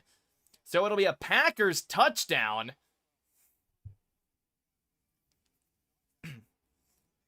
Second and 8, they give Dobbins 2 on the carry. Nick's in the gun once again. Back to throw, rolling to his right. Nick's gets set. He's going to heave one deep. And it's almost intercepted. Dropped by Derek Stingley. Nick's, what are you looking at, buddy? Looking for Pat Bryant down the middle, and that is... Nick's has made some very questionable decisions today. I'm going to be completely honest with you. Nick's just does not seem to be seeing things well today. It's either that or he's just not putting enough on these deep throws. We've got an opposite problem now where Nick's is underthrowing guys. And he almost gets picked off there. 3rd and 8 instead. Nick's dropping back out of the gun. Got a roll now. Now he's going to sling it short, and it's too short for Evan Ingram. Broncos are going to go 3 and out. 9:57 to go here in the game. Meanwhile, Green Bay does get their touchdown. 2:01 on the clock. So a PAT will tie this game, and it's going to be up to former Bronco Brandon McManus to do this. It's going to be Jalen Noel on to return this once more for the Houston Texans. Crawshaw on for his 6th or 7th kick of the game. I didn't want to say it, but obviously. Crawshaw gets the snap. Kick is off. We'll see where this gets to. Noel backs up to his 20s, where he's going to feel it. He's trying to get hunted down by a couple of Broncos, and they will contain him this time, and we got a flag down. I think we're going to get a hold. So that's going to back the Texans up even further. If it is on Houston.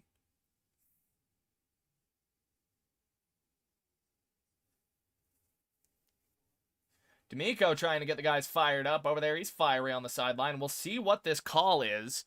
Not quite sure what they're going to get. I thought there was a hold on the return. Definitely looked like there was a hold. We'll see what they call. Ron Tolbert on with the call.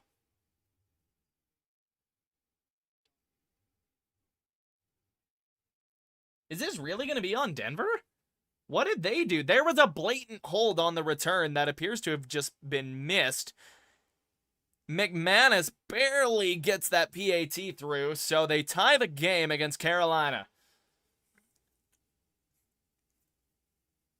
Oh boy. What are they calling here?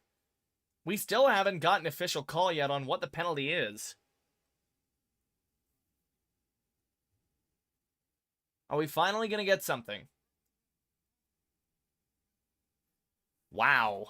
So it's a hold on the Broncos.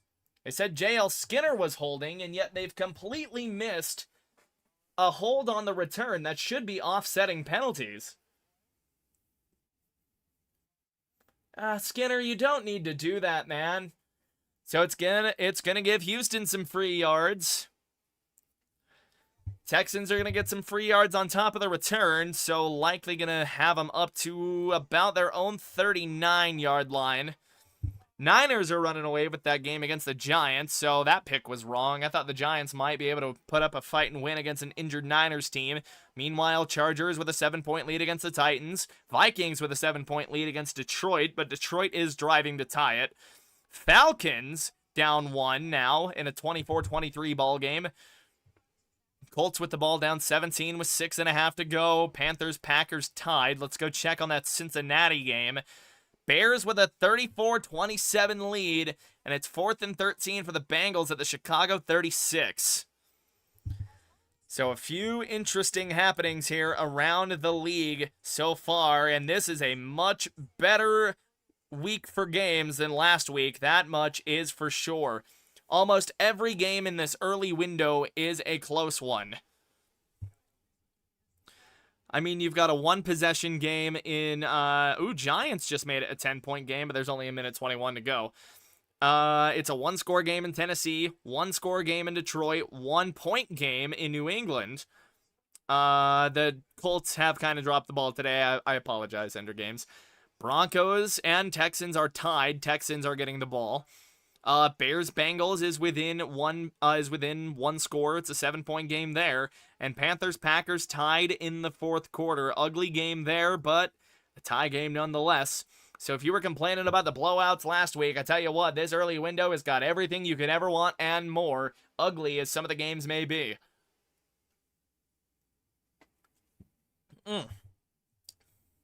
Cherry Dr. Pecky. Let me know how you're feeling about it in chat if you are still chilling with me. And if you're enjoying the stream, whether it's me calling your teams or your favorite team's game on the side or my Broncos call, I would appreciate any support. Like, subscribe, helps get me out to the algorithm, helps a small creator grow. I love football. I love football. I mean, I do this purely for the love of the game, man. I just love this goddamn sport. Here we go, Houston ball. They're going to have it at their own 35, so I thought that penalty would get them up a little further. Mills in the gun.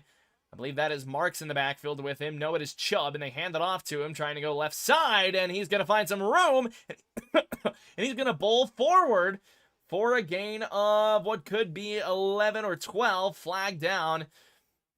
Where the Broncos' second level would be. We could be getting a Houston hold here, but I'm not sure.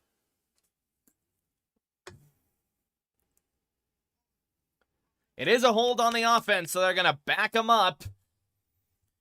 10-yard penalty. It's going to set up 2nd and 20 now for the Houston Texans instead of, well, a first down. But it is a hold. Xavier Hutchinson is who they call the hold on, and they will absolutely call you for that. He just tackles Talanoa Hufanga out of the play. So they tag Hutchinson for the call. Sets up 1st and 20 now from the Houston 25.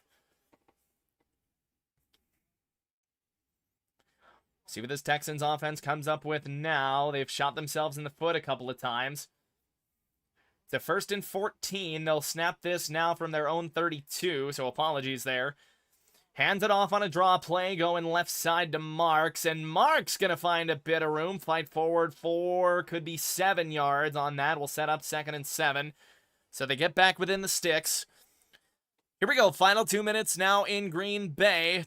2nd and 8 for the Panthers. They're going to motion number 18 right to left into the backfield. That is Coker. Play action. Bryce Young has to escape a sack. Now he jumps and pops a throw up to Coker. And that is a first down, Carolina. 2nd and 7 for Houston now. Snapping to their own 38.5-yard line. Marks comes in as a bit of an up man for Davis Mills.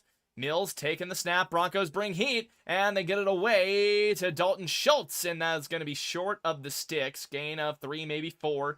Him and Hufanga being a little playful with each other at the back end of the play. You love to see the smiles all around. 8:30 to go here in this Broncos game. Minute 22 and counting down for Carolina. Bryce Young looking, throwing, overthrowing his receiver, number 82 on the right side. I believe that is a tight end he was looking for. I don't have a name on it. Hello, my dog. Here we go, 3rd and 3 now. Mills dropping back in the gun. Short drop, trying to escape. Gets it away to Marks, or to Agundawale, and the Broncos cavalry will show up to keep him short. That is Hufanga and a couple of Bronco linebackers able to go down and pin him. That's going to set up 4th and maybe 1.5. Meanwhile, Young on 2nd and 10. Snapping, throwing, and he's got a man on the left side into Packer territory.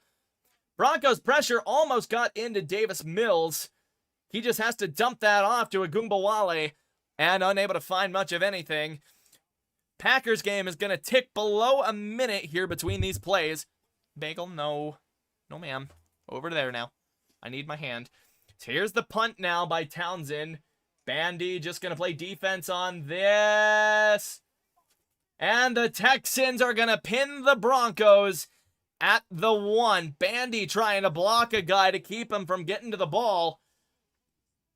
That was almost a touchback, but what ends up happening, you get a Texan jump up in the air, throw the ball out behind him, and let the special teams work. Michael Bandy didn't like his chances fielding that ball. Oh, he might step down before he's able to get that ball off. They got to look at this.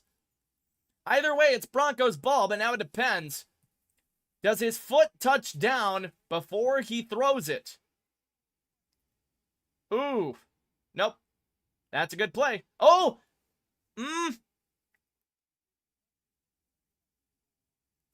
We'll see what they call on this. Is he touching the ball while he's on the goal line? His fingers might be grazing that. This might be a Broncos touchback off a technicality. This might be a Bronco touchback on a technicality. It's a touchback! Meanwhile, Rico Dowdle is getting the Panthers into field goal range. Panthers are going to have a chance to win that thing with 38 seconds to go. So, replay review able to come in and identify that the Broncos should have this on the 20. It's a game of millimeters, and the Broncos get the slide of a foot by a couple of millimeters and the graze of a finger by a couple of millimeters. It's an outstanding play either way. Just slid a little bit too far.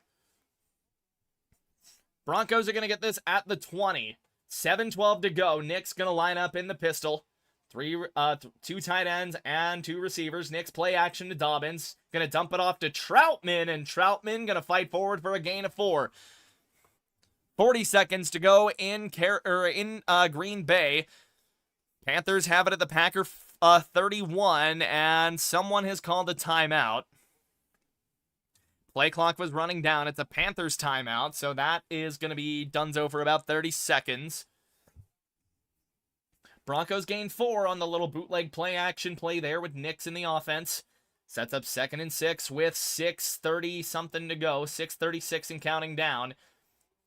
Nix getting Harvey on the same page. Or not Harvey, Bryant. Nix making an adjustment. He's got to snap this thing with 2 seconds. Gets it off at 1. Nix dropping. Nix escaping. Nix winding up and throwing. And it's in and out of the hands of Cortland Sutton. He was looking deep into the Houston side of the field. Got his hands on it and could not drag it in.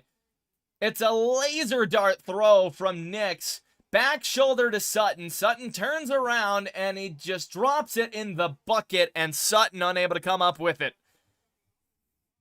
It's a difficult angle, I get it, but you got to come up with that.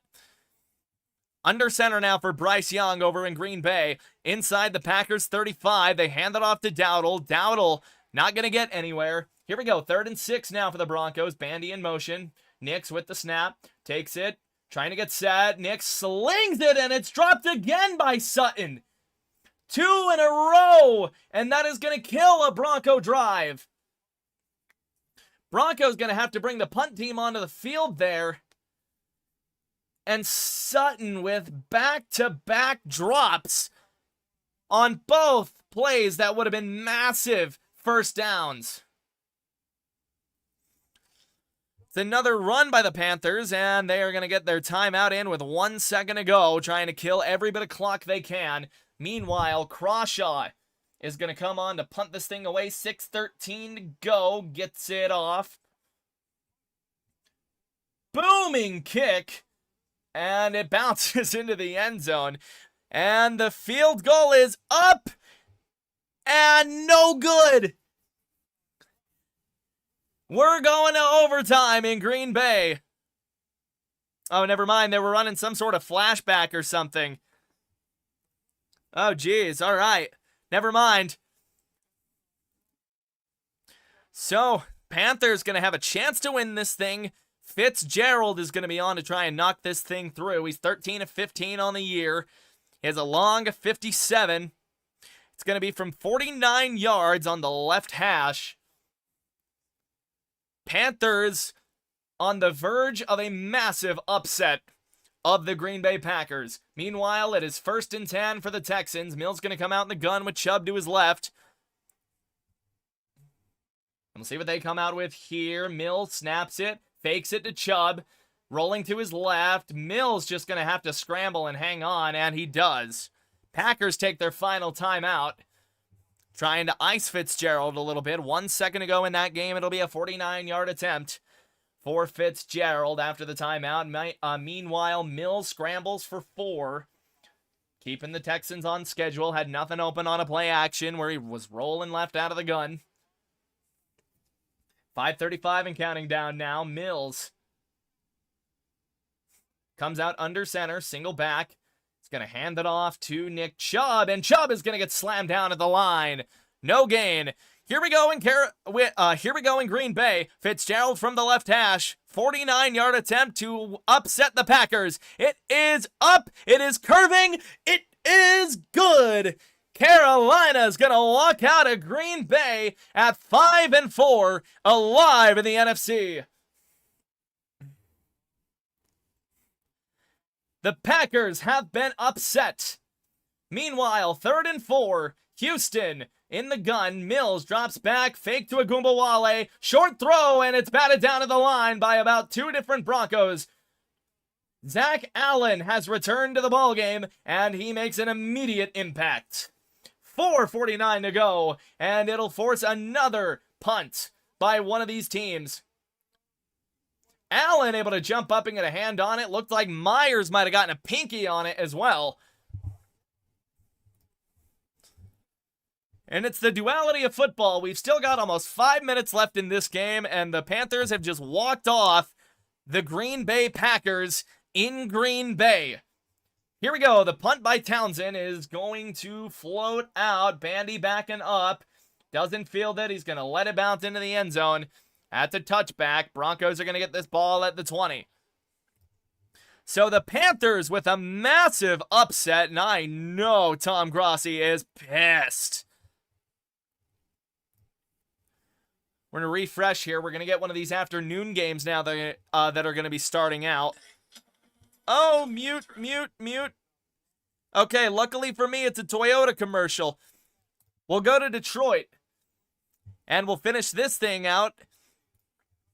Lions are in a 7-point hole. They've got the ball. 3rd and 1. They might run this clock down to the 2-minute warning, and they will. So Detroit's going to go to commercial break. We'll keep an eye on that game.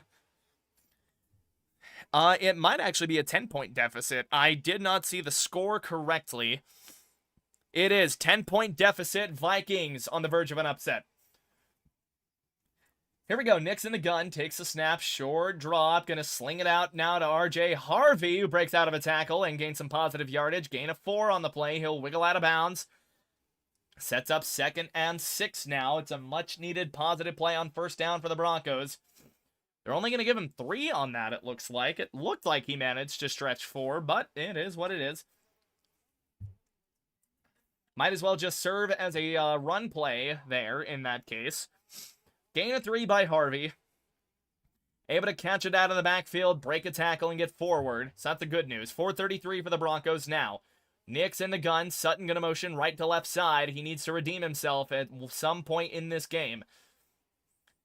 Nick's at 2, takes a snap, short drop, gonna sling it out to Harvey once again with a blocker set up. Harvey able to get the 1st down and more.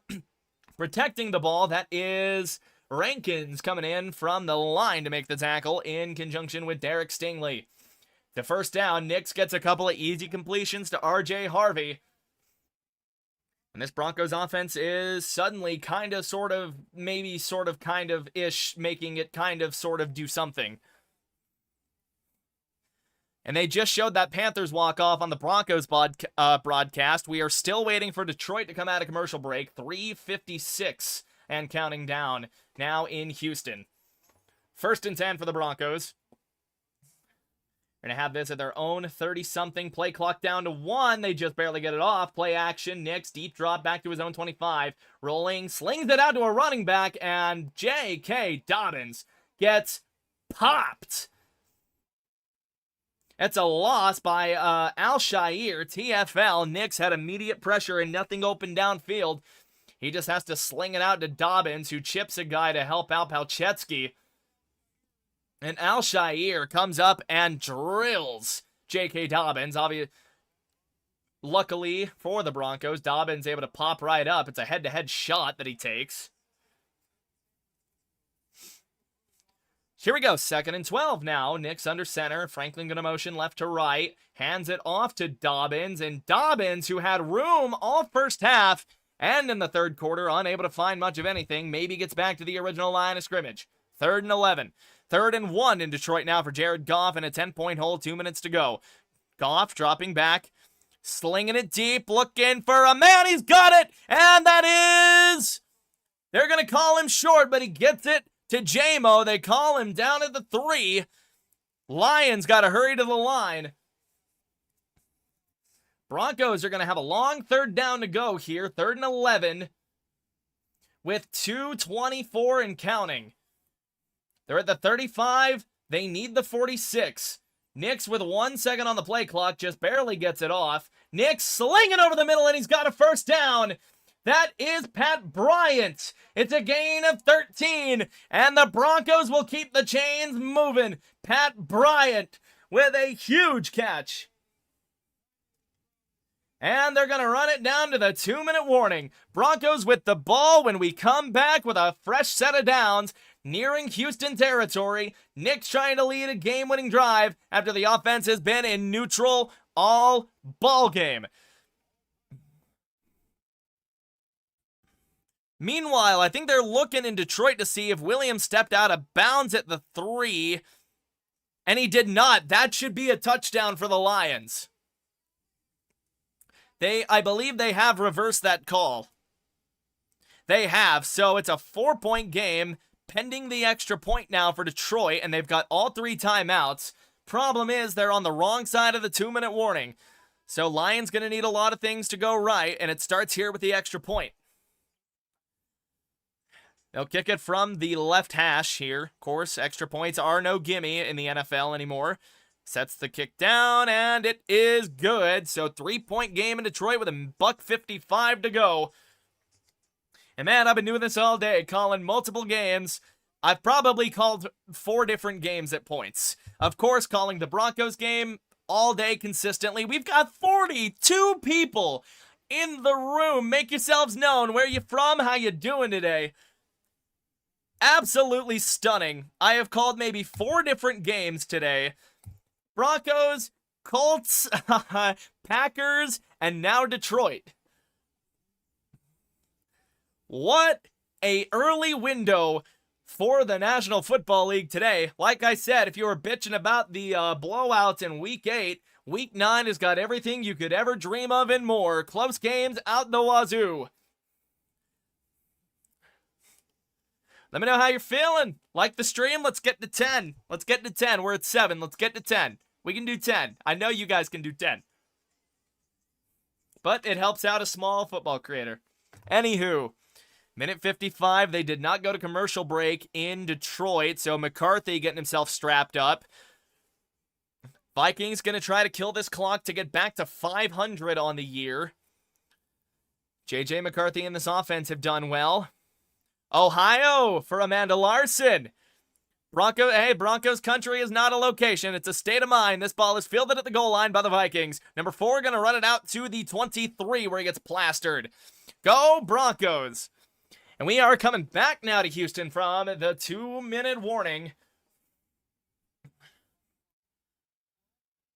Here we go. 2 minutes to go now for Bo Nix and the offense coming off a big 3rd and 11 conversion. Now out to their own 48. Nix going to come out in the gun. Dobbins will line up at Nix's left side. He's got a trips bunch formation. Dobbins will motion out. Nix going to go to his left. Design quarterback run, and Nix will fall down after a gain of 1. That's about the best thing you can hope for, is that he doesn't fumble, and he doesn't. Meanwhile, McCarthy under center. Play action, and now he's going to run it himself. Dives forward for a gain of maybe 5. They give Nix 2 on the play somehow, so they'll be up to midfield. Minute 30 and counting down, and we may have gotten a timeout. Clock stopped. And D'Amico Ryans may have stopped this clock on 2nd and 8. No, the Broncos have taken their first timeout on 2nd and 8. So McCarthy able to get a good amount of yards on his own. Minute 45 to go for the Lions. A first down ends this for the Vikings. It's a gain of 4 by McCarthy. Lions defense needs a stop here. They're expecting run. They've got the box stacked. That is 8 men in the box. McCarthy will hand that off, going right side, and he is going to go just about nowhere. That is Alexander Madison, who is going to get shut down. A minute 39 to go now. Lions will take their second time out. And we'll see what the Vikings choose to do on 3rd down now. Do you trust J.J. McCarthy to throw you for 7? Or do you try and run out a little more clock and burn out a timeout of Detroit's? We'll see what they go with here. 2nd and 8 for the Broncos. Minute 32 to go. 2nd and 8. And it's 3rd and 5 for the Vikings. We might have 2 plays happening at the same time, so I'm going to have to do a lot of work here. Nix coming out in an empty set, 2nd and 8. 3 receivers on the right side of the line. Nix with the snap, 5 seconds on the play clock. Nix immediately rolling with pressure on him, and Nix just has to throw this away. Live another day. It's going to set up 3rd and 8 now at midfield for the Broncos. Meanwhile, McCarthy coming out in the gun. Madison is an up man. They will throw. McCarthy looking. Got a man! First down to Naylor! And that will end it for Detroit.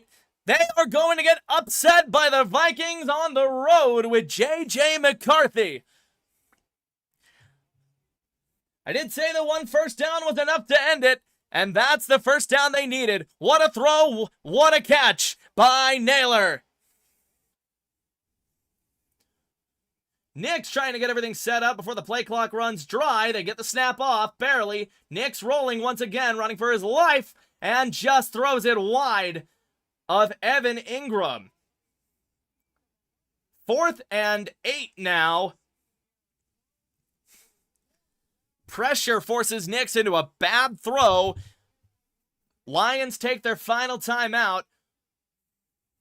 Oh, and Nix probably has Harvey if he just stays in the pocket for 2 seconds, or for not even 2 seconds. Nix just throws it wide of Ingram, and Ingram likely had a first down. It's 4th and 8 with a minute 21 to go. Broncos are going to have to punt this thing. They will likely pin Houston back rather deep. It's up to Crawshaw now with, I think, his 8th punt of the day. Crawshaw gets it, boots it. Broncos hoping for some chaos. And it will be inside of the Houston 15. Fair caught at between the 12 and the 13-yard line. Houston ball with a minute 14 to go. Both teams with 2 timeouts. Meanwhile, the Vikings are kneeling this ball game out. J.J. McCarthy and the Vikings ride in one of those Norse boats, and they will escape the Motor City with a huge upset and will be 1 game back of Detroit. In a week where the Packers take an upset loss, the Vikings will claw themselves back into the NFC North. Gun set for Davis Mills. Dropping back now, Broncos bring 4, looking to his right side. And incomplete, no flags. Jaquan McMillan in coverage on Christian Kirk was Davis Mills' target. 2nd and 10, 1:09 to go here in the game, or at least in regulation. Colts go 7-2. Broncos can tie themselves for the 1 seed and keep pace with the Pats and the Colts with a win today. Broncos have been waiting for a Colts slip-up. Now they need to take advantage. 2nd and 10 now. Davis Mills with an up man in Marks. Takes a snap, short drop, short throw outside, and that will be caught in bounds by Higgins. And they're going to call it, maybe looks like a gain of 3? Gain of 4, maybe? They give him 4, 3rd and 6. One of these teams take a timeout. It's probably Denver. It does not appear. Okay, so now it's just bonus coverage of the Broncos. So we will go to New Orleans now for some of our bonus coverage. It's going to be Rams Saints. Mills dropping back out of the gun. 3rd and 6. Broncos need it, so do the Texans. Aaron throw. Pressure was getting home, and it's incomplete. 60 seconds to go. And Zach Allen getting in, making an impact, and the Broncos offense is going to get one more shot in regulation. Allen just slings him down right as he's throwing it. No flag. It's a good no call. Broncos should get this ball back now. Texans go nowhere on the drive. Here's the punt by Townsend. Gets it up. And we'll see where this goes. Bandy backs up, fields it at his own 28-yard line, makes a man miss, and dives forward to the 36. Knicks in this offense probably need about 35 yards to get this into field goal range. Meanwhile, Rams are up 6-0 against the New Orleans Saints, lining up for the PAT. It's a Tyler Higbee touchdown. Now, we've already seen one Will Lutz field goal get blocked today. It was on the Broncos' first possession of the game. J.K. Dobbins carried him in a field goal range, and on a 51-yard attempt, and Nico Autry got a hand up in there and was able to block a kick. Broncos have scored 2 touchdowns and a 2-point conversion to get themselves to a tie game. Now, Knicks, with 50 seconds to go and 2 timeouts, will have a chance to get the Broncos into the winning category once again. Harvey going to motion out of the backfield. Now he's going to come back and join Nix to his left. Nix takes the snap, short drop, short toss out to Harvey. Harvey with the edge, breaks out of a tackle and gets out of bounds after a gain of 3.5, 4. There was a flag on the PAT in LA earlier, so we'll actually do it again, and he's got it through. 7-0 LA. Stafford, a touchdown pass to Tyler Higbee in the right side of the end zone. So 6 seconds have come off the clock. They're going to call it 2nd and 7. Broncos looking to get about 35, 40 yards to get in field goal range here. Knicks trying to clutch up again. Here we go, from their own 39. Knicks takes a snap in the gun, rolling to his right. Now he gets set. Now he's going to roll around again. Knicks with an opening, and Knicks is going to be across midfield, into field goal range, into Houston territory, down to the Houston 36. Bo Nix able to take advantage of an opening in the Houston defense. And the Broncos are going to be set. It starts with Nix rolling to his right. There's a huge gap that's going to open up between McGlinchey and the rest of the offensive line. Nix able to see it, take advantage of it, and then it's just a foot race into field goal range that Nix wins and more. Bo Nix now to the Houston 36. Broncos taking their time in the huddle here. Play clock down to 6. I'd be shocked if they don't call timeout here. No point. Nope, they snap it, get it off. Dobbins makes a man miss in the backfield, and Dobbins with room to run. Dobbins down to the Houston 26. They might call him an inch or two short, but a massive, massive turn of events. And once again, it is Bo Nix and this offense in the fourth quarter coming up in the clutch.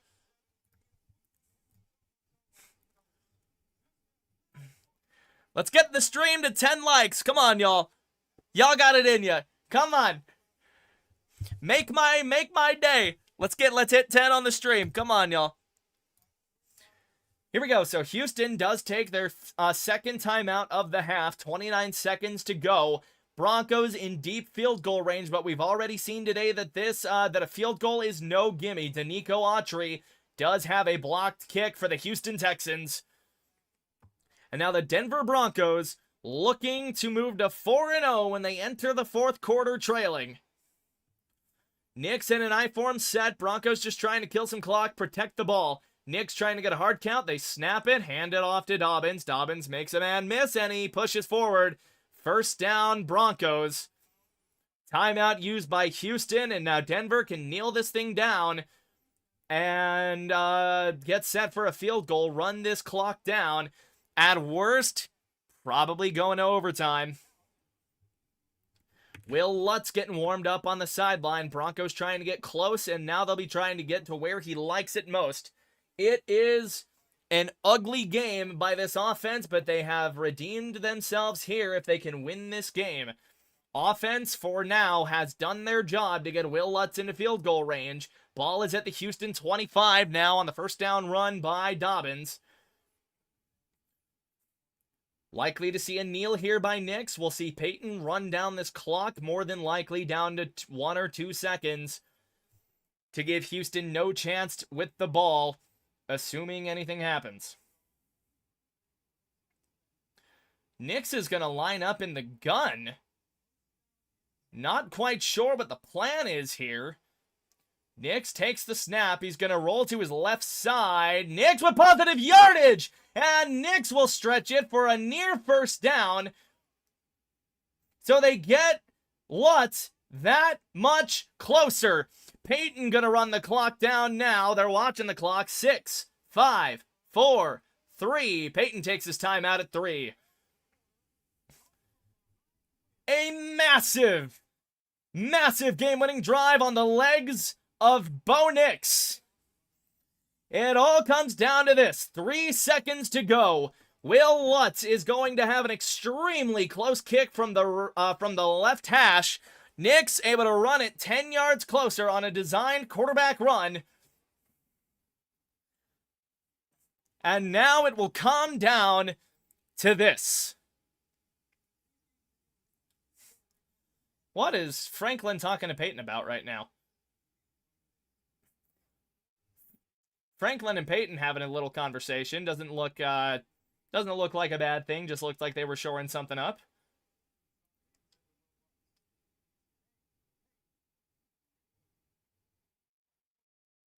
Yeah. So here we go. 34 yards from the left hash for Will Lutz. Snap is down. Kick is up. It is good. And the Broncos own the fourth quarter, and they will escape Houston. Ooh, hang on. We got a flag down.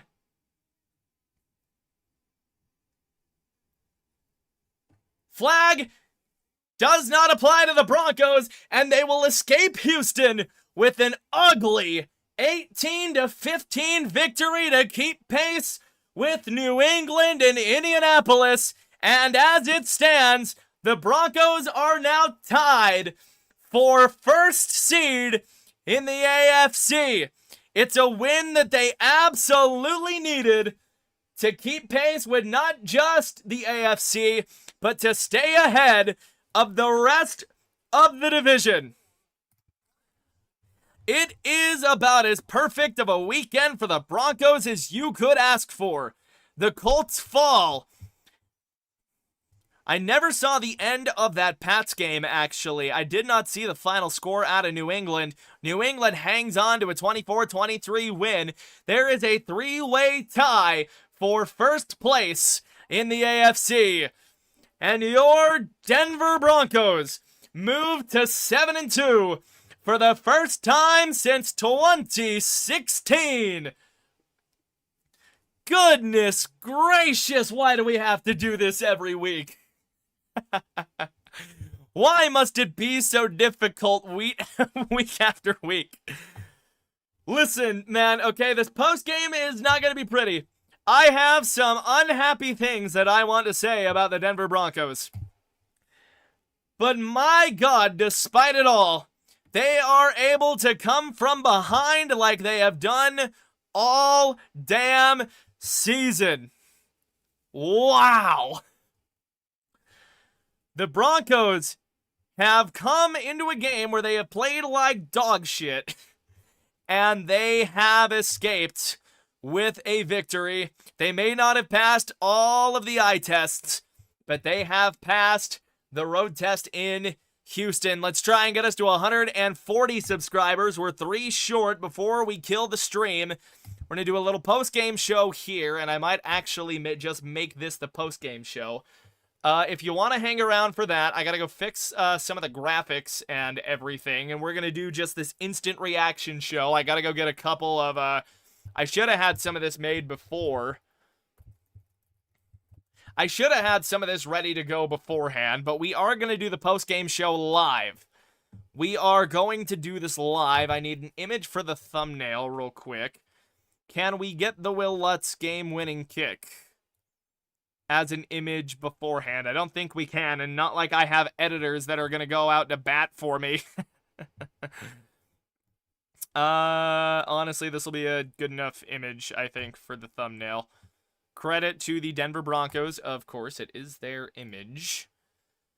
Yeah, so we are going to get a couple of things set now for this postgame. Don't go anywhere, Denver Broncos fans. We are going to do this postgame live. It's a format I don't usually do it in, but my God, I feel the need to do it live. Let me get this thumbnail set up real quick. And wow, that is a very small image, but it's just going to have to work here. That one might not actually work. I need something a little better, maybe. Whatever. Screw it. Slightly fuzzy image for the thumbnail. Who cares? I just want to get Sutton in shot here.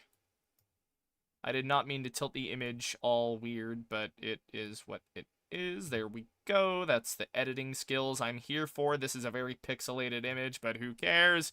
Vector layer. What should we title the postgame, folks? What should we title the postgame?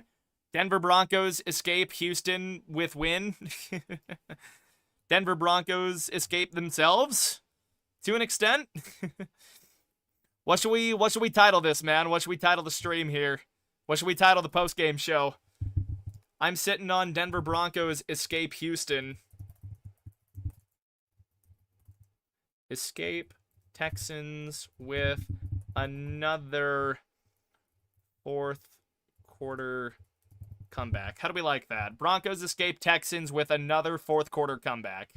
That's what we're going to go for.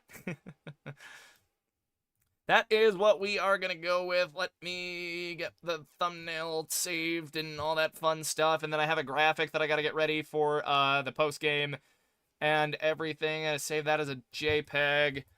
Texans post game. Save as a... Okay. Yeah, I've got Krita up on my other monitor. Let me change this thumbnail real quick. Goodness gracious, man. Why can't this be easy? It can never be easy. It can never be easy.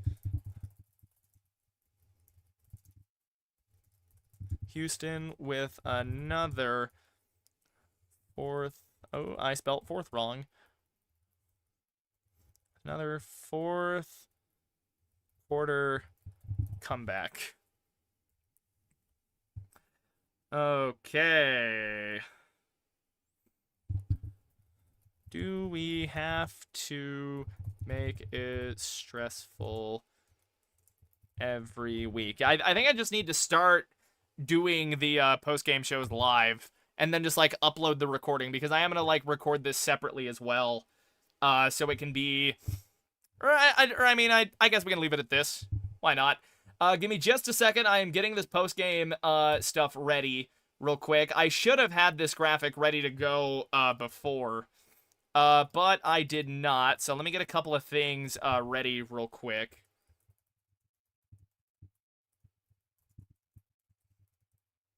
In combat fashion. Okay.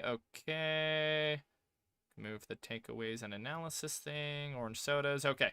I only really needed to get one thing ready. I do need to edit the text a little bit, because if I have checked correctly, we're at 137 subs. Yeah, 137. So I got to change that number here on here. And hey, if I'm lucky, we can make that 140 by the end of the stream. Give me just a second. I've almost got this ready, because I do this in another scene. So let me save that. That can be a PNG. Who cares? Texans post-game BG. I have the most creative titles for all of my Krita stuff. I owe you a membership. Hey, don't forget to remind me ever, okay? When we get to channel memberships, you're getting a freebie. I mean, hell, I might just make you a mod at this point. Can I make you a moderator? Oh, I can. I can make you a mod. All right, you've earned this, Ender Games. You are a moderator. You are a moderator. Alrighty, let's get over to the recording section now. Let me change this post-game thingamabobber. Yes, we've done it. Okie dokie. We don't have chat on screen. That's how the post-games go, just so everybody knows. That is, in fact, how these are going to go. Yeah, so Ender Games has been made a mod. That's all I can do for you right now until I get memberships on the channel. That's all I can give you as it stands right now. So I am gonna have to you're just gonna have to take that as a W, okay? Got lucky and switched to live coverage. Awesome. There you go. Hey, sometimes the football gods will throw you a bone. All right, we are going to start. Oh, hey, by the way, Ender Games, first moderator ever on the channel, by the way. So, there you go. There is your achievement. All right, we are going to get into recording this. So, I will interact with chat some a little bit, but with this being like the recorded post-game show, we are going to be a little more kind of broadcast formatty. Going to do this like in segments. All right. Here we go. You guys get to see the recording process. You guys get to see the recording process now of a Crushing It post-game show. So here we go. Make sure mic's all good and everything. I'm stalling. All right, here we go. The Denver Broncos have tied themselves up with the Indianapolis Colts, who lost to the Pittsburgh Steelers, and the New England Patriots, who keep winning atop the AFC. Welcome back to Crushing It, ladies and gentlemen. My name is Miles Smith, and every week, the Denver Broncos just got to take us on a roller coaster, man. A roller coaster of emotions. They played an awful football game, and I don't know how many times I've said this. They played an awful, just egregious 3.5 quarters, but when it matters most, you better believe that the Denver Broncos are going to be there to cover up, to come out on top. And I'll tell you what, it's a weekend of upsets. The Broncos came into this game as 1.5-point dogs. The Panthers won on the road in Green Bay, and the Vikings won by 3 in Green Bay, in Detroit, excuse me. So it feels fitting that the Denver Broncos, on a weekend where they go into Houston without Pat Surtain, as road underdogs, come out on top on a last-second Will Lutz field goal. We're going to get into my thoughts and feelings and maybe some of chat's feelings in just a second, as I am recording this live, and that is all coming up next on Crushing It. So for anyone that's watched the actual post-game episodes, that's where I roll into the intro. That's where we roll into the intro. And I mean, if there are any video editors or graphic designers that would like to maybe design me a better intro, I would be more than happy to I would be more than happy to pay you for your work when I have a little more money than what I got. But as it stands right now, I am broke, so we're gonna have to roll with the intro that I made, and that'll go in post. Yeah, you guys, I've never done one of these live before, so it's kind of wild. It is kind of wild. Shush, we're still 7-2. Yeah, but you're tied now.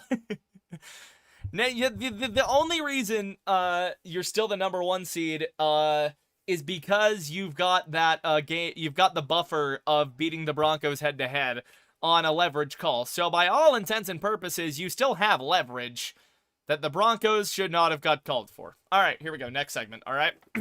Like the stream if you like the segments. Here we go. As I said in the intro, it was just a god-awful 3.5 quarters of football. Bo Nix looked like Bo Picks today, and he had multiple turnover-worthy plays that should have been intercepted. I think of a throw to Pat Bryant over the middle of the field where Nix was rolling forward and he just undershoots an open Bryant. See, we had an opposite issue with Bo Nix. There was maybe one overthrow that I can really point to, but then there was a few massive underthrows. He underthrew Sutton early in the game, and that's what got him his interception. And there were just multiple other plays where Nick should have had an interception. The Broncos should not have won this game. They should not have won this game. They shouldn't have even covered the spread in this game. And as I mentioned, Broncos went into this as underdogs, and yet they find a goddamn way to win. They do it every week. Let's get into some of these stats and analysis here now for the Denver Broncos. And as I said, it's going to get ugly. I am going to lay into these guys just a little bit. Bo Nix, 18 to 37, 173. He does have the 2 touchdowns on his ledger. That does get him off a little bit. That gets him out of the doghouse a little bit for me. But it was just an ugly game. But again, in the fourth quarter when it mattered, Bo Nix came out and showed out. And this time he used his legs as he added an additional 3 carries for 36 yards, including the final 10-yard carry or 9-yard carry that got the Broncos even closer into field goal range. It was a weird game. And then, of course, the aforementioned interception. He only has the 1 on the stat sheet, but man, he could have had maybe 3 or 4. Just a bad game by the Broncos offense on that front. But, of course, fourth quarter, it matters. They make it happen. Rushing-wise, J.K. Dobbins, 15 to 61. He's averaging 4.1 a pop. Not the prettiest game. He had a couple of nice carries earlier in the game, and even into the third quarter, he was still finding absolute seams to just dart through, and that's why you sign J.K. Dobbins, because he can spot those and cut back, and a few of those plays were on those kind of plays where Dobbins has nothing on the initial hole. He's just able to spot a different lane and take it. So, good, decent running from Dobbins. They were kind of piling on to him there at the end. RJ Harvey, only 5 rushing yards. He only gets 2 carries on the game, but he made more of an impact, and I'll tell you about it here in a few minutes. Adam Prentice, 1 for 2. He had a 3rd down conversion on 3rd and 1, so always nice to see the fullback getting some carries. You love to see it. In the receiving game, your leading receiver is RJ Harvey, 5 for 51 with the what would end up being the game-tying touchdown on the 2-point conversion, which was caught by Franklin.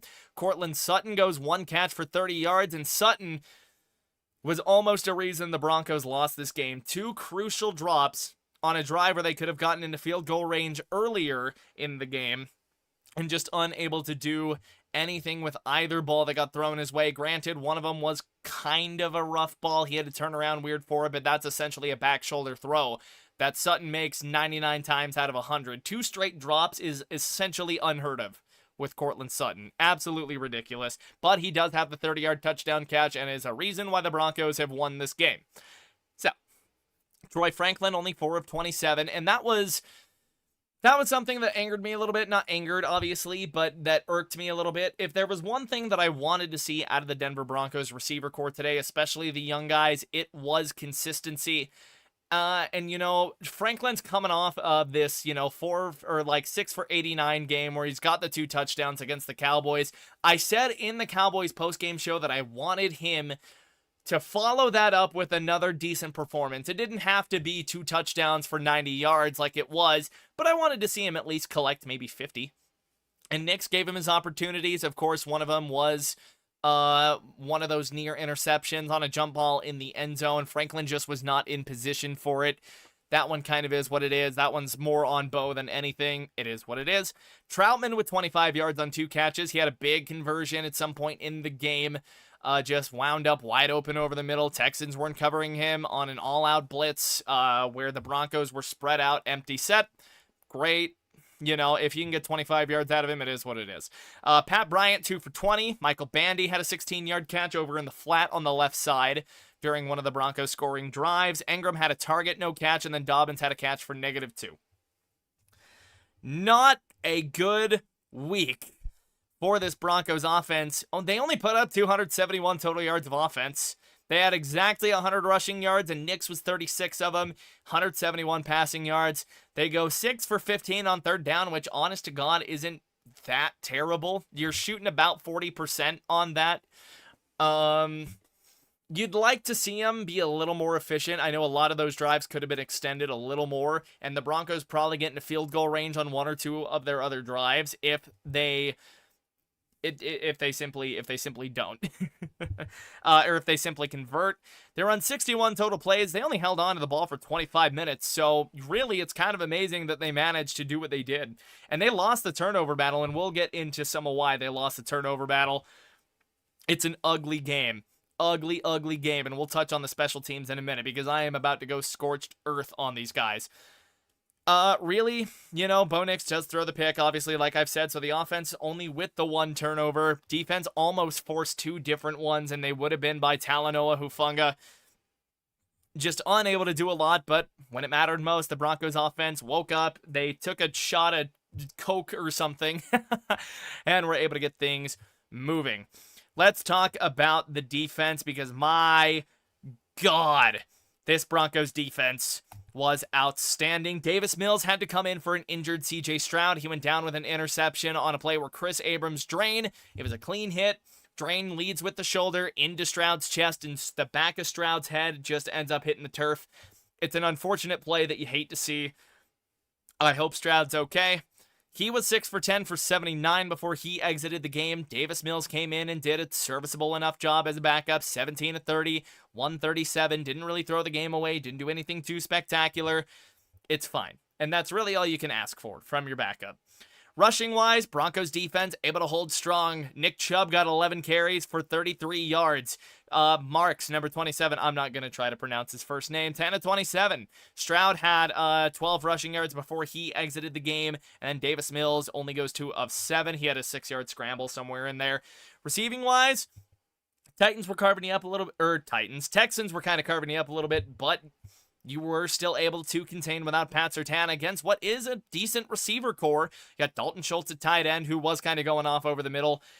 Singleton, the Broncos middle linebackers did not have an answer in coverage. Greenlaw wasn't great, admittedly. I didn't see a whole lot of plays where he was really the guy in coverage doing anything. Stroud wasn't great. Singleton wasn't great. Obviously, we all know that coverage is the fault in Singleton's game. So Schultz had a bit of a field day, 6 for 77. Nico goes 7 of 75. So it's essentially a George Pickens stat line. And CeeDee Lamb there from the Texans receiver. Xavier Hutchinson, only 3 catches, 30 yards. Christian Kirk, 4 for 26. Jaden Higgins with a 4-yard catch. Dara Gumbawale with a 2-yard catch where he got planted into the field on that play.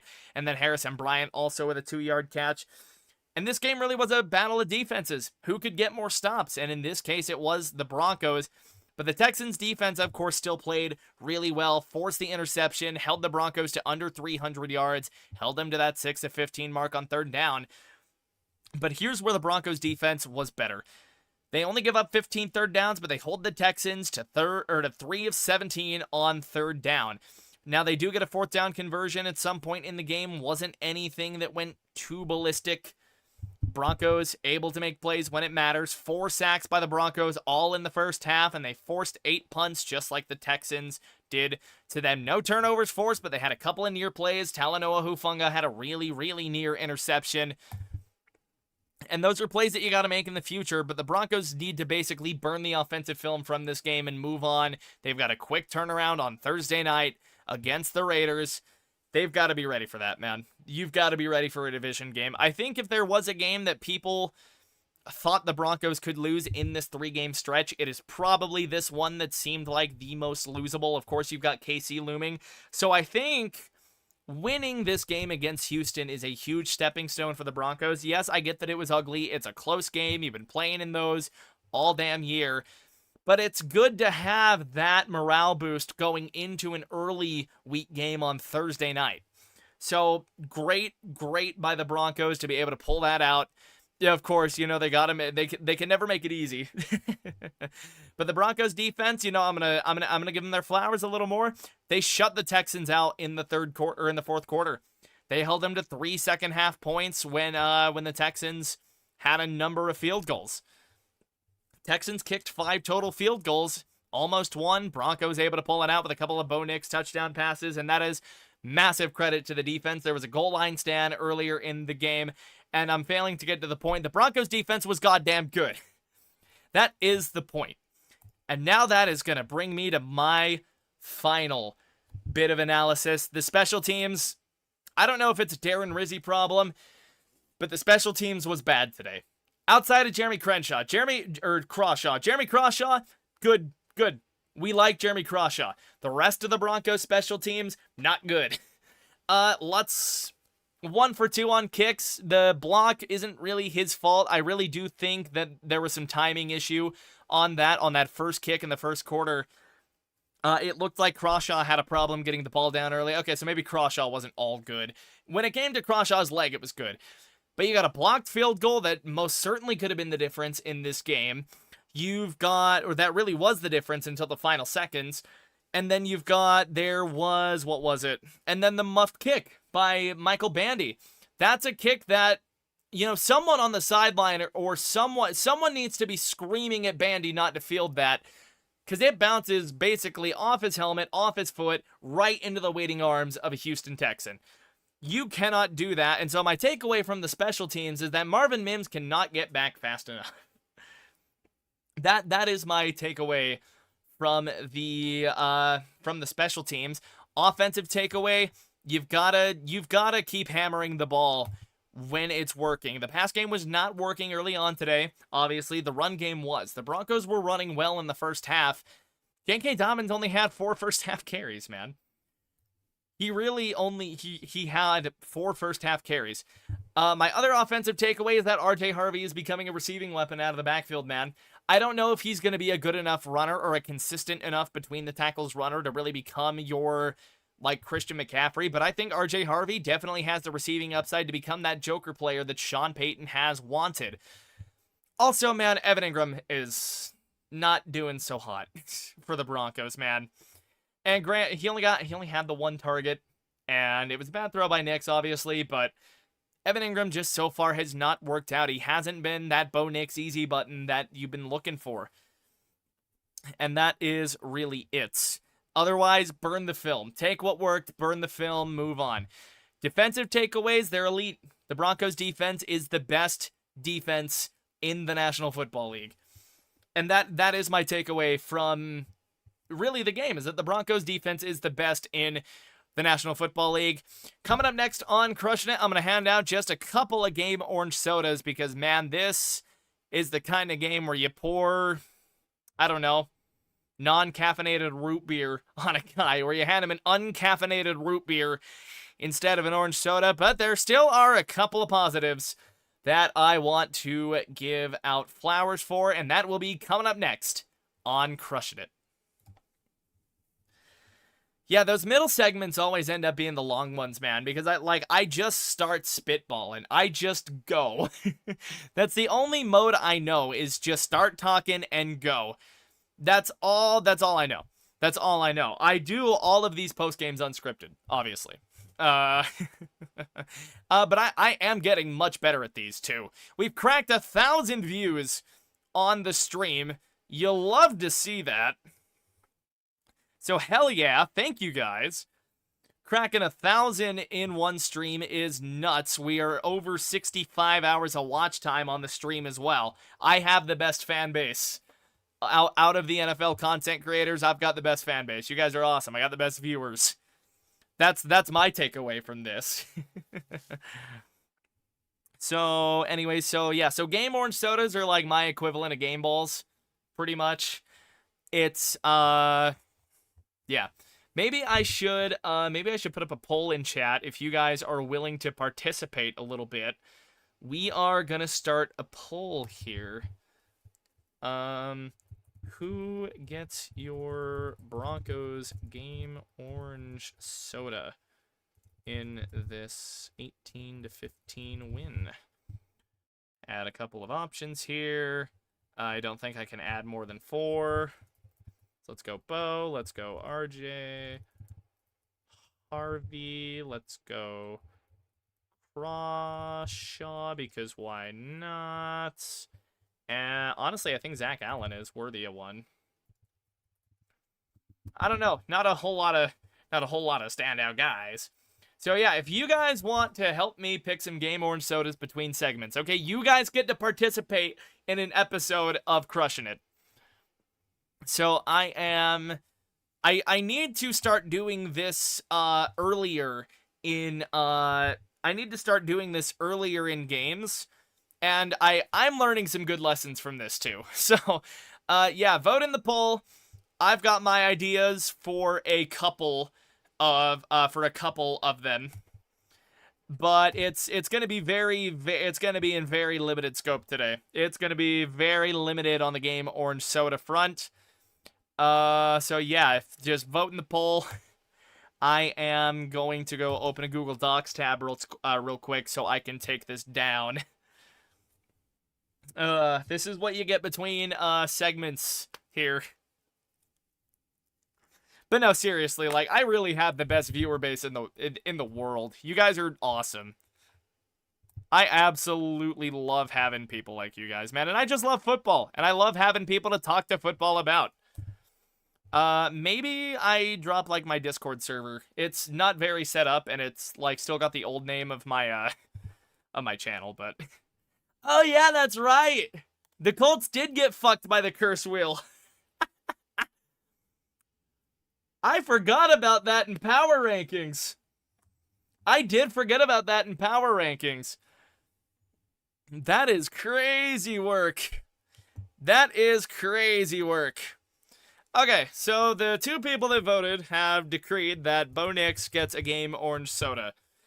I agree for the fourth quarter, and that's kind of it. So we're going to kill this poll, and we're going to throw in another person here.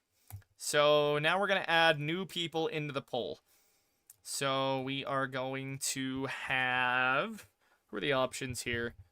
Jeremy Crawshaw, Zach Allen, RJ Harvey. And then I'm trying to think of, I'm really trying to think of one more guy. Hufanga? I think Hufanga could get a game orange soda. Hufanga was all over the place, dog.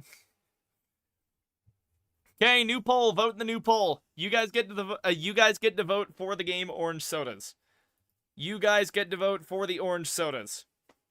So vote for your favorite. We're gonna do 3.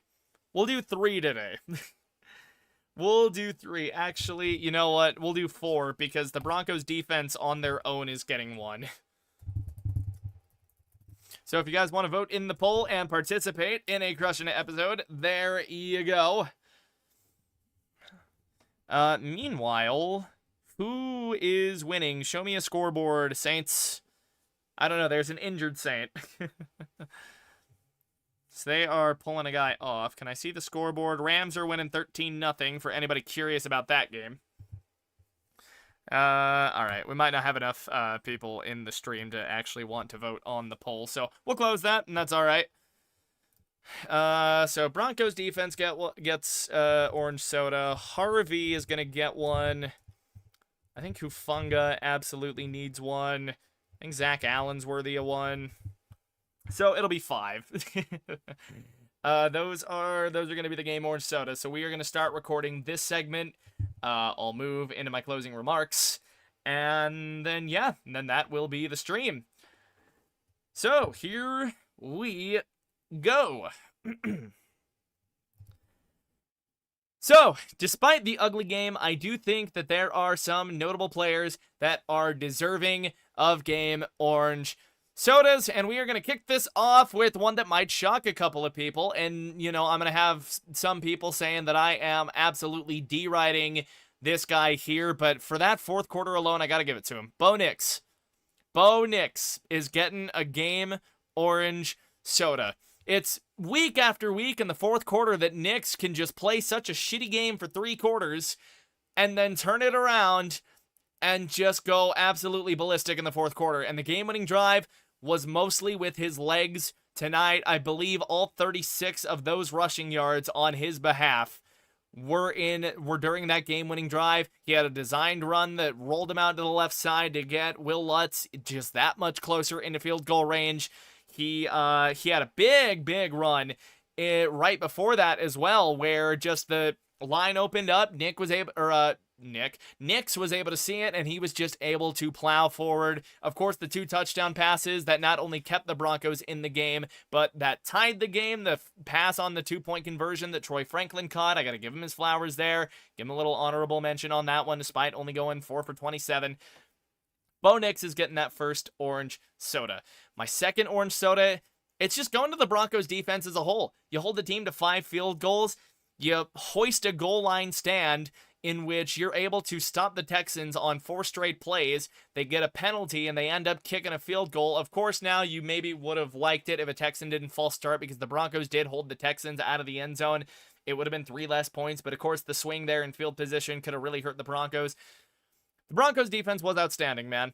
Despite all their faults, without Pat Surtain, they come out and they hold CJ Stroud, Davis Mills for the most part, and this Texans offense to only 15 points, even if they were fighting a bad field position battle all day long.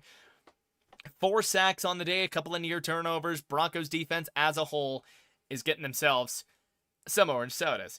Our third one, we're going to go back to the offense on this one, and it is going to be RJ Harvey getting himself one. He had the game-tying, what would ultimately become the game-tying touchdown, ran an outstanding route, and he beat his man with pretty much pure explosive speed, able to turn around and grab that ball. The moment is not too big for RJ Harvey, and I really think RJ Harvey is carving himself a role in this Broncos offense, despite the fact that, J.K. Dobbins is the premier back, and I'm going to give him a little bit of an honorable shout. He can share a sip of orange soda with RJ Harvey, but it is RJ Harvey's orange soda. He is really coming into his own, and I'd be interested to see his total receiving stats on the season. Maybe Editing Miles should put the stats of RJ Harvey's total receiving numbers right here on the screen. We'll see what I end up doing. But RJ Harvey is going to get that game ball. Our fourth one, we're going to go 4. We'll go 5 we'll go 6 total because I have a special one that I want to give out to somebody. But our fourth one is going to go to Talanoa Hufanga. He was all over the place. He was thumping motherfuckers. He was everywhere. He had 2 near interceptions that I just want to see Hufanga finish off an interception, man. He had a pick 6 a couple of weeks ago in another Broncos comeback game. I think it was against the Giants, that he just could not get a grip of. He's going to get one. Hufanga is going to get one. He plays with such good instincts. And as it stands, I mean, I really think that besides J.K. Dobbins, Talanoa Hufanga is the Broncos' best free agent signing so far. He was a little bit of a gamble with his injury history, but goddamn, they are getting all-pro Talanoa Hufanga. He gets my 4th game ball, and my 5th one's going to go to Zach Allen. Guy had a sack. Guy was making play after play on that defensive line. I know he had another TFL on a running play that helped the Broncos keep the Texans out of the end zone. He had a pass deflection on what could have been a 3rd down conversion during one of the Texans' final drives. Like, Zach Allen is that motherfucker, and he is earning every cent of that contract extension that the Denver Broncos gave him. That is another, I'd say one of the more underrated free agent signings of the Broncos in not just the last couple of years, but league-wide. Nobody has made so much of an impact, while I feel like being so, overlooked by the media than Zach Allen. Zach Allen has been an outstanding free agent find for the Denver Broncos, and there is a reason why he is one of their cornerstone defensive linemen. And now my 6th and final game ball, and I say it at the end of every stream, I've got the best viewer base in the National Football League. I don't care if we're a small bunch. I absolutely have the best viewer base in the National Football League, and my final game orange soda, it's going to you. It's going to you watching this, especially if you made it this far in the post-game video or in the stream while I'm recording this live. This one goes out to you. You guys are awesome. You guys always stick with me through all the games. You guys are absolutely amazing. Last I looked, and the number is under me, and over here we're at 137 subs. I want to hit 200 by the end of the year. 200 is kind of a hard number to hit, honestly. I mean, even 137 is hard to hit, I do work for this stuff, and I do it for the love of the game. So that's going to kind of bring us into the closing remarks here. Broncos get an ugly win. I think they just need to burn this on a quick turnaround against the Las Vegas Raiders on Thursday night. That one's probably going to be a tougher game than I think people think. It's a division game, obviously, so anything can happen. It's a Thursday night game. Thursday night's been kind of chaotic all year. It's going to be an interesting game. It really should be, and of course, I'm going to be there to call it, as always, on that Thursday night. So, thank you everybody for watching. Go enjoy that orange soda that I gave out to you guys, the viewers. You guys are absolutely awesome. Don't forget to like and subscribe. And if you do like video games, I've got the link to my gaming channel in the description below, both on the stream and it will be in the description of this video. So yeah, let me know what you guys think about the Denver Broncos 18-15 win. And this is Miles signing off. Thanks for watching. And for you guys that are still here on this live recording, once again, you know, I've been saying it all stream. You guys have been absolutely outstanding. That is going to be the end of this stream. Thank you, everybody, so much for watching. This post-game show up will be up here in probably the next half an hour to an hour. And then we might do Sunday Night Football. I might say screw it and do Sunday Night Football. I got to switch out some laundry and get a couple of things done in that process. But yeah. You guys have been absolutely amazing. Love each and every one of yous. Go Broncos. Keep leaving. Yeah, I can drop my Discord real quick. One sec. Bagel, stop licking my hand. That's not cool. I don't like my hand being licked. Come on, dude. It's rude. Why would you do that? Yeah, I gotta rebrand the server, so I'm gonna have to do that because it's under the name of my old channel that I have kind of abandoned. Discord link copied. Okay, I'm gonna close out of Discord. You guys are gonna have to let me know if it works. There is the Discord link. I will leave that up that'll be up in chat. The dog is tasting my victory. True. Let me know if the link works. It's gonna say like call me B YouTube server. I haven't updated it in like a year. Cause I was just kind of leaving the Discord thing in the descriptions of those old gaming videos. Let me go to server settings. Yeah, here we go. Server, no, wrong thing. That's let me go around here. Server settings. Bengals, stop.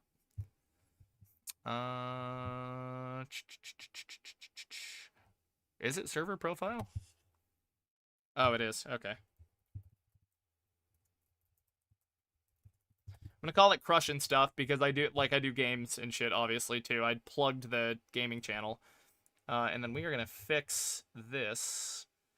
I need to go to the Crushing It Season 1 folder, Turbo Graphics, Crushing It server, oh, I did just change the server icon, save changes.